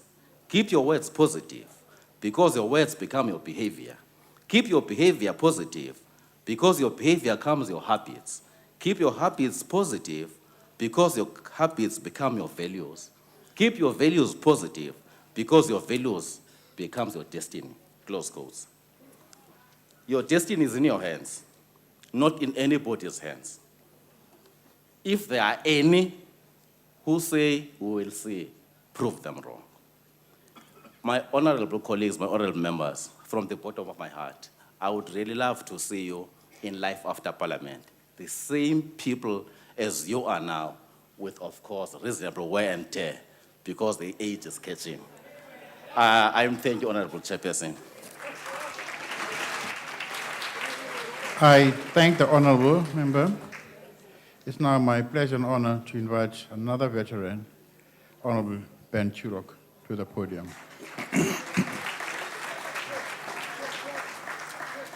Mr. Speaker, many years ago, Mark Twain said the following. He said, "Reports of my death are grossly exaggerated." I want to say that reports of my retirement are also grossly exaggerated. I find it very difficult to retire. So what I'm going to do, Mr. Speaker, and indeed I wrote to you this morning, is that as I leave the seat there, I would like you to reserve a seat for me up there. And I shall be looking down on the House and exercising my right of oversight. So be careful. I shall be around. You see, Mr. Speaker, it's rather difficult to get rid of me. I live in Cape Town. I have offices across the road in Plain Street. And I shall be working on the journal New Agenda that I've been editing for 10 years. And that journal is going to keep me very busy. That's why the word retirement doesn't fit nicely in my mind. But even as I am here and across the road, I shall be exercising oversight and monitoring this House. So please pay attention, because I shall be sitting up there and across the road, keeping an eye on everybody. I need to say a few words about my experience in this House. I enjoy speaking. I do not enjoy listening. So I found a trick to use when I speak here at the podium. And the trick is this. When you see that the House is not paying attention, all you have to do is to provoke the DA. And as you provoke them, they rise, you see, like fish to bait, and they attack you. And as they attack you, the whole House listens. I want to confess, I've used that trick many times, especially in the days of Mike Ellis. Mike was really a fish who rose to the debate. If I called him a capitalist, he called me a communist, and then the whole House is in furor. So I want to thank the DA for this entertainment. I want to say a few words about the ethics of the House. This morning, the Joint Committee on Ethics met. We passed the new Code of Conduct on ethical conduct. And if I look back on my period in the House of 20 years, I think I'm going to be very proud of the fact that that committee has set a new standard for behavior in this House, and I want to thank all the members of that committee for the cooperation. You know, to get cross-party cooperation and participation in this House is not easy. and you've got some troublesome people on both sides. We managed to bring them all together. We've passed this code of conduct, and I'm very pleased about that, and I think it will act as a beacon for future conduct here. I also want to say a few words about how I see the politics of this place and indeed of the country. Let me confess that when I was a young student and a young militant, I was very radical. And what we talked about in the struggle led by the ANC, to which I committed myself as a student and a young radical, what we talked about was taking power. The ANC and the liberation movements had the vision that we have to take power. I think we've matured a little bit. And what we see now is that we have a multi-party democracy in this House, which is very important, which is vibrant, where the taking power is now really in the background, because we're here to share the power of this House and of this country across party lines, and I think it's very important. And as for myself, let me say that I no longer think in terms of taking power. I think in terms of developing a consensus across the country, which is a multi-party consensus, which deals with the basic issues facing the country. I have been working in economic policy for many years, and I see the challenge for us and this House is that we focus on economic development and not only growth. Because growth in itself, I see the Minister of Finance is here, growth in itself is not enough. It has to be not only inclusive, but it has to be developmental. And I want to put that as the basic issue which should unite the House, because it is really non-contentious. It means that we develop the country as a whole.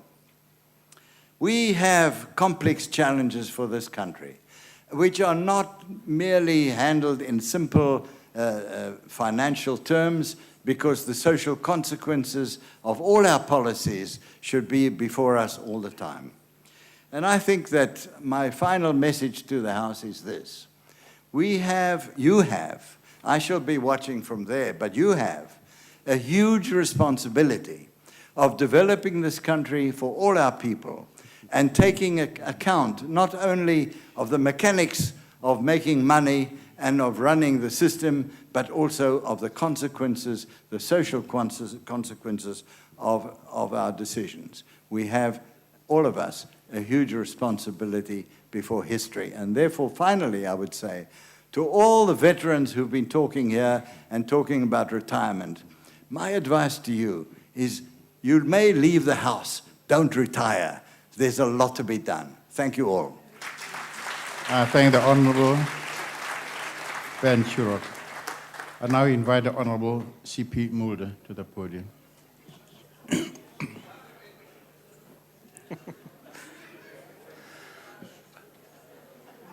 Honourable Speaker, honourable colleagues, we've come to the end of another term. 5 years have gone, and we're all going to leave rather soon to go back to our constituency and our electorate for the next election. I want to start off by saying on behalf of my party and all of us, a word of sincere thank you to all the people who are working in this parliamentary precinct and in this institution to make it possible for us as members to do our work.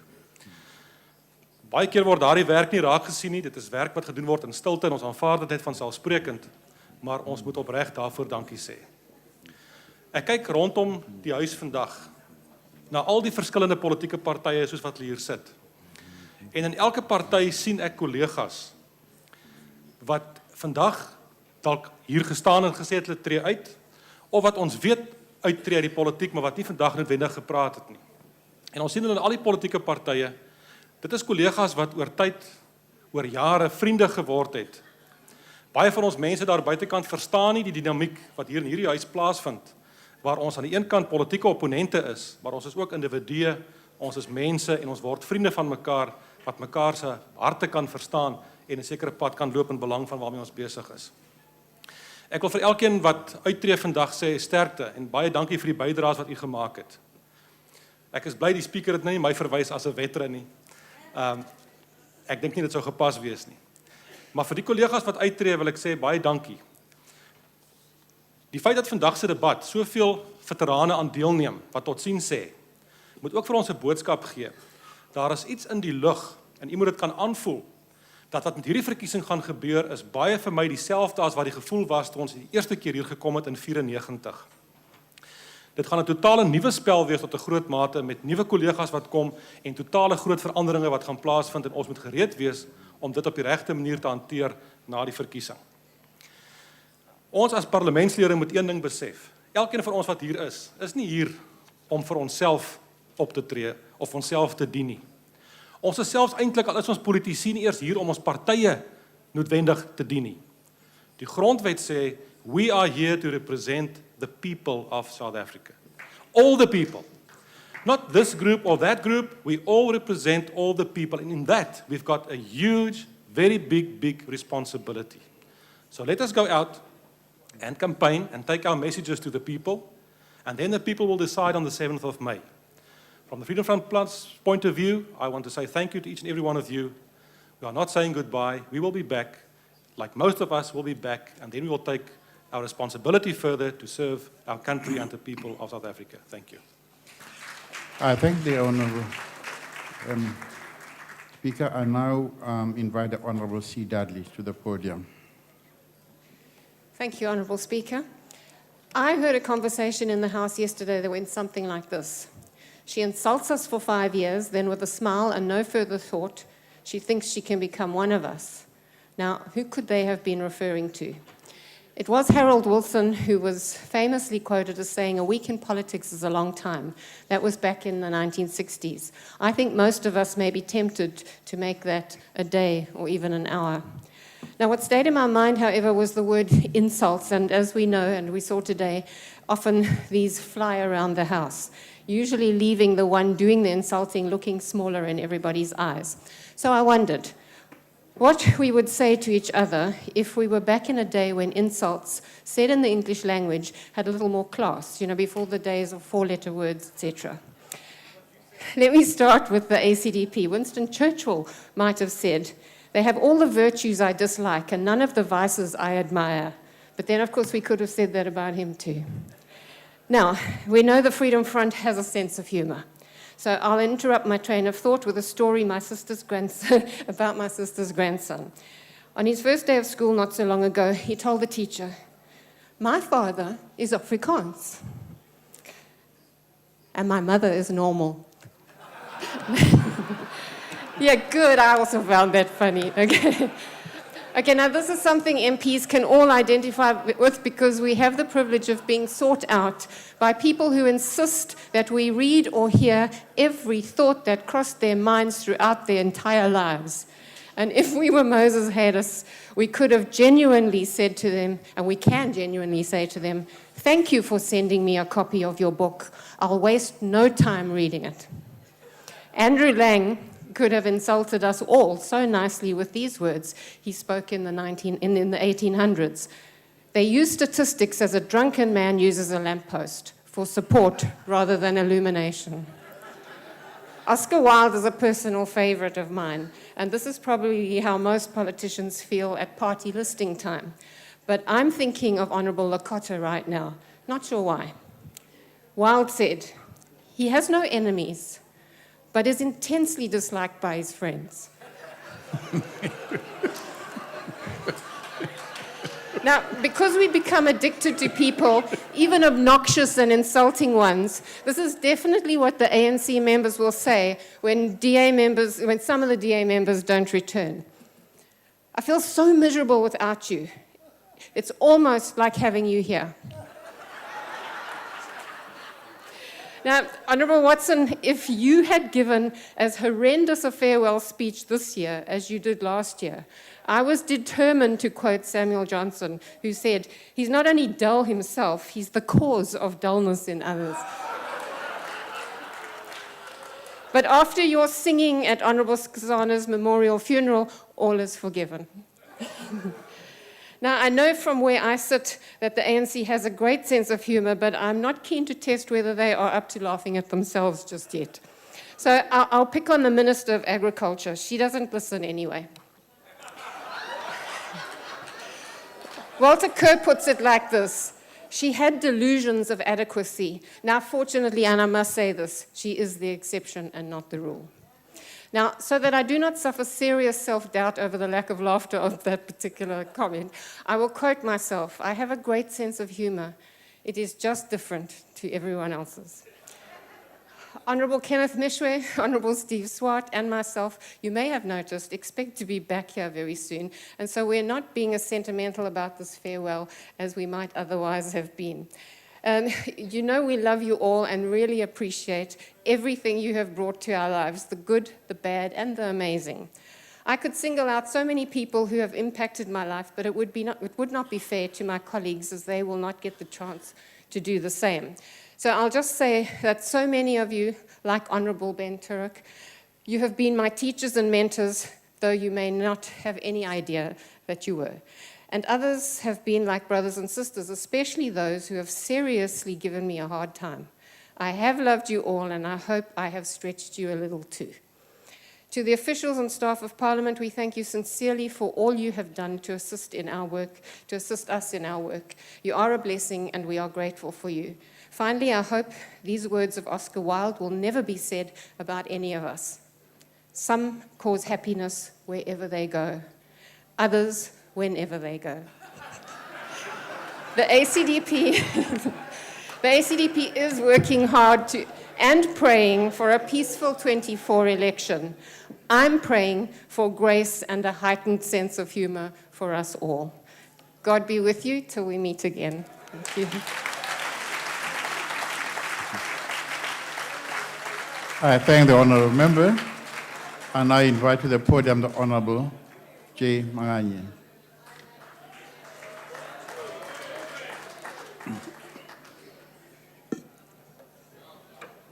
Somlomo ndiyabulela mandithathe elithuba ndibulele kakhulu ngenxaxheba uANC athe wandinika yona ukusebenzela umphakathi wethu wesizwe.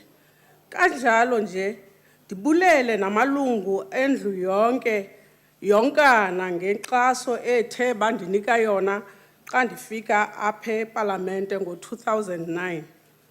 Ndifike apha ndingazi into ngezinto zomthetho. Ndingazi nokuthi xa ndiqala ndizaqala phi na. Kodwa kwangoku ndiphuma ndiyinxaxhephe kwezomthetho. Honourable Speaker, the profound change of the 20 years made the distance traversed seems so short, the end saddened. Yet with the epoch-making progress that has been made, these periods could have been decades. South Africa is in a momentous process of change, blazing a trail towards a secure future as opposed to what the prophets of doom are saying. Speaker, we came here today to bid farewell to one another, and as you are all aware that some of us post-7 May election willingly or reluctantly will not be able to return to this august house, as our political party will be deploying us somewhere or at the branch level. We will remain focused, we will still serve the community with humility and modesty in every corner of our beloved country where we will be deployed. So kere mo malokong a ntlo e, nko ya kgomo mogala tshwara ka thata, e se ke ya re utlwa sebodu wa kgaoga. Ke lebisitse ke leboga ditebogo, ke lebisa go modulasetilo o ne ke sefa mo tlase ga gagwe e leng Johnny Dilange, o nthusitse thata gore fo ke emeng teng fa be ke itse mosola wa gore metsi ke eng. Ke tlile fa ke itse gore metsi ya ke a anwa a mo botlolong, mara ne ke sa tlhaloganye, so ke a go leboga Johnny le ko tla yang teng modimo a go thusa. Ke leboge le bench ele ke a e leboga. Bench ele ya bana ba banyane ba nne ke nna le bona. Ba tlhola ba tlhodile. Ke re le ithute ka thata bo ngwana ke le sentse le banyane. Mokgatlo o wa rona o rata go bona ditiro tse dintle tse di dirwang ke lona le bokamoso ba rona ba setšhaba gore batho ba rona le ba bangwe ba ba le latelang ba banyane ba gole ba bona metlhala ya lona ka Setswana ra re dintšwanyana di bonwa mabotoboto. Ngwana o mmona e le gale gore ngwana o phuthetse kana a ka phuthela. Ka jalo ke re le dire ka thata bo ngwana ke le tletle le re goge ka moso le risk ya re ntse kwa hae ra eletsa gore nkabe re ntse fodimo fa ntse re le kono ba ka so sengwenyana gore ga se ka mokgatlo o re rumileng ka teng. A re direng ka thata ke rata go raya maloko a otlhe ntlo ka fo gae ka fa ga ANC le ntlo ka fa ga opposition party. Ke re ke leeleletsa matlhogonolo a gore ditlhopho tse di tlang a di se nne le dikgogakgogano yaka di-political party re na le gore ha re kopana mo re ile go lobia e be re lwana. A re direng ka natlha gore re feneng ka serodumo ka gore mafatshe ya ka kontle a re lebeletse gore kana batho ba ba South Africa ke batho ba ba yang. Ga gona political party e tla itshuletsang ko di mo reng ya rona ka kontle ba re bua sentle. Ga ba bua ANC maswe go ra gore le lona ba botlhe ba ba ka fa le lona le tlabe le maswe ka re tshwanetse mmogo re dire gore re pipe boatla ba rona go teng mo re tshwanetseng re ngapana re ka ngapana ha re ntse ka mo ntlong ka mo mme re ngapanela go tswalelisa bokamoso ba batho ba ba re rumileng fa ga ra tla re rwele dibaki tsa rona re tla fa re tlile re rumilwe ke maloko kana ke baagi. Ka jalo a re direng gore se baagi ba re rometseng sona re kgone go se diragatsa. Ke a kgola mokgatlo wa etso wa ANC o e rileng ha o simolola ka 1994 wa be o na le theme e reng together we have won the right for people to vote. Ka 1995-99 wa bua gape theme ya ona ore together in every sector fighting for change. Ka 2004 a people's contract e leng gore ne re bua gore re tla tlisa ditiro re lwantshe le bona bohuma. Ra tla hape yaanong mo selemong se re leng mo sona se re together we move South Africa forward. Ga ke laela modulasetilo ke re Motswana wa Maloba ha bua are more mogolo go betlwa wa taola wa motho o a ipetla. Ke a leboga.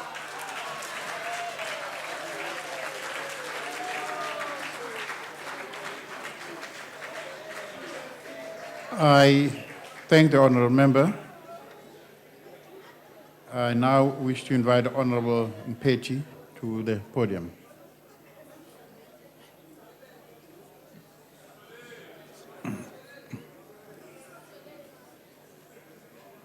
Speaker,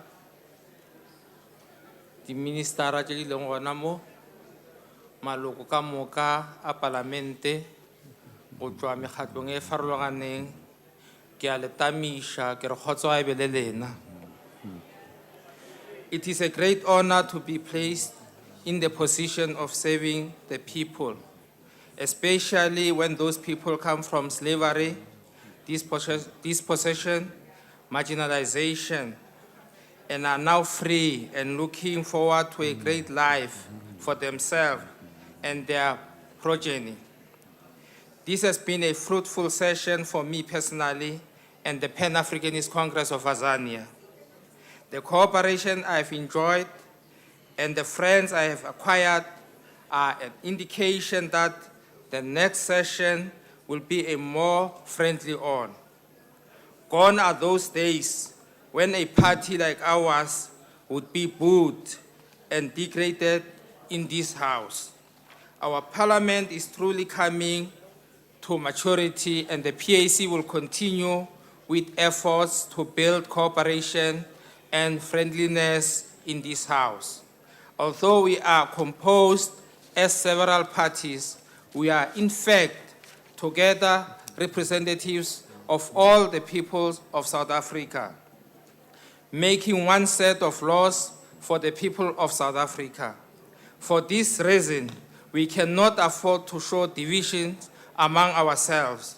We must inspire our people with a common vision, as that will generate social cohesion, without which the unity of our country, such as ours, coming from violent divisions, cannot be sustained. Politically, we have differences, of course, but socially, we need to encourage cohesion even among ourselves as role models. We are approaching a different set of circumstances after the elections. In the next sessions, there will be a new advent of political realignment right across the board. We therefore have to change our mindsets, knowing that there will be new opportunities to build new friendships and a more compact shared vision. I wish you all a fruitful time during the elections and call for not only tolerance but acceptance of one another as compatriots. Kaman jwa modulasetulo ke re a re eng ro šoma mokgatlo wa PAC o tlo šoma le lena jwale ka ge e le gore re a tseba gore slogan sa rena se re peace amongst the Africans, war against the enemy. Izwe lethu.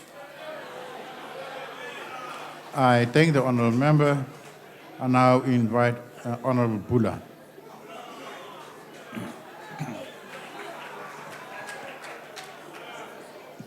Mr. Speaker, firstly, I would like to extend my sincere gratitude for the opportunity to express a few words of farewell to my colleagues, friends, and support staff of Parliament in both houses. It has indeed been a privilege to serve the Minority Front, my community, and all minority groups in this august House.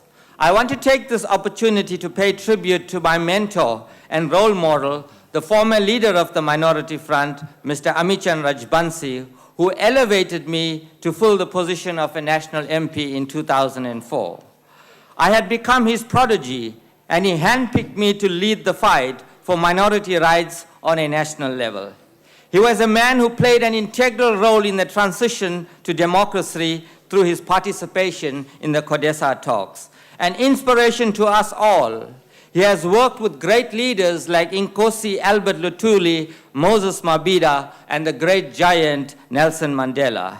To Mr. Rajbansi, the Bengal Tiger, I owe a huge debt of gratitude for the faith and guidance he always gave. I also want to say thank you to the African National Congress, who under the stewardship of the great Madiba gave us political freedom. Today, we all can hold the highest office in this country, and that is certainly a mammoth achievement. And all this has come about because of Madiba's incarceration of 27 years in Robben Island. When I met Tata Madiba, I was humbled by his spirit of humility. Because of his sacrifices, we can all serve our country in Parliament unfailingly, uncompromisingly, unyieldingly. In this House, we do not represent ourselves, but rather the people of this country. This is and should always be the center of what we do. Additionally, I want to thank all the support staff of Parliament from all walks, from the NA table to the cleaning staff. They have made it easy to deliver to us to be responsible, respectful, and dignified leaders. To the DA, and I believe me, this is on a light note, so don't please raise a point of order. I think the DA should change the name to a point of order party.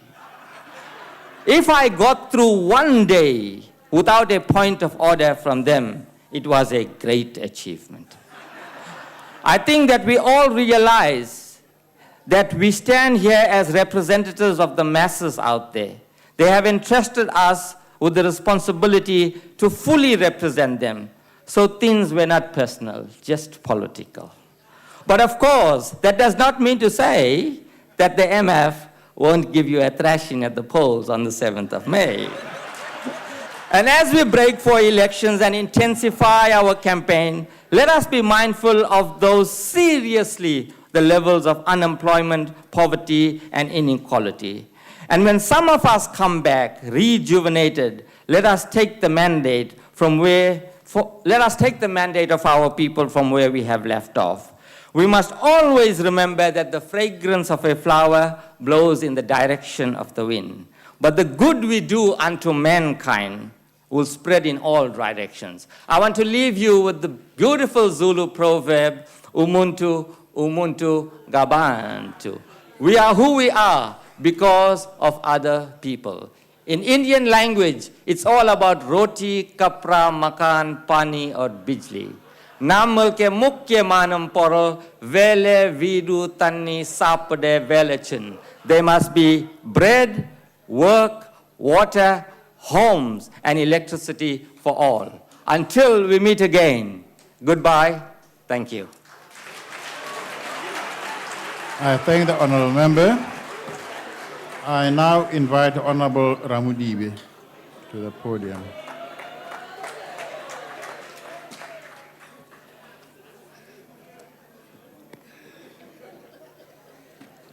Honourable Speaker,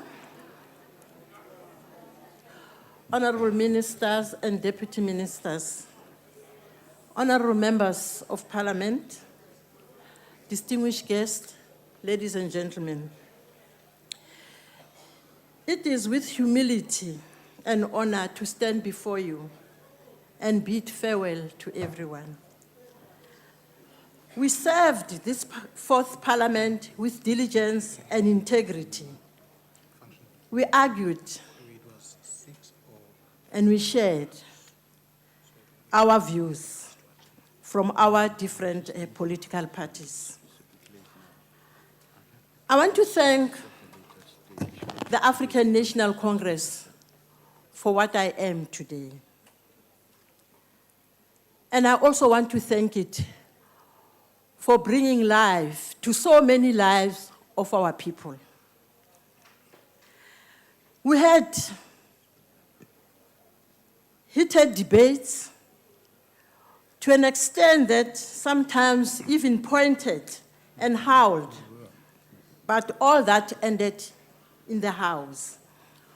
When we meet outside the house, we are different people who carries no grudges. This will always remain vivid in our minds, especially to those of us who are retiring.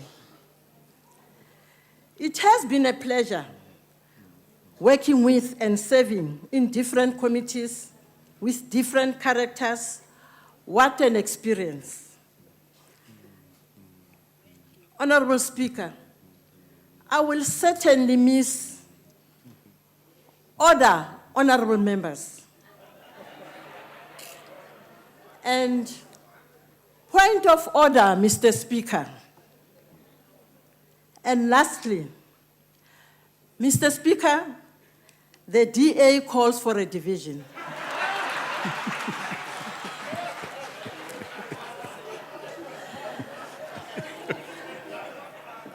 Let me take this opportunity to express my sincere gratitude to the Speaker and all other presiding officers, ministers, deputy ministers, honourable members of Parliament.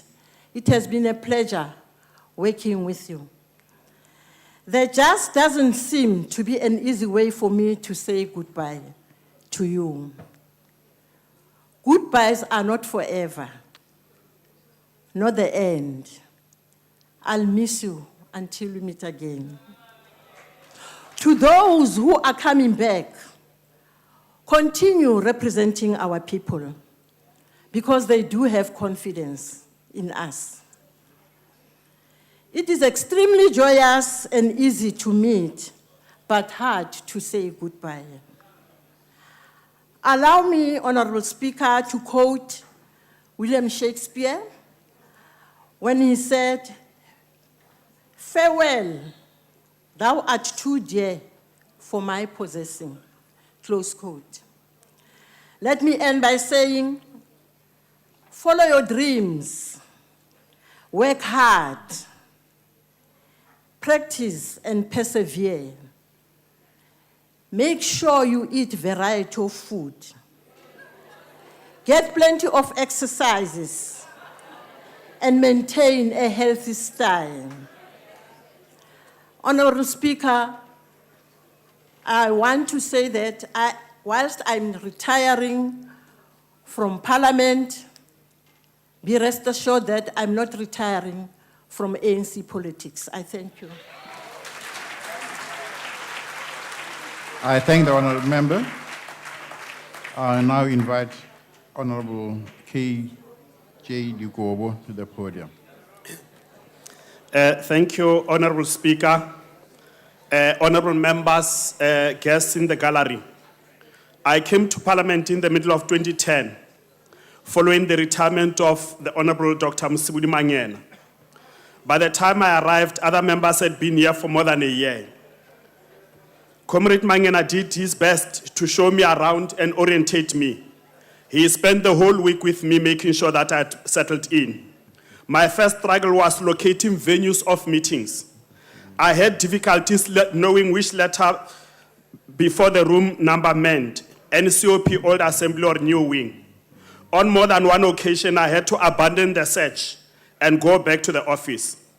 With time, I settled in this house and in the committees where I served. I met strangers who later became friends, comrades, and in some cases, brothers or sisters. I've enjoyed my time here. I'm grateful to Azapo for giving me the opportunity and privilege. It is not a task I took lightly. I want to extend my thanks to the parliamentary staff for the support that they render to all members. Special thanks to the staff in our parliamentary office, Ms. Nomkobo Soklujwa and Comrade Nkutswe Huskap Mutsau, and the staff in our constituency offices.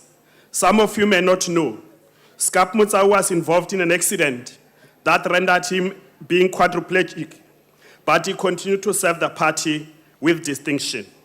So on behalf of Azapo, I thank the people of our land for the mandate. We hold the view that we did our best in everything we did, and that at all times Azapo always punched above its weight. Azapo has been faithful in the small things given to her, and we believe that our people will give us a bigger responsibility. Thank you to the chairpersons in the committees that I served, Honorable Peter Maluleke, Honorable Hope Malchas, Honorable Advocate Malale, former chairpersons, Honorable Shohan and Fransman. To all members, thank you very much for the friendship. Thank you for being who you were in my life. I also want to end by quoting Shakespeare, "Fare thee well. If we meet again, we shall smile. If we don't, it was a parting well made." Re a leboga Afrika Borwa. Thank you.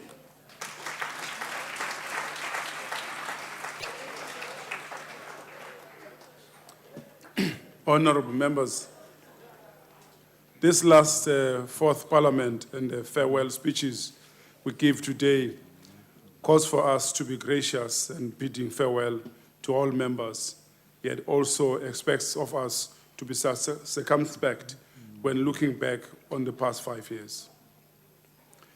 It seems much time has passed since we hosted the very successful 2010 FIFA World Cup. Indeed, we had a good story to tell then, and we could say proudly that South Africa was a better place in 2010 than it was in 1994. In 2011, we hosted a successful COP17 climate change talks in Durban. And we said then that we had a good story to tell and the country was a better place than 1994. In 2012, Dr. Nkosazana Dlamini Zuma, this country's former Minister of Home Affairs, was the first woman to be appointed head of the critical post of the African Union Commission chairperson, who could argue against this good story. And we all felt extremely proud that we have come so far since 1994. Last year, we hosted the fifth BRICS Summit in Durban under the theme BRICS and Africa, Partnership for Development, Integration, and Industrialization. This summit completed the first cycle of BRICS summits and was the first time that the summit was hosted in the African continent. This has specific relevance given that it coincided with the 50th anniversary celebrations of the OAU, which is now the AU. Again, we can take pride in the path we have traveled since 1994. And these achievements and many others are proof that we have many good stories to tell, and we have progressed as a nation in the past 20 years. The story of this institution is also one where many changes have been effected to bring this institution closer to the people. A critical question we must ask, though, as we move into the third decade of the democracy and into the fifth parliament is, has the transformation of this institution given effect to our national democratic revolution and become responsive to the needs of our people?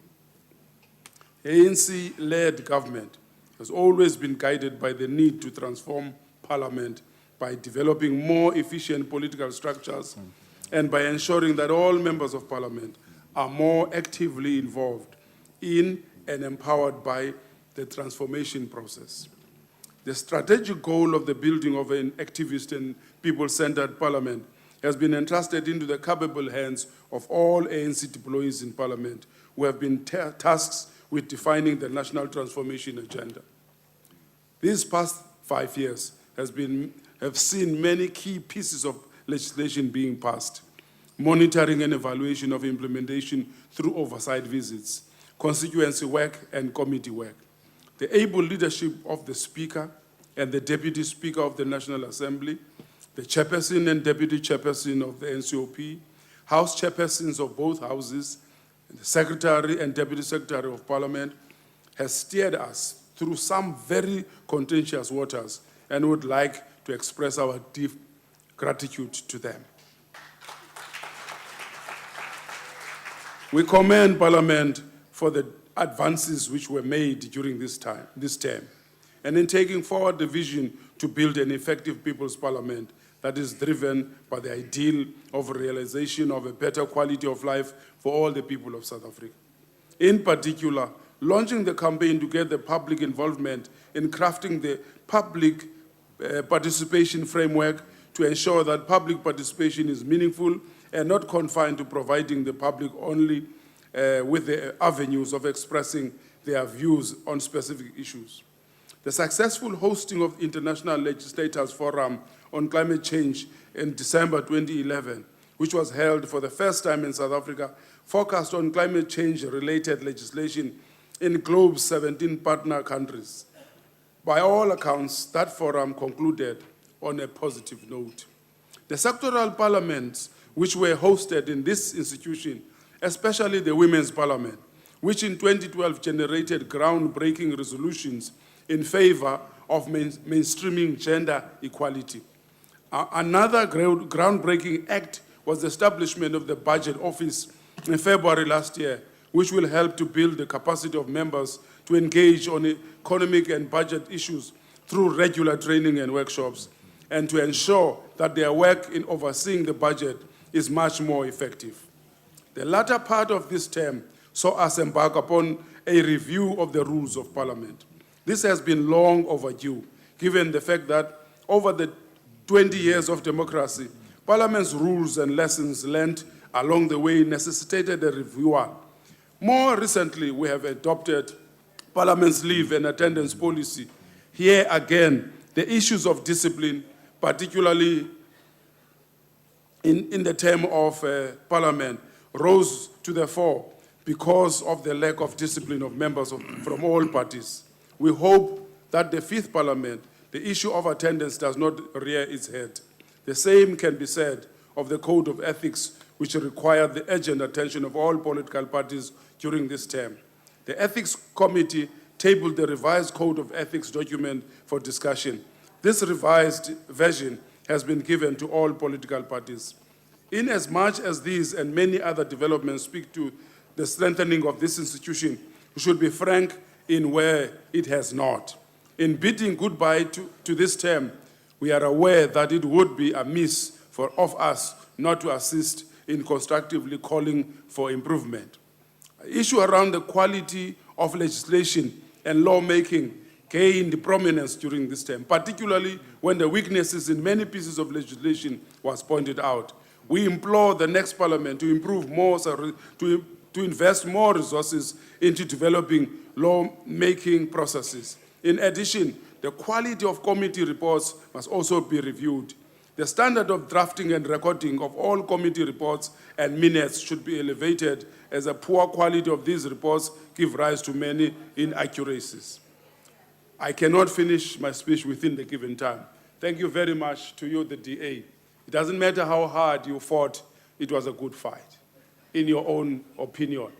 We respect the fact that you were not a sweetheart opposition. You are a good fighter. Thank you very much. For my colleagues, thank you very much for entrusting me with the task of guiding the members who go astray.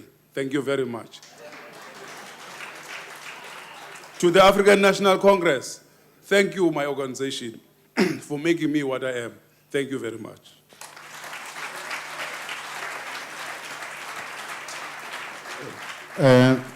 Chief Whip, you still have a couple of minutes left. It's okay.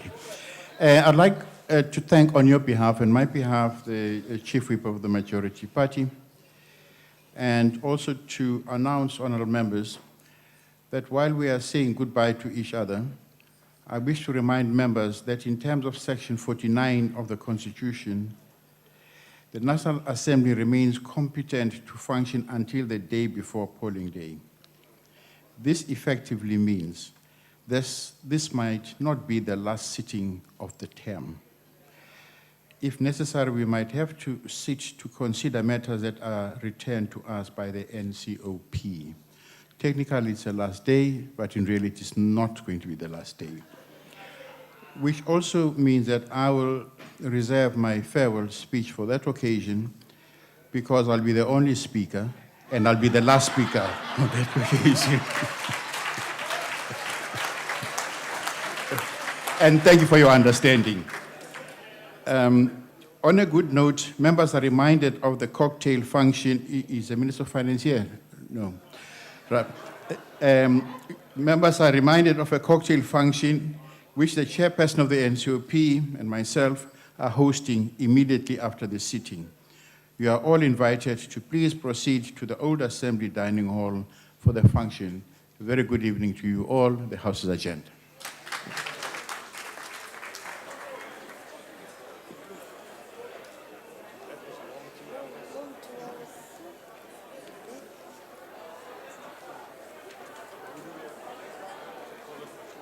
Colin, my friend, yeah.